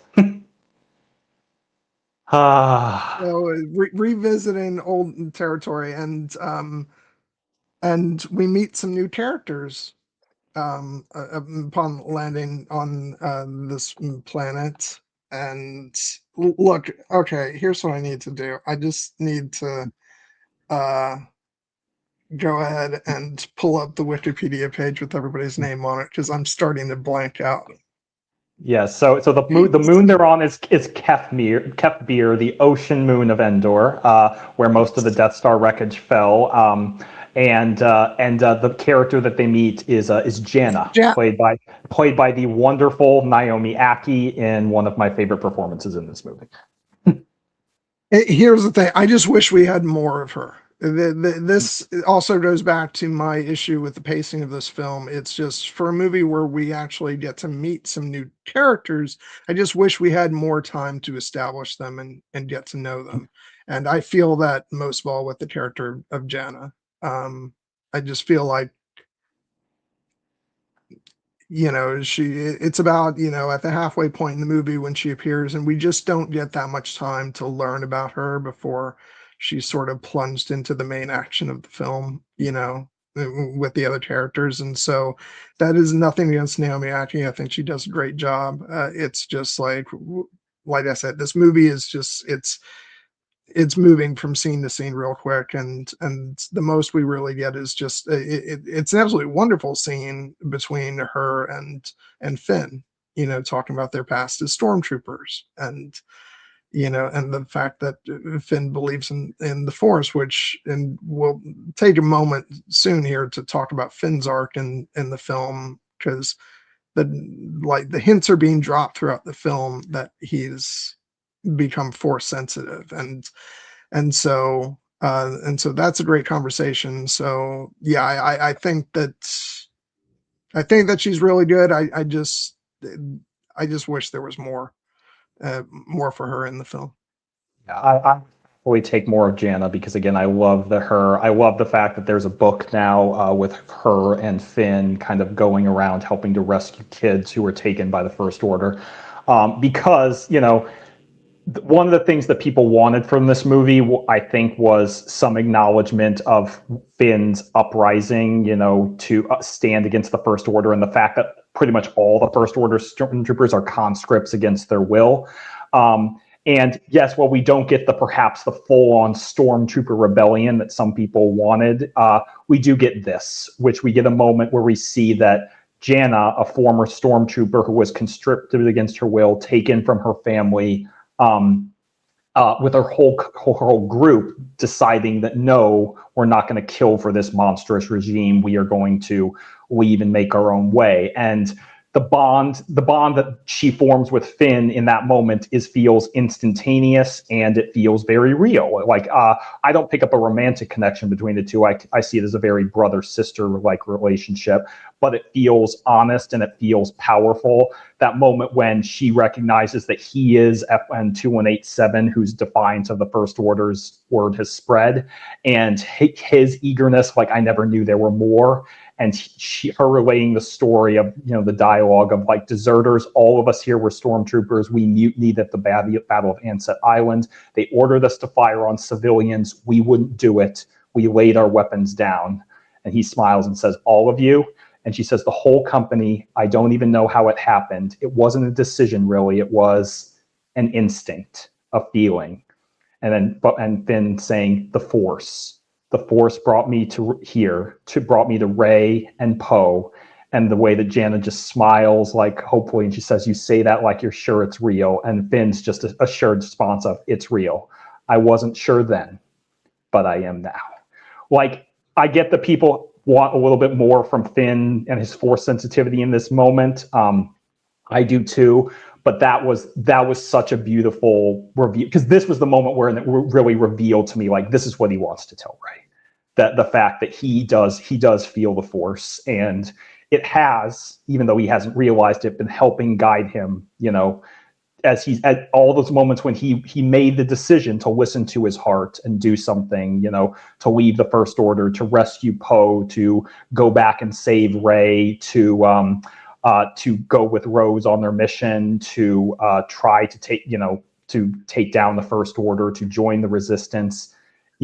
The Force flows through every living thing, and now he feels it, and he feels it strong enough to know that, no, this is why I have the power that I do. And I can't wait to see him, show it in a more open way. But I also love the fact that if we were going to get the reveal, if we weren't going to get him wielding the Force, I love that it's shown as this intuitive thing, this kind of natural, as he says, an instinct, a feeling. The fact that he opened his heart to it, and it led him to a better place, to friends, to family, to purpose. And Jana's response to that, the fact that even though doesn't seem to be Force sensitive in the same way, she and her colleagues felt that too. And I just think it's one of the most beautiful scenes in the movie. And yes, while it is rapidly paced, and I do think that I would take more from Jana, the fact that after this scene, the two characters are so tight that she's willing to go with him on that dangerous voyage against the water, and that when he has the idea for how they can get the ground team in the final battle, that she's right there, and then in the final battle when he says I have to leave and go do something, and she's just like, I'm staying with you. It all tracks for me because of their shared experience here. Yeah, I understand that. I just, like I said, because of how close they draw, like I said, if there was just a little bit more, just a little bit more to establishing her character, but at the same time, it's halfway through the movie, and you're introducing this character here, and there's only so much you can do because your focus is on your sort of central characters barreling, towards the end of this movie. And on that note, when Rey decides she's not going to wait, she's going to go for the Death Star, and we get another great confrontation between her and Kylo Ren for the last time. Before that, we get this really cool, creepy vision of Rey going up against Darth Rey. Yes.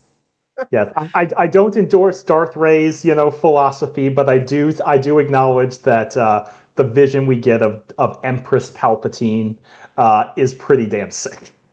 Yeah, I think that the character design is awesome. I love the fact that she has a dual bladed lightsaber, and the fact that she I love the whole don't never be afraid of who you are. I also love that Dark Rey almost twists that and mocks it. She's like, don't be afraid of who you are. We're evil. We're Palpatines. We deserve to sit on the throne of the Sith with our hot boyfriend Kylo. and she is and yes, I even love the teeth. I will even love the demonic. And I will acknowledge that I might be a little more turned on, even though I think she's terrible. I was going to say, it's not a great sign of mental health that I'm attracted to the whole package, teeth included. But yeah, don't need to go any further with that. I can save that for a therapy appointment. But no, I love it. And something else I wanted to talk about, like before we actually got into that, was musically, I love what this sequence does because it harkens back to music from the the final scene on the Death Star between Vader and Luke. And like I loved Williams calling back to that. I just thought it was beautiful. In fact, like I wanted more of that in this film. I wanted more of like calling back to older themes, and I'd say my biggest like hang up with the score is that actually I wish there were more callbacks even to the prequel trilogy. Yeah. Because given that this movie is closing out the Skywalker saga, I just wish there was a bit more connective tissue. Like when we get to the fight scene in this moment, like I see the value in having most of the fight with no music. I think that's actually a bold statement, and also because like it's not this big, fight between the hero and the villain. It's more complicated than that. But part of me wished we could have gotten, just given the visual symmetry between this scene and the fight on Mustafar between Anakin and Obi-Wan, I would have loved just a couple bars of Battle of the Heroes. I would I too. think it would have been really great. And it would have satisfied my craving for some musical tie-in to the prequels. But that's not what Williams did, and that's fine. And actually, I think the sequence works really well with minimal music until we get to Leia's sacrifice and the fact that it hits Ben like a ton of bricks. And I just I think it's handled really well. It's just we can't get everything that we want, and and Williams still composed a hell of a score. Yeah, I mean, I'm in full agreement with you there. Even though I absolutely love this sequence as is, it is a top like 3 lightsaber duel for me in all of Star Wars. Yes, and we love Dark Ray too. And even though I'm happy Ray makes a better choice in this movie, but I also love the fact that, as you pointed out, the visual, not only the visual parallels to Return of the Jedi, because they're literally going through the destroyed Death Star in the throne room. I love the shot where Rey looks at the Emperor's fallen throne, now knowing what that means to her. And then this shot, yes, when Kylo confronts her. And again, this is another moment where she's unbalanced, she's angry. The moment she sees him, she ignites her lightsaber. I love the moment when she ignites her lightsaber and he like drops the hand of the Wayfinder with the Wayfinder and looks exasperated. He's like, "Really? You want to fight? Honey, I just want to talk." But then he goes back into this this psychological manipulation again. The whole like the dark side is in our nature, surrender to it. You wanted to prove you were a Jedi to my mother, but you've proven something else. You can't go back to her now like I can't. And his voice almost breaks as he's saying that. And Rey just had like the fury in her voice when she's saying it to me. And when he crushes it and her scream of primal rage, like it feels monumental to me. It feels very much like the mirror, as we are pointing out, the battle of the heroes moment in Revenge of the Sith. And I love what KG says here, like lava burns, water is cleansing, like the visual parallels that these two duelists are having, like on a world where they're surrounded by water, and the water is supposed to be healing and cleansing, but in this movie it's terrifying and dangerous. And again, it's reflecting the tormented emotional state of the characters, much like the lava does in reflecting of Anakin's emotional state in Revenge of the Sith. Like, this is again just beautiful, visual storytelling without needing to make it explicit. And the lightsaber I would just want to say, but like, and instead of ending the way that the Battle of the Heroes does with, with Obi-Wan leaving Anakin burning to a crisp, this sequence ends with Rey healing Ben. Yes. And restoring him to Ben Solo. And I just, again, that's such beautiful symmetry, which is a large part of Star Wars. That's what Lucas loved to do, of like bringing things around. And it just, so I really love that. Yeah, I love it's poetry, it rhymes quality to this scene, and again, how it feels like it's tying 1 through 9 together. And we will be talking a lot about the parallels between Anakin and Ben Solo in the finals, the final climactic sequence where he makes his decisive choice. But this is kind of the part of the 3 beat with the healing that was set up with Rey in the Vexus earlier, and now here. Again, she's unbalanced in that she's angry, and the environment reflects that. And because of that, in this scene, it must be noted, Kylo is beating her in this duel. Like, this is kind of how people might have thought the first duel would go, where, essentially Kylo is, he wants Rey to join him, but he is prepared to kill her in this scene. And that moment when, it becomes clear that Kylo is gaining the upper hand, where he forces Rey to her knees and is like bringing the saber down and down. And it feels very much like we could lose Rey here because Kylo is in the throes of the dark side. But then, as KG says, it was high tide, the waters calm after their fight. Like, the moment when the sound starts to drop out and we get Leia and I love the fact that even before we get that moment, there's the cutaway to Leia on Agen Kloss, where she's feeling that this happening, that these two people she loves are, at war with each other.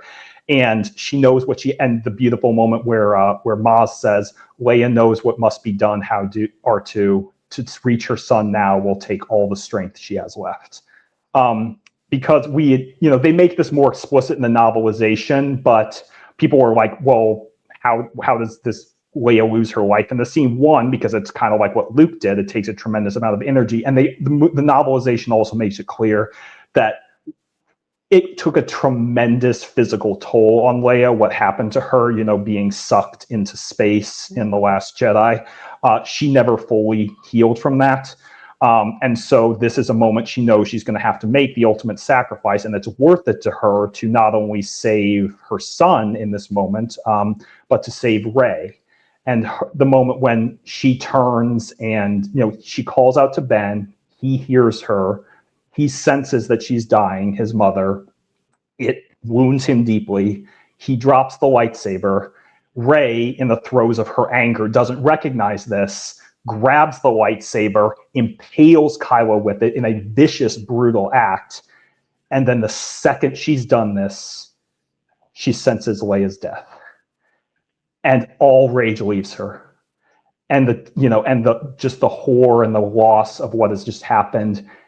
And then the moment when, as Kylo falls and she turns and she looks at him, and in that moment, she doesn't see Kylo Ren, supreme leader who has been terrorizing the galaxy, in her. She sees Ben Solo, like the son of this woman she loves, a man she has a deep emotional connection with and may love in certain ways.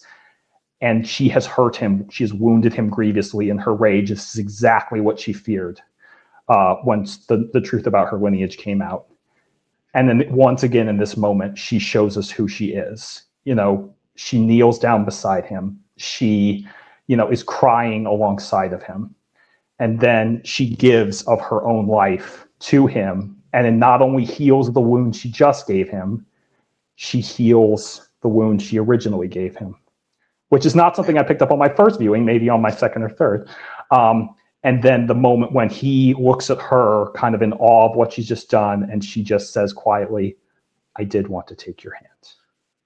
Ben's hand. Oh God! Oh my God! This is what kills me. It's like, in one instance I can be complaining about, clunky writing, and then it'll flip around. I'll say, "Oh my God, what beautiful writing!" And yeah, and that's Star Wars for you. That's what the entire franchise has done, honestly. And but yeah, that's, and her delivery of that is just so. And it's just so good. And just seeing, like, and speaking of great acting, just like Adam Driver's reaction to her saying that, and like, someone who, as you said, has I don't know if he's been completely balanced this film, but I think he's convinced himself that he is. But I think that the 1-2 punch of his mother dying, and then this act of grace and forgiveness and humanity from Rey,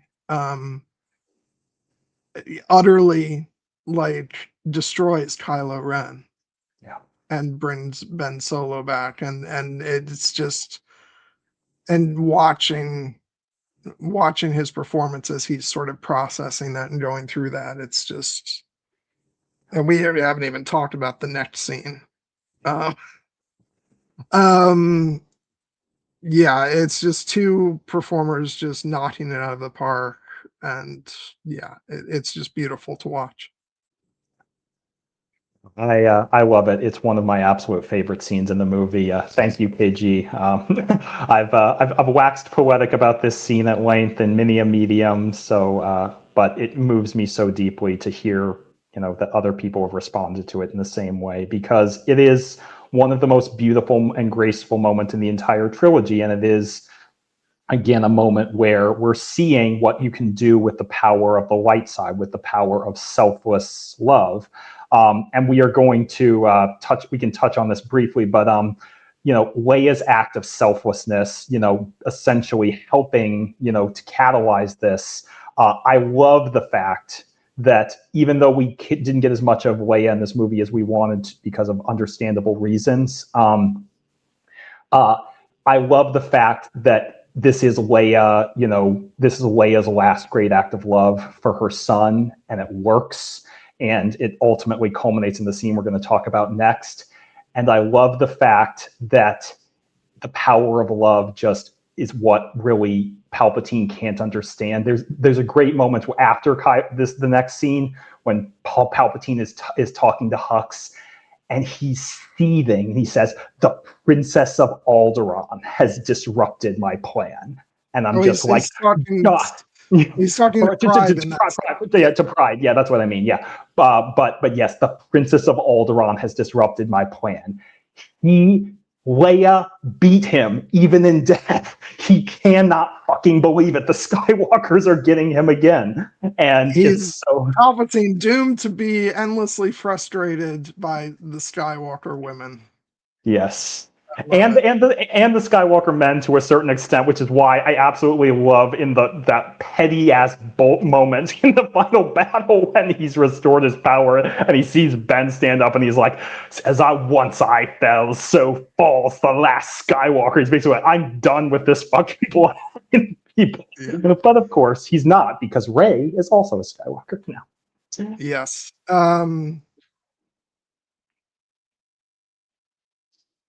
Yeah, it's just, like it's an absolutely beautiful, and here's the thing, like, yes, I during the scene, I find myself thinking, like, oh, if only, like, if we hadn't lost Carrie Fisher, so much more of this could have been made. It could have been done so much more elegantly. Although we likely would have gotten an entirely different movie if she was still alive, because scenes would have just been written entirely differently.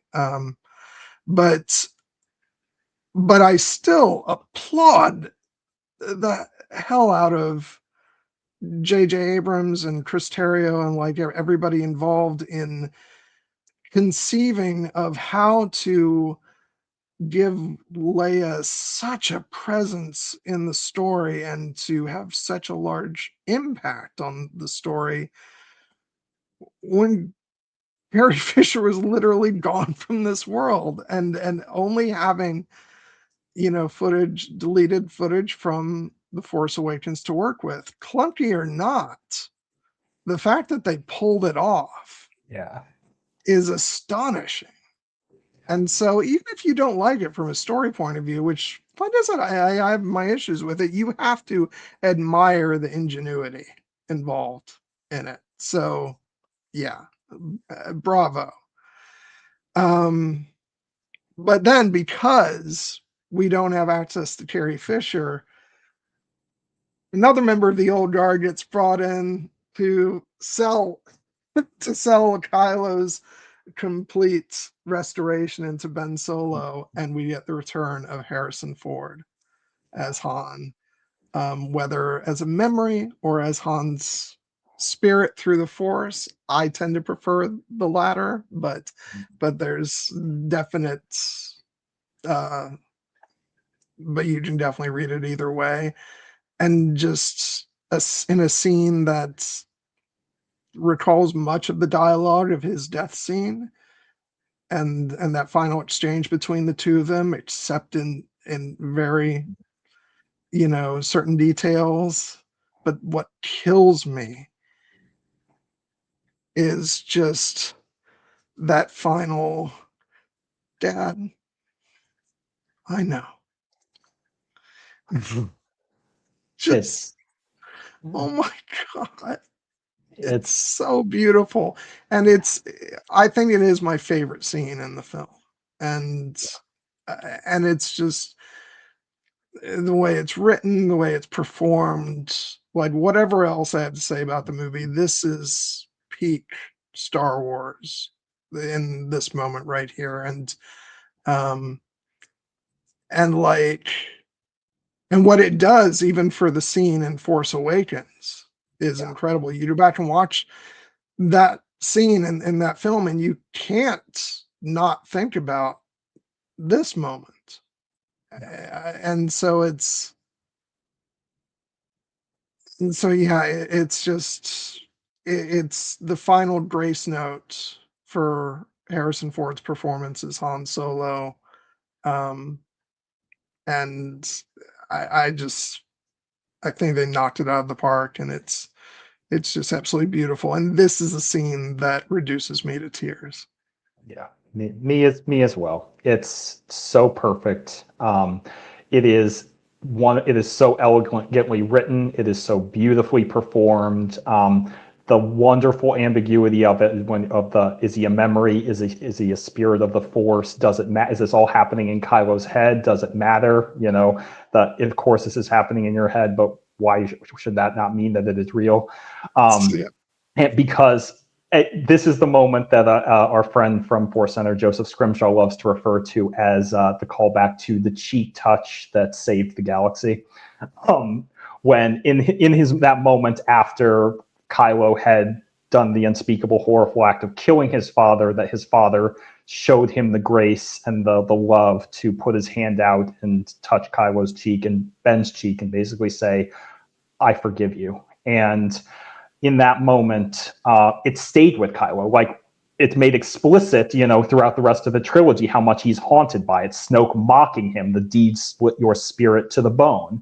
And then Rey, I see through the cracks of your mask, you can't stop seeing what you do to your father. In that vision sequence that they share in the beginning of the movie, where Kylo's trying to unbalance Rey, he gets unbalanced by visions of Han.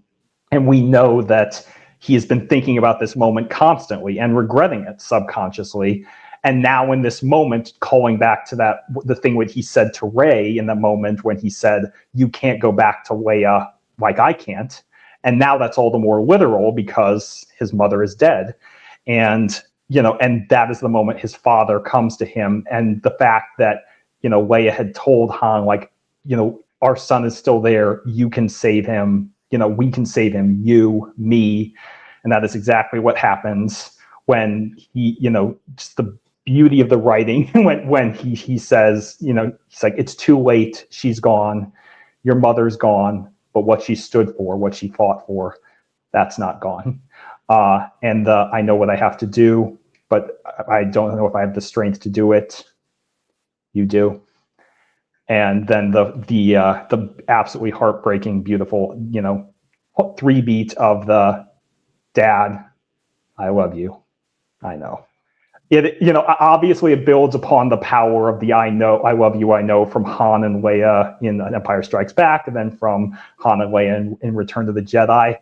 This is an absolute perfect 3-beat where it just, I was something I didn't know I needed from this movie. Because I saw a line of criticism after this movie against this scene where they're like, people thought that maybe this should have been Luke or should have been Anakin, and I was like, no. Well, I think it was just people thought like, oh, why is Anakin's Force Ghost not appearing to Ben, like, and telling him how wrong he's doing things? I'm like, no, it had to be Han in this scene. It had to be.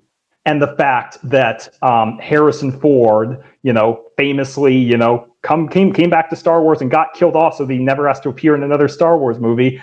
And then he not only comes back for this incredibly important moment, but he's uncredited for this role. And he, just because he knows how important it is to this character, to not only for Ben's story, but to help complete Han's story, so that Han's life didn't end as a tragic failure in that moment. He got through to his son. It took a little longer than we would have liked, but he did it. He saved, and the beauty, the absolutely beautiful moment where he said, where Kylo was trying to hold on. He's like, your son is dead, and he's like, no, Kylo Ren is dead. My son is alive. So good. I will admit, like, whenever like these things are done where people don't like get credit, I like, because they want to keep it a surprise. I do wish, like, once the movie had already been out and they released it on home video, I wish they put his name in the credits because like, he's fucking Harrison Ford as Han Solo. Like, I would like to see his name on that final credit sequence. But but I don't know how all that necessarily works. I'm sure there's contracts and all that stuff. So, Yeah. but yeah, and so then we work towards the climax of the film, and before we jump right to Exegol, which wait, let me take a moment, because I'll be pretty positive from here to the end. So let me just get like my one final like little criticism out of the way, which like it's a half-hearted criticism because it's not that major, but like I have never liked the name Exegol. It does not I sound like the name of like the ancient planet of the Sith. Like, aren't Sith planets supposed to start with an M? Well, I mean, I get like there was a part of me when I first saw this movie when I was like, oh, could this have been Moraband? Well, no, because Moraband's not located in the unknown regions.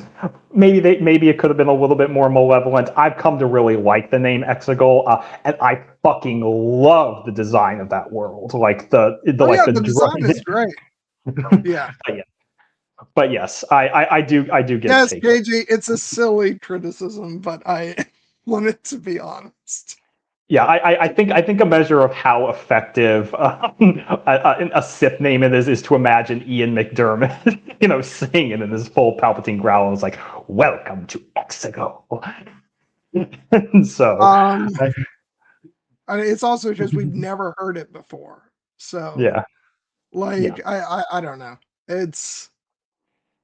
It reminds me of the extension, program extension on my computer. It's like Sith Planet.exegol.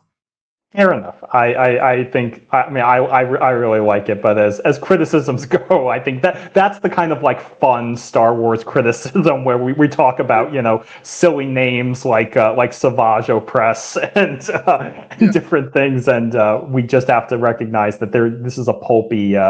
There's a pulpiness to it that I enjoy. Yeah, yes, exactly. This is what happens after they destroy Palpatine. And the Sith fleet, Exegol has stopped working, and the sun comes. Oh god. Okay, just wanted to get that out of the way. Okay, so before we get to Exegol, we've got all the stuff with the the Resistance planning their next move. Oh wait, no. What am I doing? We got one more big thing to talk about before we get to any of that. We got Rey going to Octo planning to hang it up, and I can't believe I skipped right over this scene. I was gonna call you out if we didn't circle back, but I was trusting the flow.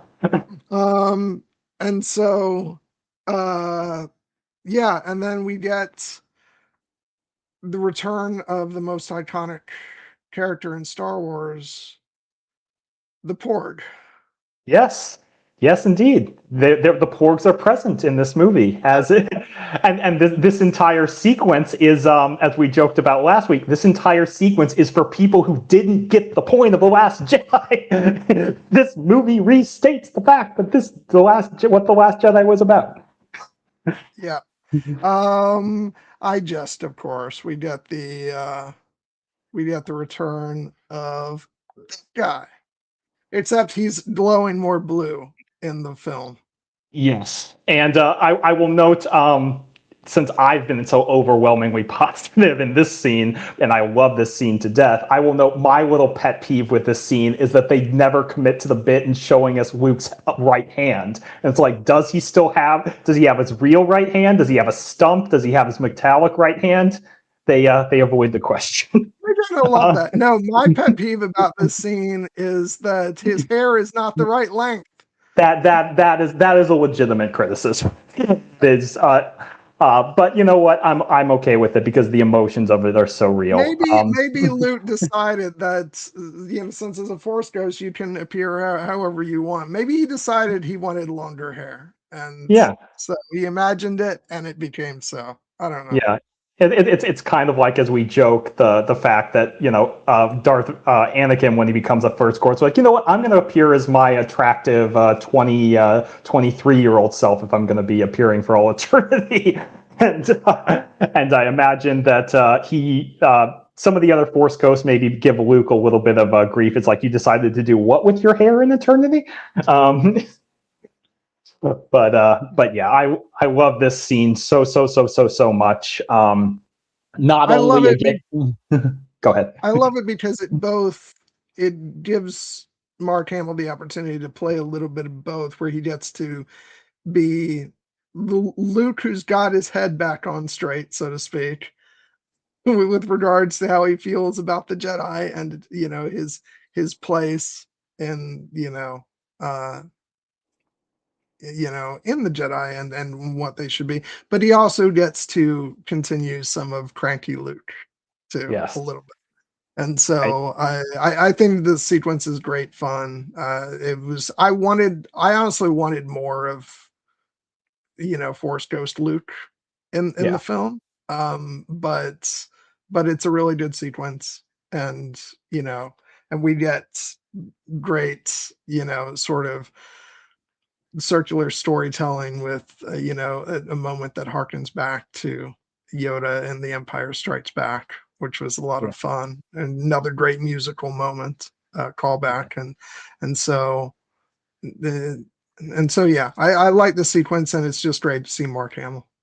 Yeah, I love, as you said, the balance between Luke's, kind of crankiness that we had seen in The Last Jedi and the emotional, profound nature of the scene. Like the fact when Rey is getting ready to throw the lightsaber away and he catches it and it's just like, what are you doing? And then she's like, I'm doing what you did. I'm never leaving this planet. And again, underlying the theme of The Last Jedi, I was wrong. It was fear that kept me here. What are you most afraid of? And then we get into the really powerful thematic and emotional. Then it rears its head again, and he's like, because you're a Palpatine. Because you're a Palpatine. Well, I mean, again, this is for me. Yes, maybe that it's like reiterating the information for the audience, but I think it needed to be made explicit here, because what he says afterwards of that is Leia knew it too. And that just recontextualizes everything that we had seen from Leia and Rey's relationship. The fact that this granddaughter of her mortal enemy, like Leia, took her in and trained her and loved her. And Rey is incredibly moved by that. And she says, she didn't tell me. She never needed to tell her, because as Luke says in one of my absolute favorite lines in the entire movie, because she saw your spirit, your heart, Rey, some things are stronger than blood. Confronting fear is the destiny of a Jedi. Your destiny. Like, that is just chills down my spine every time I hear it. Moves me to tears. I just love the fact that this is what Rey needs to hear in this moment, is the fact that, genetics are not determining who she is. Like, she has shown us who she is. In this moment, she is doubting herself, but everyone else has seen it. Her friends in the Resistance have seen it. Her Leia has seen it. Luke has seen it. Ben has seen it now. She may be the granddaughter of Emperor Palpatine, but she is so much more. And she is a Jedi.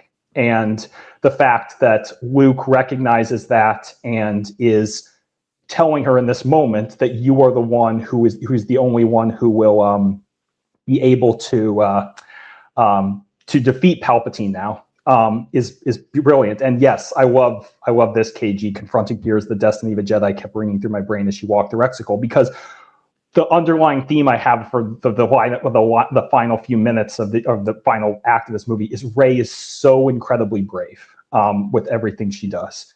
And I have talked about the fact that I actually see this line kind of having a thematic trilogy connecting through the three trilogies, because I connect this line to The Phantom Menace with Yoda's speech of fear is the path to the dark side, fear leads to anger, anger leads to hate, hate leads to suffering.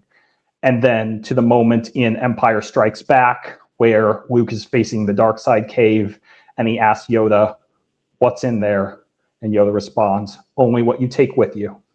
And then in this moment, what are you afraid of, Rey? Myself. Confronting fear is the destiny of a Jedi. Your destiny. Yes. thank you, KG. This is what was running through my head every single time they said the Yeah. name of the planet. Yeah, I get it. I get it. But Um, I just love the thematic connection there because this is the arc of the Jedi, all throughout all three trilogies, and with Anakin, with Luke, and now with Rey, and now there's a larger context for it that ties all three trilogies together. And Rey in this moment confronting her worst fear inside herself, and then literally walking into the depths of hell, to face the devil himself, who lives within her and is trying to literally possess her. And the fact that she faces him down and ultimately overcomes him is just, I love it. I love it so much. And that's not, and all the more so because it's honoring, what came before. Luke says it later in the scene, 1,000 generations live in you now, but this is your fight. And he gifts her Leia's lightsaber to take with her to .exe exegol, and we get the confirmation that Leia did train as a Jedi, and that Luke, she essentially walked the Jedi path with Luke before recognizing that no, she could do more good elsewhere. And as he said, she surrendered her saber to me, and told me it would be picked up again one day by someone who would finish her journey, her future apprentice, Rey. And I love that. I love the design of Leia's lightsaber. It looks awesome. I love the moment that we actually get a flashback to them training with Billy Lord, standing in for Carrie in that scene. They do a little digital trickery with the faces, obviously, but yeah, I'm not. I found Luke's face more convincing than Leia's, unfortunately, but maybe that's just a staple now yeah. of less than convincing CGI Leia's. Yeah, well, Um, this one looks better, and I recognize the scene that they take her face from, and that it's from the scene on Return of the Jedi on the Ewok bridge. Um, um, but yeah, it's invaluable seeing this and hearing that she trained as a Jedi, and um, and not only does that make sense because obviously she's training Rey in this film, but also just the knowledge. It's not knowledge that we had prior to this film necessarily, and so it also like adds more context to like when she uses the Force in the Last Jedi to save her life. And so I made a comment last week that whatever issues I do have with this film, I think it adds significantly to the other films in the trilogy. And so yeah, I loved finding out that Rey was, was training as a Jedi, and because it's just so fun to think about that, and it's delivering on the promise of a Leia being the other Skywalker. which I think that this movie underlines that and then puts an exclamation point on it, and then goes on to show that yes, the lineage will continue. I also, speaking of great Leia callbacks, I love the fact that after Rey has accepted the lightsaber, she's still like, but I can't get there. I don't have. I destroyed Ren's ship. I don't have the Wayfinder. And Luke calls back to Leia's line, "You have everything you need." And specifically, yes, the other Wayfinder is there in the ruins of Kylo's ship, the beautiful. Two were made, and then the iconic, beautiful moment of Luke raising the X-wing out of the waves of Ahch-To with John Williams music, calling back to Yoda's theme, but this particular theme is called "Destiny of a Jedi." And I can see you're going to make a humorous comment, but I just want to say that the emotion of this scene always wrecks. I'm just thinking about Luke planning for this moment. It's Yeah, like, I'm gonna wait until after Rey burns Kylo's ship yeah. because I want to flex that I can lift the X-wing out of the water and give it to her. which is funny, but it makes for a great thematic parallel later. But yes, it is kind of the whole like yes wisdom they held, but that library contained nothing that the girl Rey does not already possess. Force Ghost can be a bit mischievous, in that way, and yes, I do think that it's a nice thematic callback, because obviously Luke is now powerful enough to do this and believes.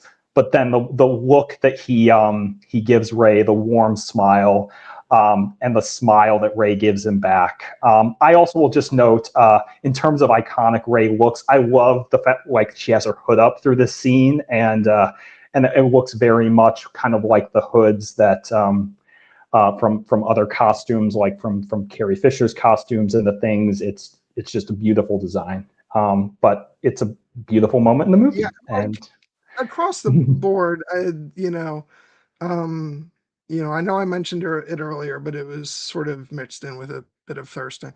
I will say on a serious note, like Rey's costumes across the whole trilogy, I just think have been outstanding because I love her look in Last Jedi too. I think, and it's very symbolic of like character wise what she's sort of going through, and I like that, you know, you mentioned the fact that her costume in this film is a brighter shade of white, yeah. and talking about parallels, I think that that's very interesting because it's sort of paralleling um with Luke in Return of the Jedi where he's all in black, Yeah. and so I love that.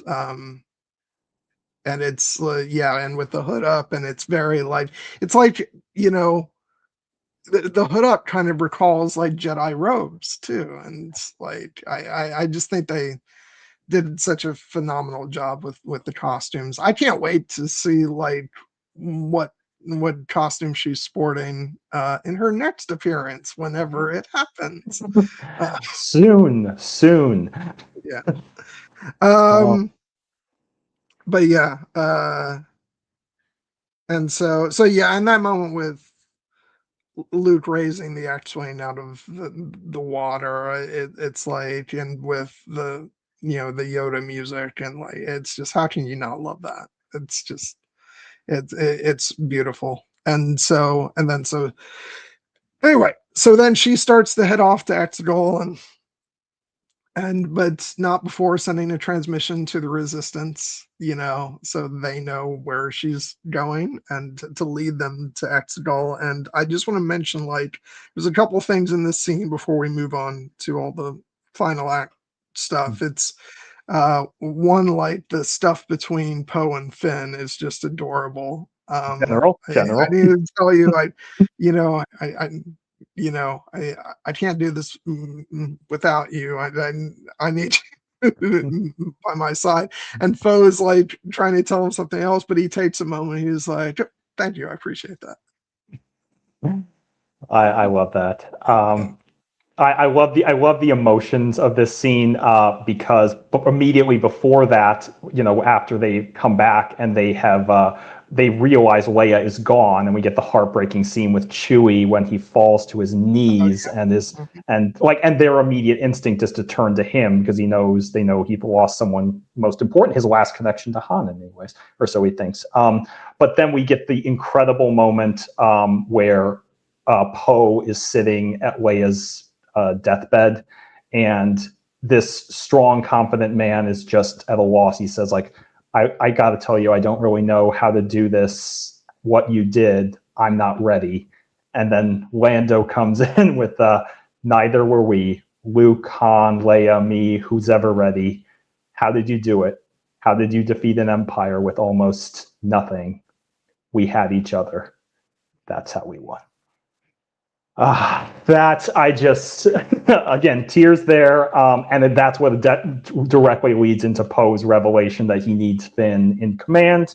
And Finn having the revelation with Dio that, their shared love for Rey has led them to this treasure trove of information that they will need to stage their assault on Exegol.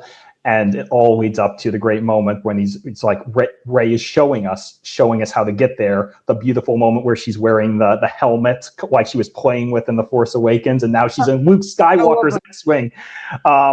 And then Poe turns to Finn and says, "Then we go together." Alone, they're going together alone with friends. General. God, this is so good. And you've mentioned in the past how you've had an enduring fondness growing for the March of the Resistance, Yes. And the way it's used in this scene, I fucking love it. And here's another thing. I want to say that this viewing may have been the first time that I heard like the explicit line of how Lando and Chewie were supposed to like gather, uh, you know, support and ships where, Poe point blank says that they're going to send out a transmission, calling for, anybody to join the fight. I somehow must have missed that. Like coming away from my first viewing, I think like the implication for me was that Lando went and one by one gathered support.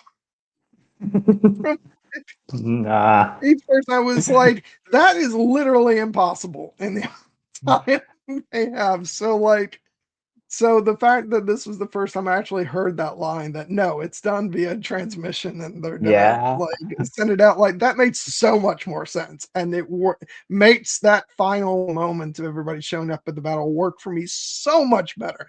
So this is an example of me just completely missing a line. Yeah. I'm glad you were able to acknowledge that, because yes, one of my biggest frustrations with movie criticism is when someone levels a complaint against the movie, and I'm just like, the movie answers that explicitly if you were paying attention to it. But yeah, this is a great, climactic, like gathering of the forces moment, where they're outlining their plan of how they're going to take down all the destroyers, and ultimately culminating with Poe calling back to Zori's line of the First Order wins by making us think we're alone. We're not alone. Good people will fight if we lead them. And going into Leia never gave up, and that neither will we. What our mothers and fathers fought for, we will not let die. For the galaxy, for everyone we've lost, for Leia, for the galaxy, they are going to go. And I just like, again, the music is rising in this scene. We're seeing that like a whole collection of characters. Nine Numb is there. Kato Connix is there. Yes. Beaumont Kin is there. Aftab Akbar, Justice for His Father. And Rose. Yes, Rose is there. And then of course they're going to be joined by Jannah. But it really is an inspiring moment for me to see them, like, the Resistance knows they're going up against impossible odds, but they're going to do it anyway. Somebody though. Go for it. Yeah. Pip. Yes. No. I'm so glad, because yes, this movie does have a few Game of Thrones crossovers. One, we already talked about Richard D. Grant, and yes, Sefton Vanek is the character's name, but he is Joseph Alton, aka Pip from Game of Thrones. And I did clock him and was very sad when he perished in the battle. Yeah, I just remember being like, "Is that?" It is. It is. Okay, let's go to Exegol. Yeah. Dot, XE. Yeah, I pretty much can't think of anything that I would want to complain about this entire sequence. It's absolutely incredible, and like, yeah, it's creepy, it's thrilling, it's ultimately like emotionally satisfying. I just freaking love Palpatine walking out and his gigantic, like, robotic, Yes.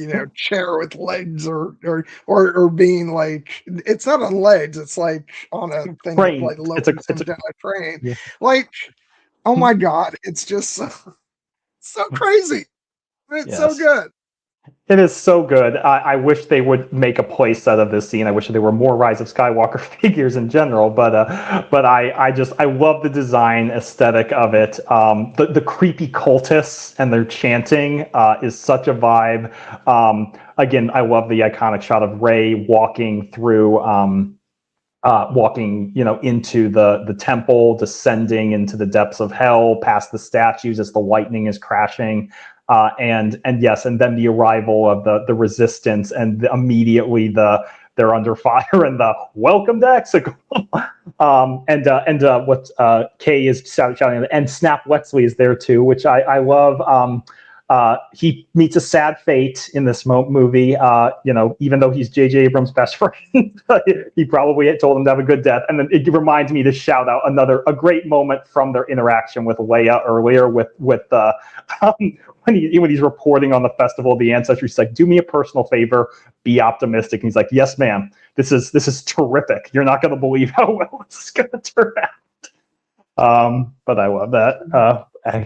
That's another thing that cracks me up about like JJ Abrams bringing in his buddies. It's like obviously Snap was in The Force Awakens, which felt perfectly fine and organic to me. Yeah, I know he's buddies with JJ Abrams, but it still felt fine. Then he completely disappears in The Last Jedi.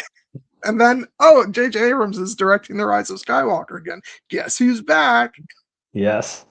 And I mean, like it's fair. Like, people get on like Jon Favreau too for this. It's like, but like, yeah, if you're making a big movie, guess what? Your friends are gonna want to be in it, and why not give them roles? Yeah. But yeah, I love the battle. I love the how overwhelming and terrifying it feels. The fact that Palpatine basically thinks he has Rey tied on a string because of the circumstances in which we've talked at length about the fact that he essentially is mocking her for coming before him as a Jedi. He's like, "Long have I waited for my grandchild to come home. I never wanted you dead. I wanted you here." Here's the thing, like, regardless of what I think of like the whole story of like Rey being Palpatine's granddaughter and all that, how it was handled or whatnot, still when you get in McDiarmid saying, "I have been waiting for you, my granddaughter," it's so delicious. So like even if you don't like it on a story level, there is still Ian McDiarmid's delicious delivery of dialogue. Yes, I am so grateful for. This is one of my favorite iterations of Palpatine in any movie. He's not quite as gleeful as he is in Revenge of the Sith, but yes, as KG says, full creep mode activated. He's laying it on thick here with you will take the throne. And she's like, "I haven't come to lead the Sith. I've come to end them." As a Jedi, no, your hatred, your anger, you want to kill me. That is what I want. Kill me, and my spirits will pass into you as all the Sith live in me. You will be Empress. We will be one. And it's such a cool bit of Sith lore. Again, the idea that they would cling to life in these horrible, unnatural ways because there's nothing waiting for them after death. That it actually makes sense in the context of like the rule of two, and that like a master and an apprentice, and the apprentice is supposed to kill the master, but the master would try to cling to life by like trying to pass their soul into the apprentice, so that there's this twisted lineage of Sith like all residing in this one person. Yes, essence transfer but yes, it's also like it's creepy, and it's a violation of. Anytime I see essence, I'm just going to think of the Dark Crystal essence. Yes. Not far off in this movie. But in particular, like it's a violation. The idea that this grand, this creepy wizard wants to possess his granddaughter's body so he can continue the rule forever. But that's the Sith for you. This is And I wrong on so many levels.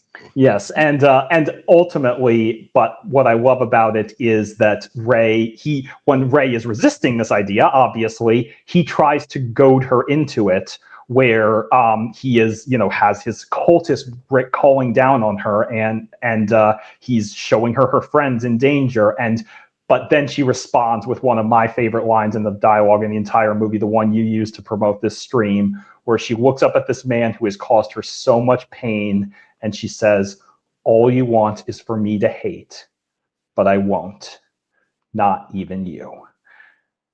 I just, again, this is where I'm in awe of not only Daisy's performance, but Rey as a character and the strength of will that she has to face this man in this moment. Dialogue that has been a great inspiration to both of us over the Yeah, years with how exactly. we sort of engage with things.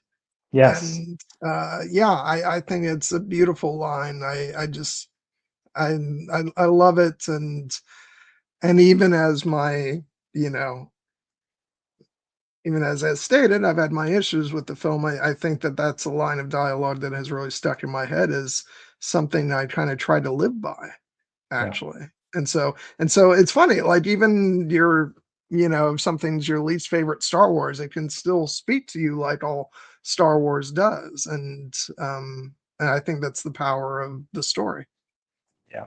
Yeah. This quote is in my Blue Sky profile. I will note, because it is a reminder for me anytime I log onto that website, as it was on Twitter before it.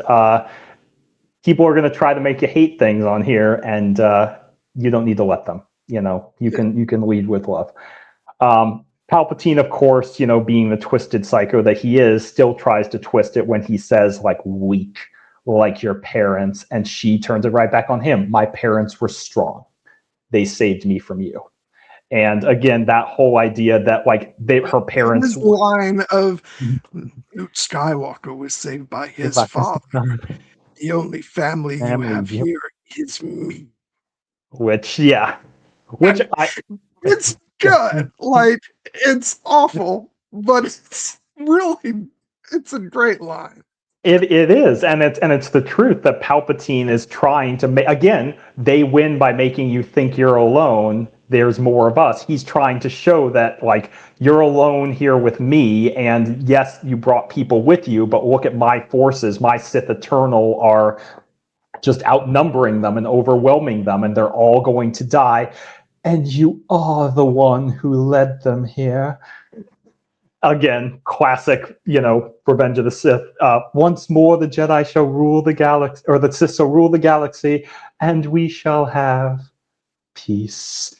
And he's sowing that here with he's saying, strike me down, take the throne, reign over the new empire, and the fleet will be yours. Only you have the power to save them. And it feels in that moment like Rey might actually make that sacrifice to save the one she loves. But of course, she's not alone.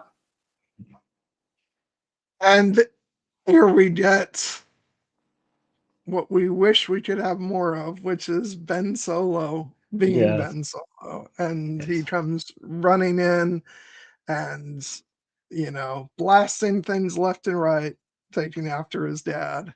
And, and making big jumps over ravines and landing with an ow.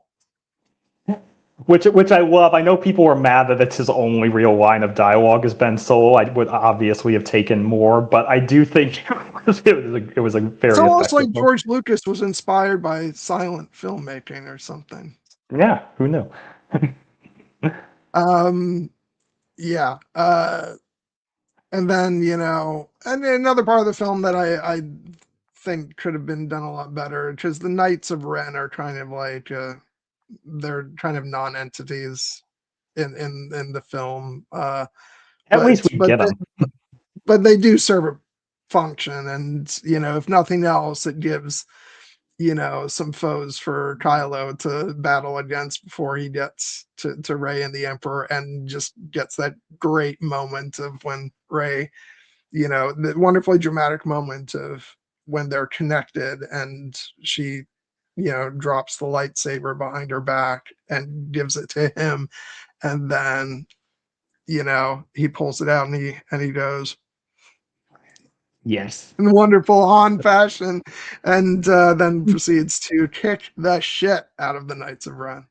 well, as he should, because they can't stand to him, and he is Ben freaking Solo, Jedi Knight, and I love everything about this sequence, in particular the beautiful way it's shot when, as Palpatine is screaming, she will draw her saber, she will come to me, and with a stroke of her saber, the Sith are reborn, the Jedi are dead, and then we see the Force connection between Rey and Ben, and Ben, like, her hope and optimism rekindled, and Ben nodding that yes, I'm here for you. You saved me, and now I'm here to help you. And in the novelization, there's a beautiful moment where they recognize the power of the dyad in this new form, and they're like, "This is what it always should have been." And the beautiful moment of trust when she passes the lightsaber, the iconic Solo shrug, which that was actually a great moment of community in the aftermath of seeing this movie. When I saw that, I was like, oh, he shrugged like Han. I wonder if anyone else caught that. And I go online, and immediately that GIF is everywhere because people love the parallels between Ben and Han. There's another moment when he's still Kylo, when he's talking to Hux and Pride, and he does the Solo finger points, and people love that too. But he's Han's kid through and through. Yeah, and and then and something that has to be said, bringing up John Williams' music again, the way he sort of inverts the Kylo's theme to be lighter and like where it was once, foreboding and dark, and like this is heroic and uplifting, transforming the same theme but into Ben Solo's theme. And it's just, I mean, what a brilliant fucking artist. I just that's why I really hope that we get at least one more John Williams Star Wars score. Please let us have that. Yes. But yeah, no, I absolutely love what he does musically here towards the end, and especially like getting the like transition between the Emperor's theme and Rey's theme throughout this entire sequence is also just amazing, because like I said before, there's those themes are connected, and if you didn't pick up on it before, then the music in this final sequence like lays it out for you. So again, intentional or not, I don't know, but it ended up being a stroke of brilliance. So yeah, and so Ben, comes to her side, and they're standing, side by side against the Emperor, and but it's not quite over. There's when he realizes the power of their connection and proceeds to take life energy from them, thus returning him both physically and clothing style wise back to Emperor Palpatine, as we specifically like very Revenge of the Sith Emperor Palpatine, and which I love. Yes, a very prime Palpatine. I'm so glad it's still Ian McDiarmid in this scene, because there were rumors before this movie, and in fact, I think it's more or less been confirmed that Matt Smith was going to be cast in this movie, and the heavy implication was he was going to be a young, regenerated Palpatine. If you're going to bring the Emperor back, it's got to still be Ian McDiarmid, even though Matt Smith's a great actor. And yes, I fucking love the fact that not only is he, got the glowing red eyes and looks more demonic than we've ever seen him, but that he gets himself some sweet new drip He's going to take some of that Force energy and give himself an upgrade on. He's like, and it's the moment where he's like, if I'm going to be Emperor of the Galaxy, I am going to look the part in terms of look what you have made. Yes, on so many levels. This is Palpatine just in his evil wizard element, and I love it so much. The fact that he's playing to the crowd, that he is again being a petty little bitch when Ben tries to rise. He yeets him down into the cavern because he's done with the Skywalkers. And Ben's not dead, obviously. He will be coming back, but and then the whole we should note that at this point the galaxy has arrived in the beautiful moment to when it seems like they're overwhelmed, but it's revealed Lando has indeed brought the fleet. The iconic moment when Poe's like, my friends, I'm sorry. I thought we had a shot, but there's just too many of them. But there are more of us, Poe. There are more of us. We pan around, we see the Citizens' fleet arrayed against the Empire. And for one of the very few times throughout the saga movies, we get the main theme in the context of the movie, specifically the and into the full blast. I'm sorry, JG. Was I torturing you with that? Sorry. Yes, and just the thrill of that, of the Lando, you did it. Lando's laugh hit those underbelly cannons. Every one of them is a world saved. I do remember the first time I saw this movie. This was the one and only time in any theatrical viewing experience when I literally stood out of my chair, cheered, and fist pumped at the screen. And it was the moment when we saw Wedge in the gunner's seat. Dennis Lawson, grumpily famous, I don't want to come back for The Force Awakens. And then here he is in this movie, and he's still in the fight. And Zori's there, and Babu Frick is there. Who's that flyer? Take a guess, Spice Runner. Hey! Oh my God! This is such a thrilling and inspiring moment to me. Just the fact again that the galaxy has in one voice finally decided to rise up and say, "No more evil space wizard, no more." But of course, the evil. We get both the Ghost and the Colossus. Yes, among the ships that are in there, among many other ships, which probably too many to name, but lots of other sort of Easter eggs.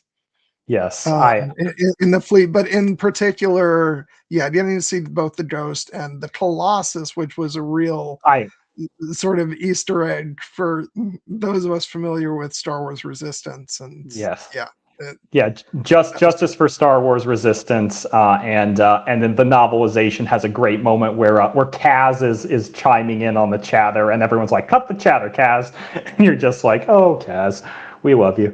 And yes, and we don't know who's flying the Ghost. I presume it's Jason Syndulla, but yes, it was. But this is one of those things where you could tell 1,000 stories with all the people who decided to come to Exegol. And if we ever start to expand the palette around the sequel trilogy, I expect that we will learn. And then again, the line where they get all these ships, they have no navy. It's not a navy, sir. It's people. Just people. Yes. Yeah, I love that moment so much. Ken Knapsack at Force Center has talked about how much he loved it. Just the fact that these fascist assholes can't comprehend that they are going to lose, and they're going to lose in this way, that the people are rising up against them, that, again, tying it to real world politics, like the No Kings protests, and the people in power, again, not they're being oh, they're paid agitators. They're suffering from Trump derangement syndrome or whatever. And it's no, it's the people. It was always the people. We, the people, have decided that we say no more to tyranny. And that is why this movie has continued to resonate with me, many years since, and all the more so with every passing year. because it's just satisfying to see dictators get their comeuppance, even if they don't go down easy, because Palpatine does not in this scene. I love the fact that he he is not super unfazed when he sees, like, do not fear their feeble attack, my faithful. Good tongue twister there. Nothing will stop the return of the Sith. And lightning, like, oh, oh my god. Again, Ian Retirement's performance, like, as always, just incredible. And visually, just the image of him just, yeah, it's KG. I actually was able to blast my surround sound on my viewing today because nobody else was home. Um and the house shook in that scene. I was a little worried that some glass was going to break for a second. It was great. And then we come to, I mentioned that, like, the Han and Ben scene is probably my favorite scene in the movie, but now I'm not so sure because it comes up against this next moment, Yeah. which This is my another one favorite of scene in these, the moon. which is another one of these moments where, even on that first viewing, where I was coming out of the film with a lot of, I'll be honest, negativity. Like, this moment just sent chills down my spine and was absolutely amazing. Um, just the, you know, be with me, be with me. And then to hear, first, Obi-Wan's voice, and at least I think it's Obi-Wan's voice first. It is. Yeah. It is. And then slowly the other Jedi, like everybody from Yoda to Qui-Gon to Ahsoka to Aayla Secura, to Kanan Jarrus. Yes. And I have the full list of there are 11 voices, I believe, in this scene. So the Jedi that we do here, we hear both young Obi-Wan, Ewan McGregor, and old Obi-Wan, Alec Guinness. We hear Hayden Christensen as Anakin Skywalker. We hear Samuel L. Jackson as Mace Windu. We hear Liam Neeson as Qui-Gon Jinn. We hear Frank Oz as Yoda. We hear Kanan Jarrus, Freddie Prinze Jr. as Kanan Jarrus. We hear Ashley Eckstein as Ahsoka Tano. We hear Angelique Perrin as Adi Gallia. We hear Olivia D'Abdo as Luminara Unduli. We hear Jennifer Hale as Aayla Secura. And of course, at the end, we hear Mark Hamill as Luke Skywalker.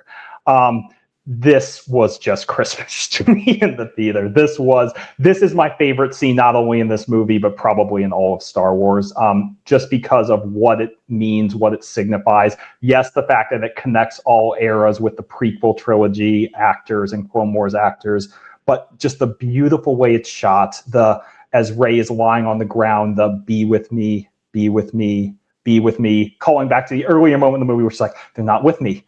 Ugh. But now here they always were. The way that it pans out beyond the lightning into the galaxy to the stars, and then we hear the voices, and the beautiful things they're saying. These are your final steps, Rey. Rise and take them. Anakin saying, bring back the balance, Rey, as I did. In the night, find the light, Rey. You're not alone, Rey. Alone, never have you been. Every Jedi who ever lived lives in you.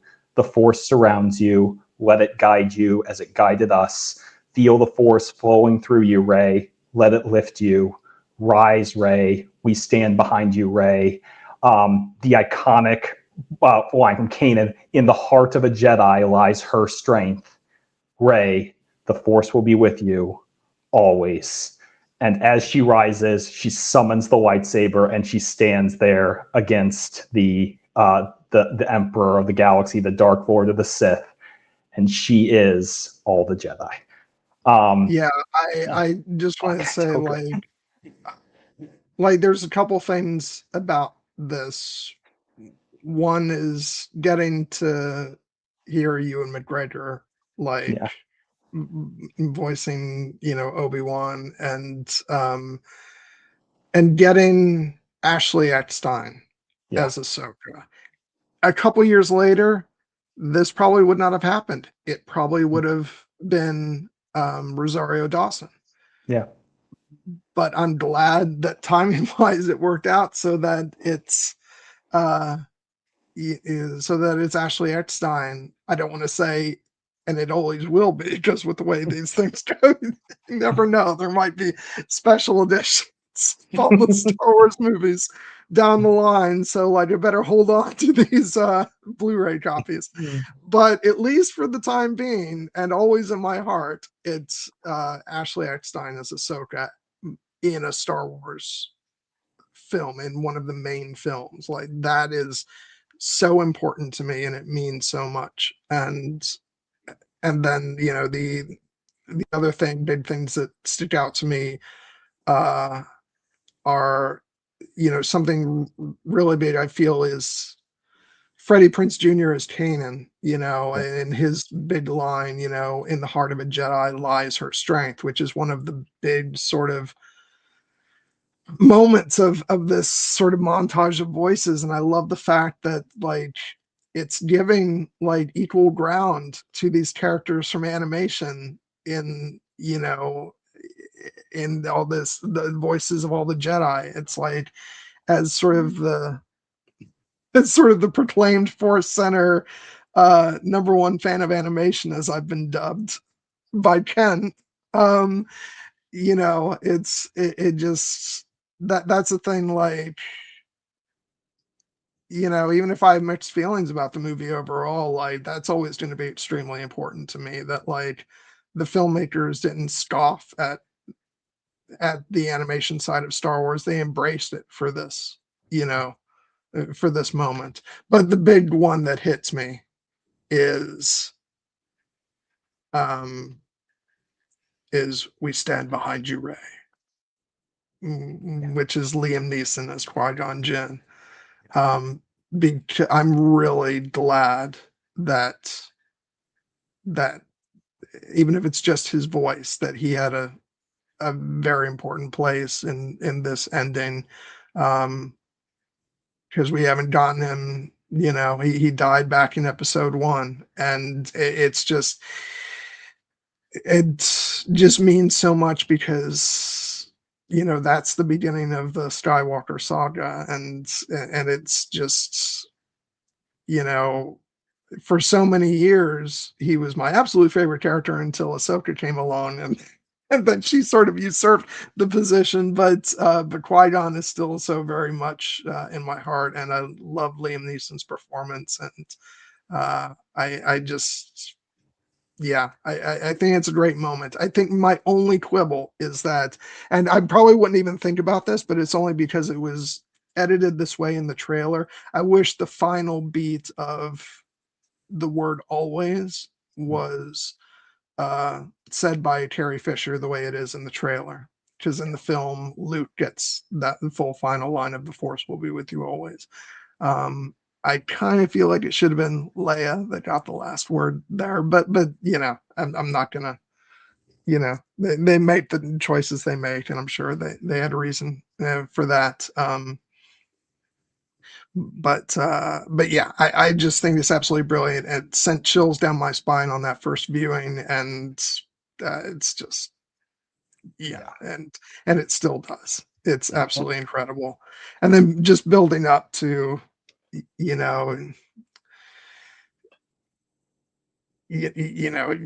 cannot defeat me. I am all the Sith, and I am all the Jedi. Yes.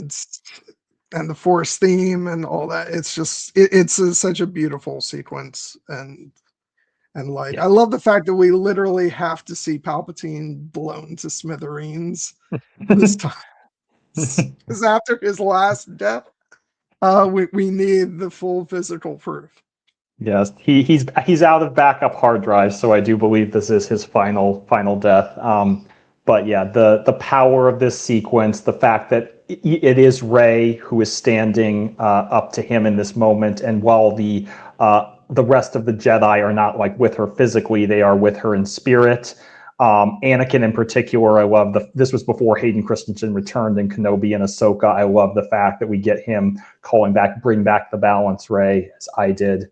And I love the fact that Rey ultimately defeats Palpatine once again through an act of defense, and his rage and his anger are the thing that destroy him in the end.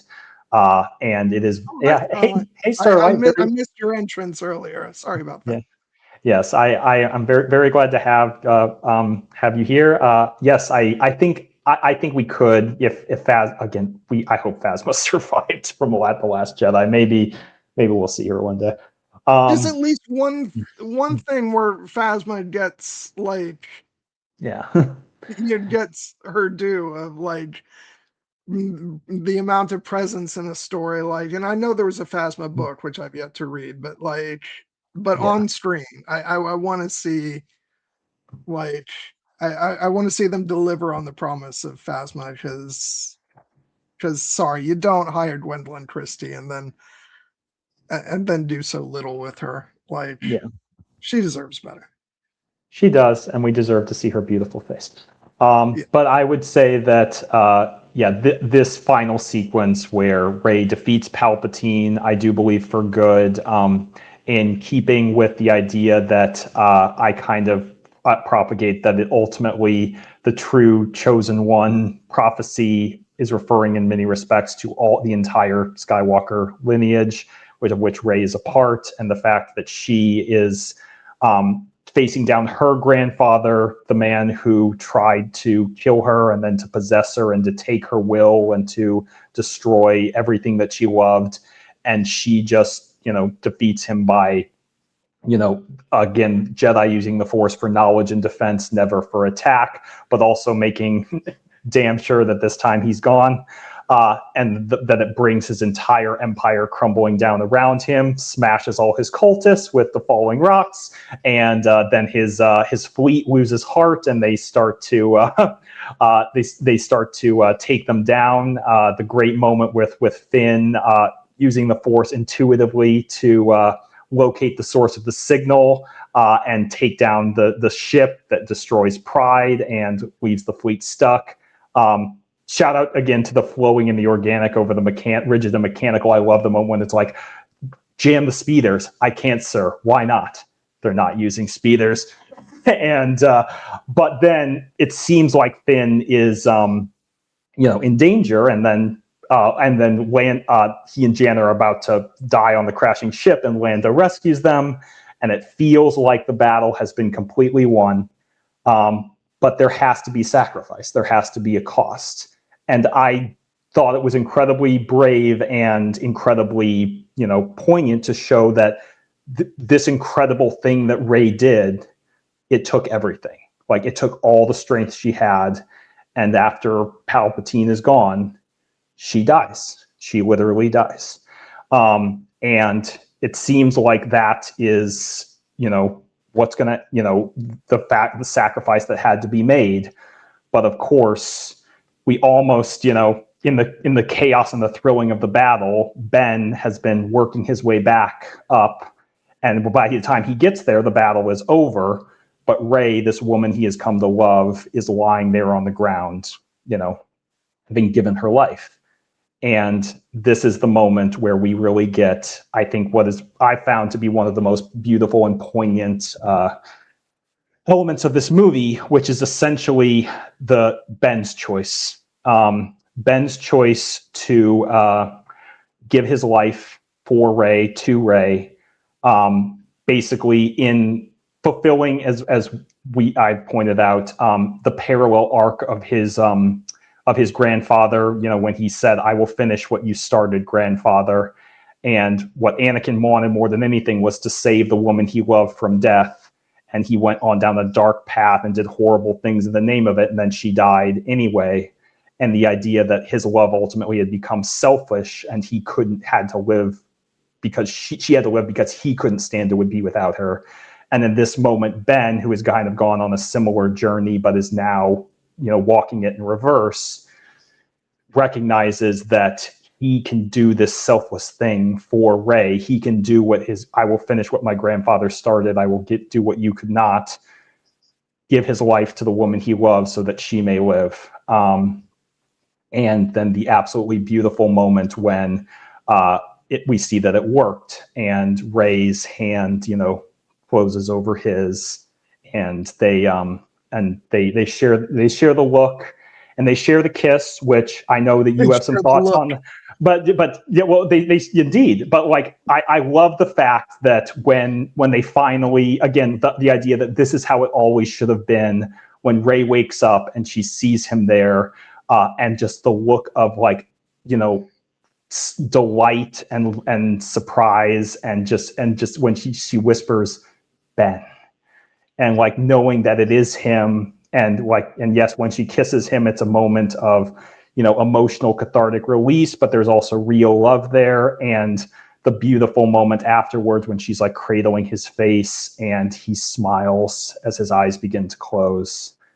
I love it. I think it's entirely earned. I know that some people on both sides, there are other feelings, like people who were really invested in Rey and Ben's relationship really want him to live in this moment. I know some people don't like the Rey and Kylo romance and think the kiss is a little awkward, but for me, it just works on every level, both thematically and emotionally. Oh, I don't like the Rey and Kylo romance. I really like the Rey and Ben romance. Yes. Yeah. Yeah, I think when it's even in Last Jedi, you can tell when she gets through to Ben, and there's like this connection between them. But then Kylo, it is, but when he's more Kylo, that's when the manipulation really comes into play. And so, yeah, I was not crazy about the kiss on my first viewing. I'll admit, because again, it felt like I had a hard time divorcing the out of movie conversation, from the experience of actually seeing it. And I'm like, is the reason we're getting this because of the whole Reylo movement? And maybe it still is. I don't know, but I feel differently now. When I watched the movie today, it felt incredibly earned, and they both, like, in that moment, looked so damn happy. Yes. Like, how can you begrudge them that after everything? And but he used, remember, they're both like, there's a reason why Rey died, because they're both running on empty of life. Practically running on empty of life energy. So he gives to her what he basically has left. Yeah. And I think that's a beautiful sacrifice. And yeah, I know there's people that are upset that he died, but it's the same thing with Vader. It's like, with these kinds of stories, if you want a character to have redemption after doing, committing horrible atrocities, that's typically going to end in their death, because what does it look like for them? What exactly would it look like for Ben to return with Rey to the Resistance?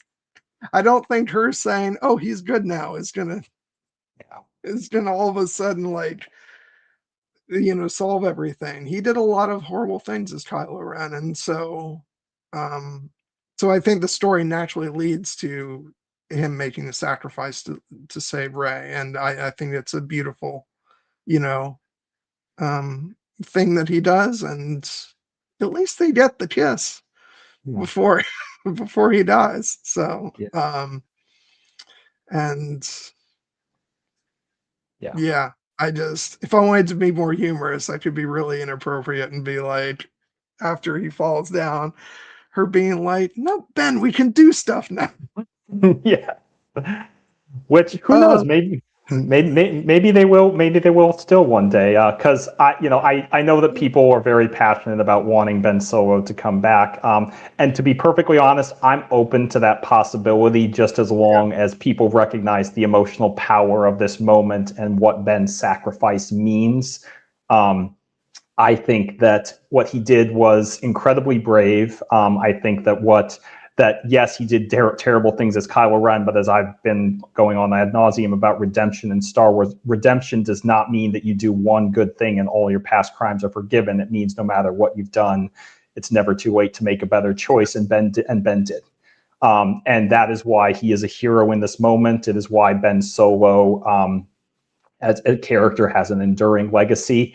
And if we ever see that resurfaced Hunt for Ben Solo movie come back in some form later, I would be on board, because the connection between Rey and Ben was powerful. It is, I think, worth exploring even further, the idea of the dyad. I personally believe that, a part of Ben Solo does live on in Rey, and I really would love nothing more than to see her continue to reflect upon everything he was and everything he meant to her as her journey continues. I think that ultimately in this moment, the idea of Ben, passing away, does, to me, fit in keeping with the idea that the blood lineage of the Skywalkers ends, but the spiritual lineage of the Skywalkers continues on through Rey. I think that's thematically powerful, but I recognize that there are a lot of people who just want Ben Solo to, come back alive and have a more redemptive arc. And again, I would love to see that, just as long as we recognize that the decision that this movie made with him, it wasn't a mistake. It was very intentional, and I thought it worked beautifully. To be clear, I'm perfectly fine with the idea of bringing Ben Solo back. I just think that it made dramatic sense in this film, what they did. And my comment about him not being sort of welcomed with open arms, it's within the context of this story. You cannot deny that him coming back to Agent Claus with with Rey at the end of the film would have been weird. Yes. But I think if time passes and he's brought back in some manner, I think there's lots of story that they can mine from that, and clearly they were on board with doing it in some way. If not for fucking Bob Iger. Yeah. So yeah, the fact that they were on board for that, and that Adam Driver was on board for it, yeah, still do it. Yeah. I don't think it's out of the realm of possibility. The fact that they were exploring it seriously and were ready to go with the movie before higher forces said no, tells me that they had a pretty good foundation that they were ready to explore. And so I'm perfectly of the mind that I don't think we've necessarily seen the end of Ben. I think it's, even if we don't get it for a few years down the line, I think we'll see something. I do too. I hope so. I think KG makes the point. I don't think bringing him back would lessen his sacrifice. The redemption was in that choice to give his life for Rey. Yes, 100%. And it's very much along the lines of how I feel about Vader's, sacrifice and death. Anakin's, great moment in that movie is his choice to save his son, and that is what Kylo does here. He saves the person he loves by his sacrifice. And yes, I was. Bob Iger and I think Alan Bergman are the villains here. It sounds like Adam Driver was on board, Steven Soderbergh was on board, Kathleen Kennedy was on board, and it's kind of this is it's maddening that we were so close to it, and then it got squashed at the executive level. But as I said, the script is still there, and hopefully we will see it in some form one day. Yeah, and Starlight and KG, I agree with both of you. I think I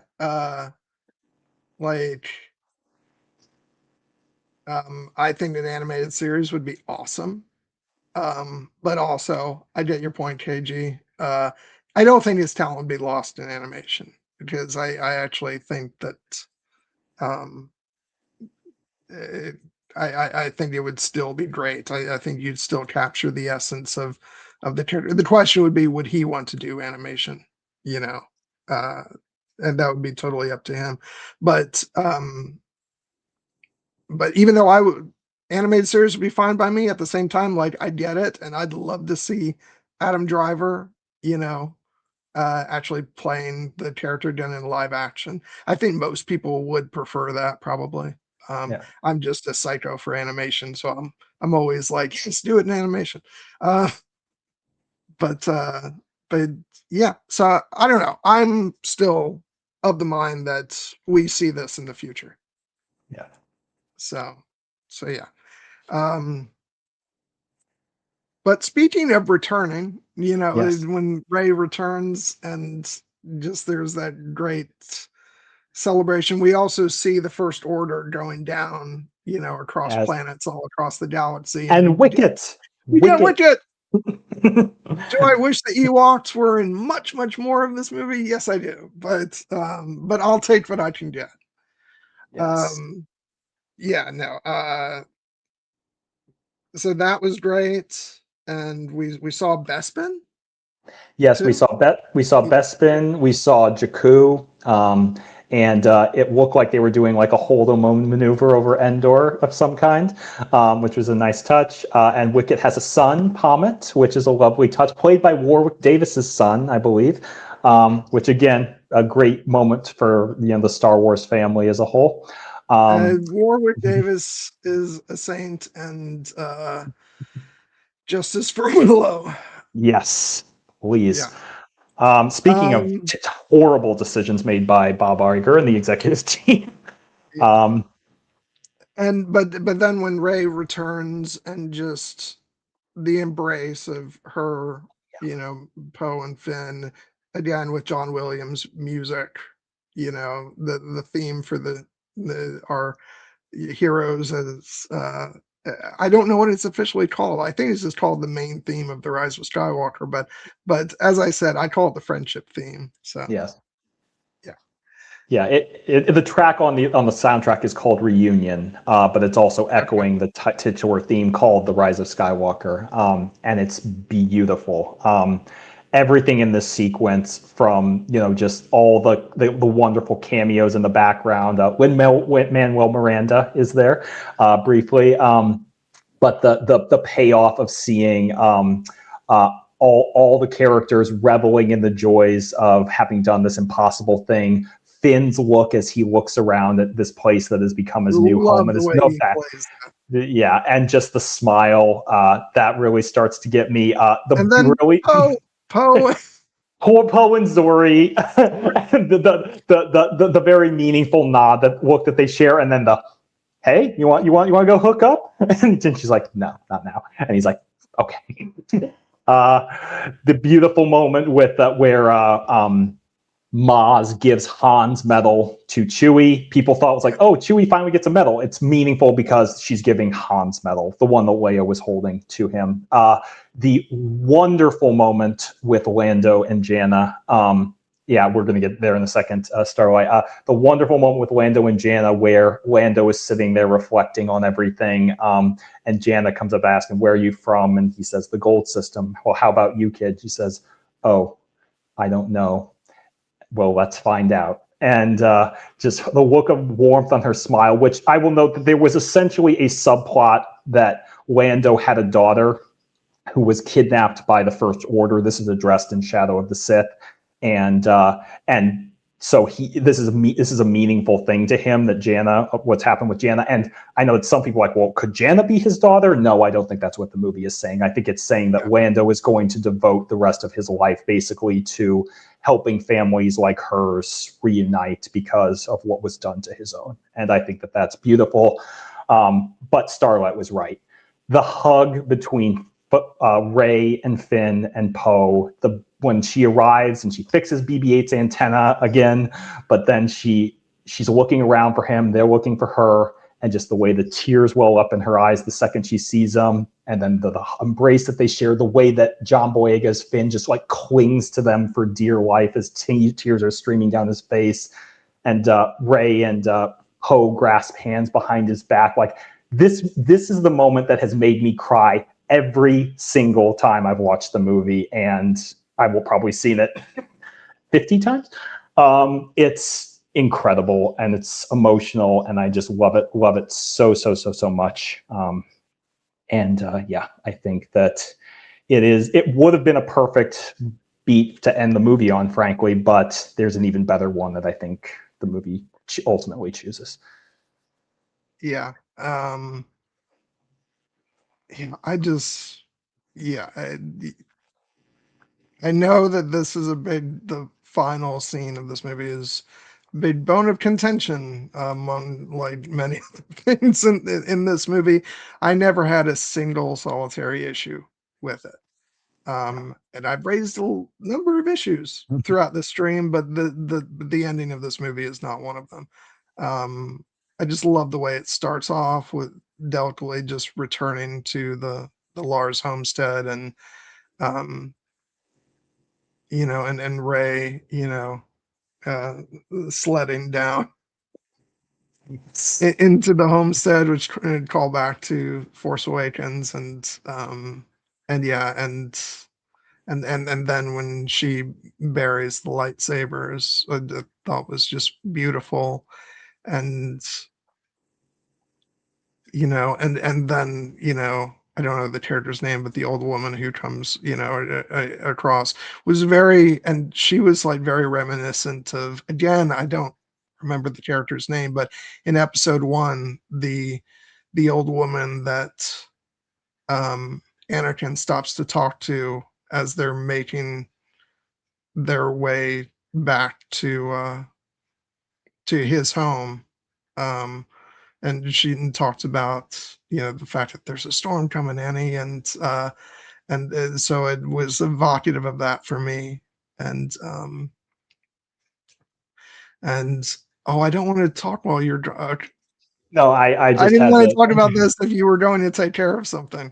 Oh no, I'm glad. I had to go grab something, but yeah, I really love this scene. And did you Yeah, have anything else you and want? just there's been no one for so long. And who are you?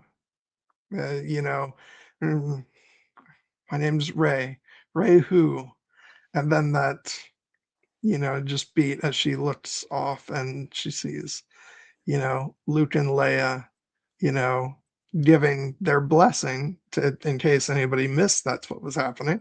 Um, and she turns back and she says, Ray Skywalker, Yes. both embracing, you know, um, the identity, a name that she's been gifted with, Luke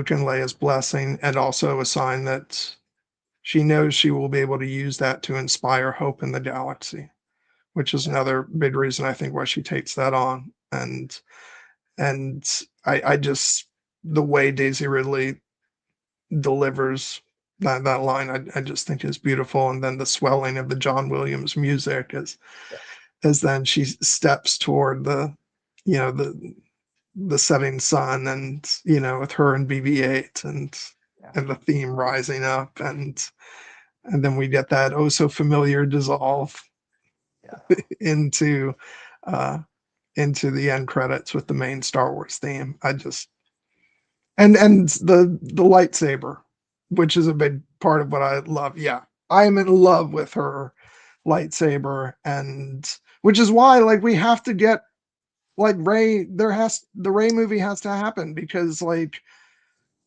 that saber is too good to just appear at the end of this film, and we never get to see her wielding it proper, and yeah, it's just It's perfect. For me, this ending is perfect. I love it so much. I respect differing opinions of people who think that perhaps that Rey would have been more powerful for Rey to keep her own identity, at either own the Rey Palpatine moniker, or I don't think that would be a good idea, or just stick with Rey from nowhere. The reason it works so well for me is because I think she is all of the characters in one. all the experiences of her life and her choice have brought her to where she is. She was Rey Palpatine by birth, even though she didn't know it. She was Rey from nowhere by all the experiences of her life. She is Rey Skywalker by choice, and with the blessing of both Luke and Leia, who loved her and taught her. And there's a beautiful moment in the novelization where she sees them, and she looks at them basically as almost to get their permission, and they smile at her and send her the Force message, it's yours, Rey. The name is yours.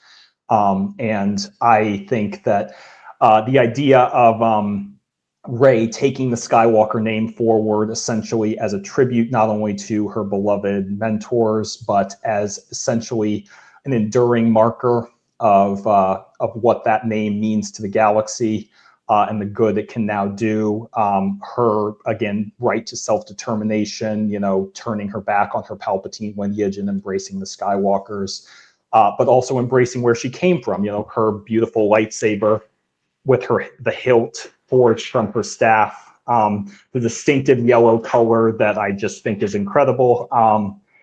It's just amazing. And the fact that she wanted to pay tribute, because the thing that I really come down on is that Rey, throughout this entire movie, throughout this entire trilogy, she wanted more than anything to have a sense of belonging, a sense of family, a sense of community.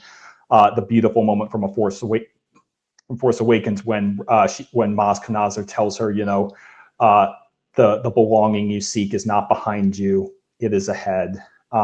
And she has now found it with her family and the Resistance. No, as one particular stupid strain of discourse says, she is not going to Tatooine to exile herself. She is going back home to her family. But she had to do this. She had to, to lay Luke and Leia to rest in this way. And then now she will carry the best parts of them forward, because she ultimately has made her choice. She has made her choice to be someone who is worthy of carrying the Skywalker name forward, someone who is good and kind, who has shown how the best of everything that a Jedi can be. And her choices are what made her a hero. And now she has laid the hero's blade to rest and will be forging her own legacy going forward. And to me, that was the perfect note on which to end the Skywalker saga. And whether or not future storylines with her will be known as episodes 10, 11, and 12, the ending of this movie, to me, will always have the power of the thematic, of as it's called on the Blu-ray commentary, Saga's End, because it feels like the definitive closing of a chapter and the opening of an infinite new one full of possibilities. And I love it so much. It is the perfect ending to the movies for me. Yeah. Yeah. And I know, you guys in the chat are talking about, what you might have preferred her to do, whether that's remaining just Rey or, or perhaps taking Leia's last name. And, it's like, all entirely valid. Like I was discussing earlier in the stream, I'm still not entirely sure that, like, how I feel about the sort of story direction of this movie in terms of the fact that they had Rey being Palpatine's daughter and like all that. And but this part of the end of the movie for me, I've never had any kind of knee-jerk reaction. For me, it's like again, like she takes the name on with the blessing of Luke and Leia, and I think she does it to keep the Skywalker legacy alive. And so it's always worked for me, but everybody's different. And, if it doesn't work for you, that's perfectly fine. I think part of me is also like, as much as I had my issues with the film, I think the reaction we saw at the time to, the name of Rey Skywalker was so intense that, like, just by virtue of the fact that I didn't hate it, made me like stand up and be like, extra okay with it. And like sometimes you just want to the reaction is so extreme that you feel like you want to stand up to it. But like I don't know, for me it was Ray's choice, and you know and I'm perfectly on board with that. Um but yeah, so yeah, it's a beautiful end to the film. I love the final shot. I just think it's just one of those iconic final Star Wars shots that's so beautiful. Yeah. And yeah, it's so yeah, it's I think I was, I think I was pretty I don't know. I guess maybe you'd be the better judge of it, because we had this stream and I said I was going to be honest about my feelings about the movie, but then I would also make sure that I talked about the things that I felt positive about. How did you feel I did balance wise? I thought you did great. I'm very happy that you felt you could be honest about the parts of the movie you felt didn't work as well for you, and that we were able to talk about those in like kind of a respectful manner and why they work more for me. But also, we just got to gush about the parts of the movie that we both love dearly, and that I was able to, and in certain respects, also, open eyes to new elements of the movie that people may not have seen, like the whole raised chain of kindness thing, because I've been thinking about that for a while. But ultimately, I just really want to thank you, John, for not only agreeing to talk about this movie with me, because you know how much it means to me, how much I dearly love it, but just the entire journey we've been on, going through all 9 of the Skywalker saga films. It means more to me that we have gone through all of that and now gotten here as kind of the culmination for now, and that we managed to do it in such a thorough and I thought honest and respectful manner, and also still talking about, again, the spirit of the things that we love. Because I love this movie more than words can say. And while I know that your feelings are more conflicted, I hope you can just, acknowledge that this is fun. It's fun to talk about movies like this. And again, I really just can't thank you enough for. If it wasn't fun, I wouldn't have let us go on for 5 hours. Dear God, we've really regressed. We have, but I also, I personally, this is now officially the longest stream that you and I have done together. Not the longest of the entire channel, but we did break the foreboding 5-hour mark, and I will always take it as a personal victory that I got you to talk about Star Wars: The Rise of Skywalker for 5 hours. I love it. Oh God. And it's my birthday week too. Like it's okay. So, it'll still be your birthday week next week when you get to talk about Outlander. And yeah, so just couple quick things off the top of my head. We didn't mention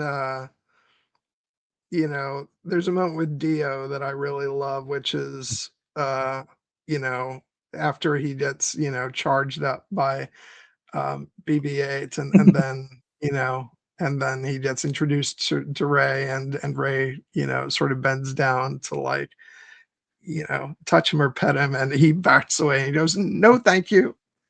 yes. Like, I just feel that in my bones so much. I love it because it is so much the idea of like he's almost like an abused puppy, which is a horrible thing. Ochi of Bestoon did not treat him kindly, but the mannerism, and that Dio is voiced by JJ Abrams, by the way, which is great. But I love that Dio, again, that Ray extends that moment of kindness to him. The like, looks like someone treated him badly. It's all right. You're with us now. And then that she she gives him she fixes his squeaky wheel, and he's like, "Squeak eliminated. Thank you. Very kind." And again, with the and again, Rey showing us who she is throughout this movie. Yes, I love that dearly. And another Dio moment when when he goes with Finn, because it's like, this droid is and I forget what Poe calls Dio initially, Pone but face. no, you mean phone face here, and then he goes, Dio, my name is Dio, and he's like, Yes. sorry, Dio. Yes. Um, yeah, I'm sure there's other little moments that we didn't get to. Do any pop up off the top of your head that you want to make sure that we just mentioned? Yeah, no, I mean, I will just acknowledge that we had said we were going to talk about Rose. I will acknowledge Yeah, that yes, Rose does not have as big of a role in the Rise of Skywalker. She did as the Last Jedi. I personally do not think that that was a malicious choice. I think that they've talked about in the behind the scenes commentary that they were trying to do some more with Rose and Leia, and then those scenes they just couldn't really make them work. If people want to read into that, that's fine. Like that, I do think that it is unfortunately that it means that Rose's role in the movie is somewhat diminished, but I do love what we have with her. The great moments that we get with her on the Resistance when the Resistance transport lands on the ship and she's there fighting alongside them. I acknowledge there was one moment where I did want a little bit more of an explicit callback to The Last Jedi, which is the moment when Finn says, Rose, you need to leave because we're going to take this ship down, and she's very distressed when seeing that. I wanted him to call back to the save what we love moment there more explicitly, but again, I think it is ultimately implied.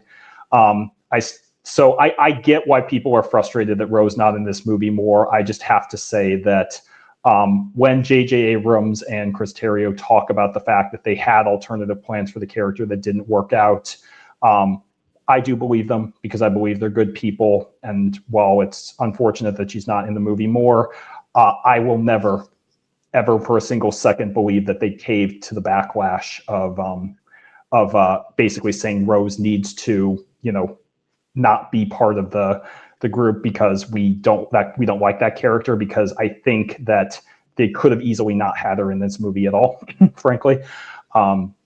And I just don't believe that that's who JJ Abrams and Chris Terrio are. They've shown me that they are better than that.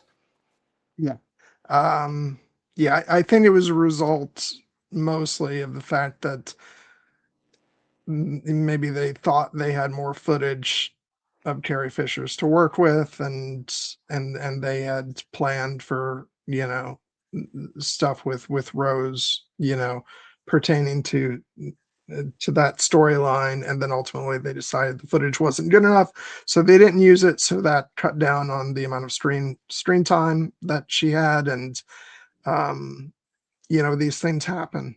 But I understand why they wanted to keep, as far as like the main adventure, the fact that they wanted to keep the focus on, you know, on the trio as well as 3PO and Chewbacca, who like these characters were split apart in The Last Jedi. So it's like perfectly understandable that they wanted to really put an emphasis on them for this movie. Um, like I said at the beginning of the stream, I think like even just little things they could have done, I would have liked to see like Rose as part of the mission in the beginning of the movie where they're getting the information. I think that would have helped a lot. And but these things happen. I'm sure if they had known that like they weren't going to be able to do everything that they planned, you know, and that would affect her screen time, maybe they would have put her in some other places. But then sort of once you have the footage, unless you're able to make the time for reshoots, it's kind of hard to change midstream. And and these movies were on deadlines. Like it's not like they could push the movie. It's like so like I get it. But yeah, I just what are you gonna do? There were a lot of things that I think ultimately were out of their control with this movie, and so I get it.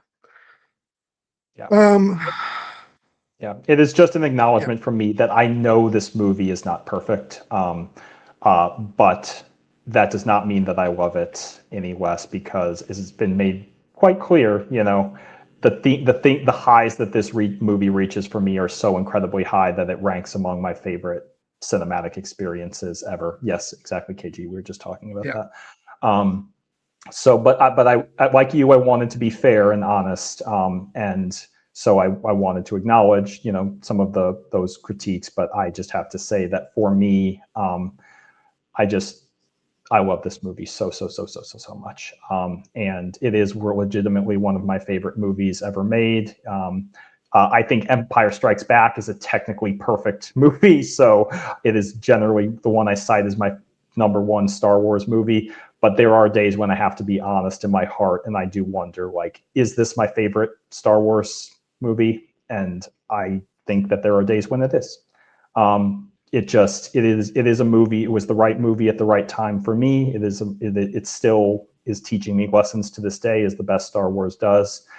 And I will always want to carry the spirit forward, not only because of my love for the movie, but my love for the character of Rey Skywalker, who, as the best heroes often do, it makes me want to be like her. It makes me want to be as brave as her, as kind as her, as resilient as she is, and ultimately, she was the hero that this trilogy needed. And uh, now that we have episodes 1 through 9, like, it is an inextricable part of this franchise's legacy. And for me, I think that it is one of its brightest lights. And like I said, I don't need everyone to love the movie as much as I do, but I need people to understand that the depth of feeling and emotion and the connection that I have to this movie, it is,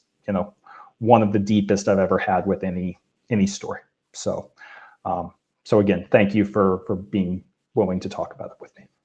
yeah, absolutely. And I've always said that's like, you know, putting my own personal feelings aside, like I am never going to like begrudge anybody, first of all, joy at all, you know, and particularly joy over a movie or a television show, or and especially if it's a Star Wars movie. Yes. Um, because I love Star Wars. Even if, like, you know, the the discussion brought a lot of things to light, and made me think about some things. I'll be honest, I'd still probably place the film at the bottom of, my list of Star Wars movies, but I'm also open to that changing in the future. Um, I think my nostalgia sort of plays a role in the placement of certain other films, like, you know, Attack of the Clones is pretty close to the bottom too, but I have so much affection for it just because I was a teenager, and I had an insane crush on Natalie Portman, and Yeah. just all these other things that sort of affect movies that we see when we're younger, and also I will say the Clone Wars has really, like, you know, changed my sort of view of that film. I think the last time I watched it was for it wasn't the last time, but one of the last times I watched that movie was for a watch party in our Slack group, and when the clones show up at the end, I just typed in all caps, "Ladies and gentlemen, the Grand Army of the Republic." Nice. And so, like, my affection for that movie has grown over time, and so and the same may very well, be true of this. And as you can tell, there's already stuff that about it that I enjoy. So yeah. And besides, the last, like, movie in a list of Star Wars movies is still a Star Wars movie. And Mhm. so, like, yeah. It's I don't have the love for it that you do, but there's also like I refute anybody who or I reject anybody who will talk about this movie with hatred in their heart or will insult people for loving it. I think anybody who does that, like, I'm not gonna say what makes somebody a fan or not, but it's like if you're looking to rob joy from somebody else, then you need to reevaluate some things. And so, and maybe I needed to learn that lesson a bit sooner when it came to the early era of the MCU.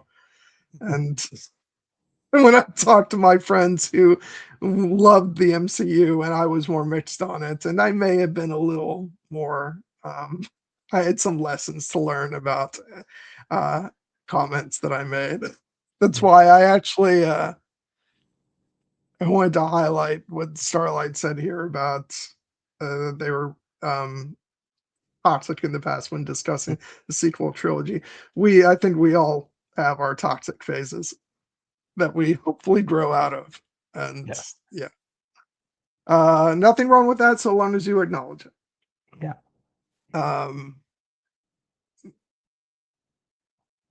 Yeah, KJ, and that's the way I feel. Bottom of my list is just least favorite. It's at the end of the day, it's Star Wars, and I love Star Wars. Yeah. So yeah, any final comments on the movie? I think that pretty much says it all for me. Yeah, no, I mean, like I said, it is legitimately one of my favorite movies ever, not just in the Star Wars genre. So it's obviously near the top of my list. But I am just always glad when we can bring light rather than darkness to these discussions. I think we did that with this movie, as well as all the movies in the sequel trilogy, and all of our Star Wars movies. And because Star Wars is such a recurring touchstone for us, we'll be talking about Maul Shadow Lord and The Mandalorian and Grogu in the coming weeks. There will always be opportunities to reflect on what this franchise means to us. And for me, this happens to be the Star Wars movie that speaks to me personally the most, which is why I love and revere it so.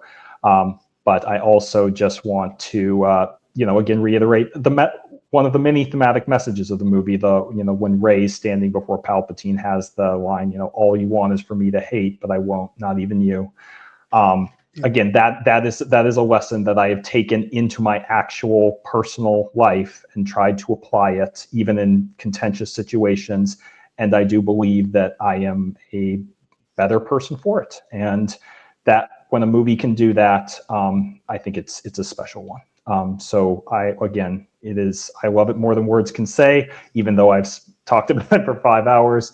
And I just am so grateful that it exists and that I can revisit it time and time again, and that we're able to discuss it. And all I want now is to go and rewatch it again. But I will ultimately just want to say again, thank you to everyone who has been on the journey with us. Thank you to all of our commenters tonight, especially Starlight and KG. You were having a kind of a lively discussion in the chat, even between yourselves. Great, we love it. And hopefully you understand, now, like, what we do here at Cinematic Realms, and talking about movies and stories that mean things to us. This was our most contentious discussion we've ever had. I wouldn't even call it contentious. I wouldn't either. I even recall sections of different discussions where we were more contentious about different aspects. But we will just joke that this movie also stands as like enduring proof that you and I are indeed different people, because our tastes in movies are otherwise oftentimes so very aligned. But I'm looking forward to continuing to go on the journey through these cinematic realms with you, John, starting next week, where I will be taking my first step into a larger world that I have never explored before, which is the world of Outlander. Yes, which I have been just trying to time it right to do streams about the show for years. And we're finally going to start next week, where you and I will be joined by Heidi from over on the Costume Co YouTube channel, and we're going to be talking about the first 8 episodes of season 1 of Outlander, and I cannot freaking wait. Although I am having some whiplash because I'm watching the final season of the show right now. So I'm going to go back to binge the first half of season 1 for next week. So yeah, I'll be getting my wires crossed. I'll get over it. But yeah, and then the week after that we'll be taking the week off, and then on April 19th we'll come back with the second half of season 1 for Outlander, and then after that we get into Maul Shadow Lord. Finally, I can't wait. That's going to be so much fun, and I am just like over the moon excited for the show to drop, which it's not much longer. We've got just about a week to go, just about until it drops. I have been waiting for this show basically for years, when I fantasized about a Maul animated series, and so it's actually the show that I kind of hoped we might get after the Clone Wars. So, and we got Bad Batch instead, which was great. I adore the Bad Batch, but it's good to know that this was the next being lined up. So I'm just completely excited for it, and we're gonna have a great time talking about it. So yeah, so we got lots of fun stuff down the line, and after we have that discussion, once we get to May, we're actually going to be doing a stream about the film Excalibur, which is another stream that Heidi will be joining us for. And and then more Maul Shadow Lord, moving on to season 2 of Outlander. But then when we come around to May 24th, we will be talking about The Mandalorian and Grogu. So yeah, lots of Star Wars, lots of Outlander, lots of fun stuff to come. And yeah, would love to have you guys back in the chat if any of that speaks to you. I have a feeling the Star Wars stuff will probably appeal a bit more, but you guys are welcome back for any of our discussions, because it'll be in a similar vein, although maybe I hope it won't go quite this long for the other stuff, but we'll see. I don't think it will. This was kind of this was a long time coming. As Palpatine says, long have I waited. And for me, that there was a long have I waited to have this discussion with you, John. But now we've had it, and so we can move on to other. Clear.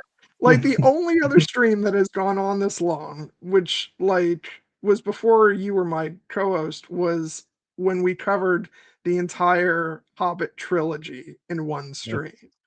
Yes.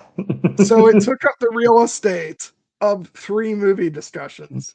Yes. But for me, the movie warrants it. I think it's an incredibly rich text. But yes, AJ, this is your chance. Yes. We're starting off with the first 8 episodes. You can. Yeah. Exactly. You can watch them. Yeah. And we're doing a dynamic where, like, I've never seen the show before either. I know very little about it beyond the basic premise. So so John's going to be kind of like my guide through the world of Outlander, and I'm going to do my very best to stay spoiler free and just watch the show as we stream about it. So you're welcome to come on that journey with us. Yeah. All right. Yeah. Thank you again for everybody. KG, Starlight, and Cassie, was in here earlier, and love having all you guys. This was a lot of fun. Like I said last week, it's great to see those views like after the stream airs, but we have the most fun when people tune in and have these discussions with us. So thank you guys for joining us, and yeah, I'm gonna go eat a snack and then sleep.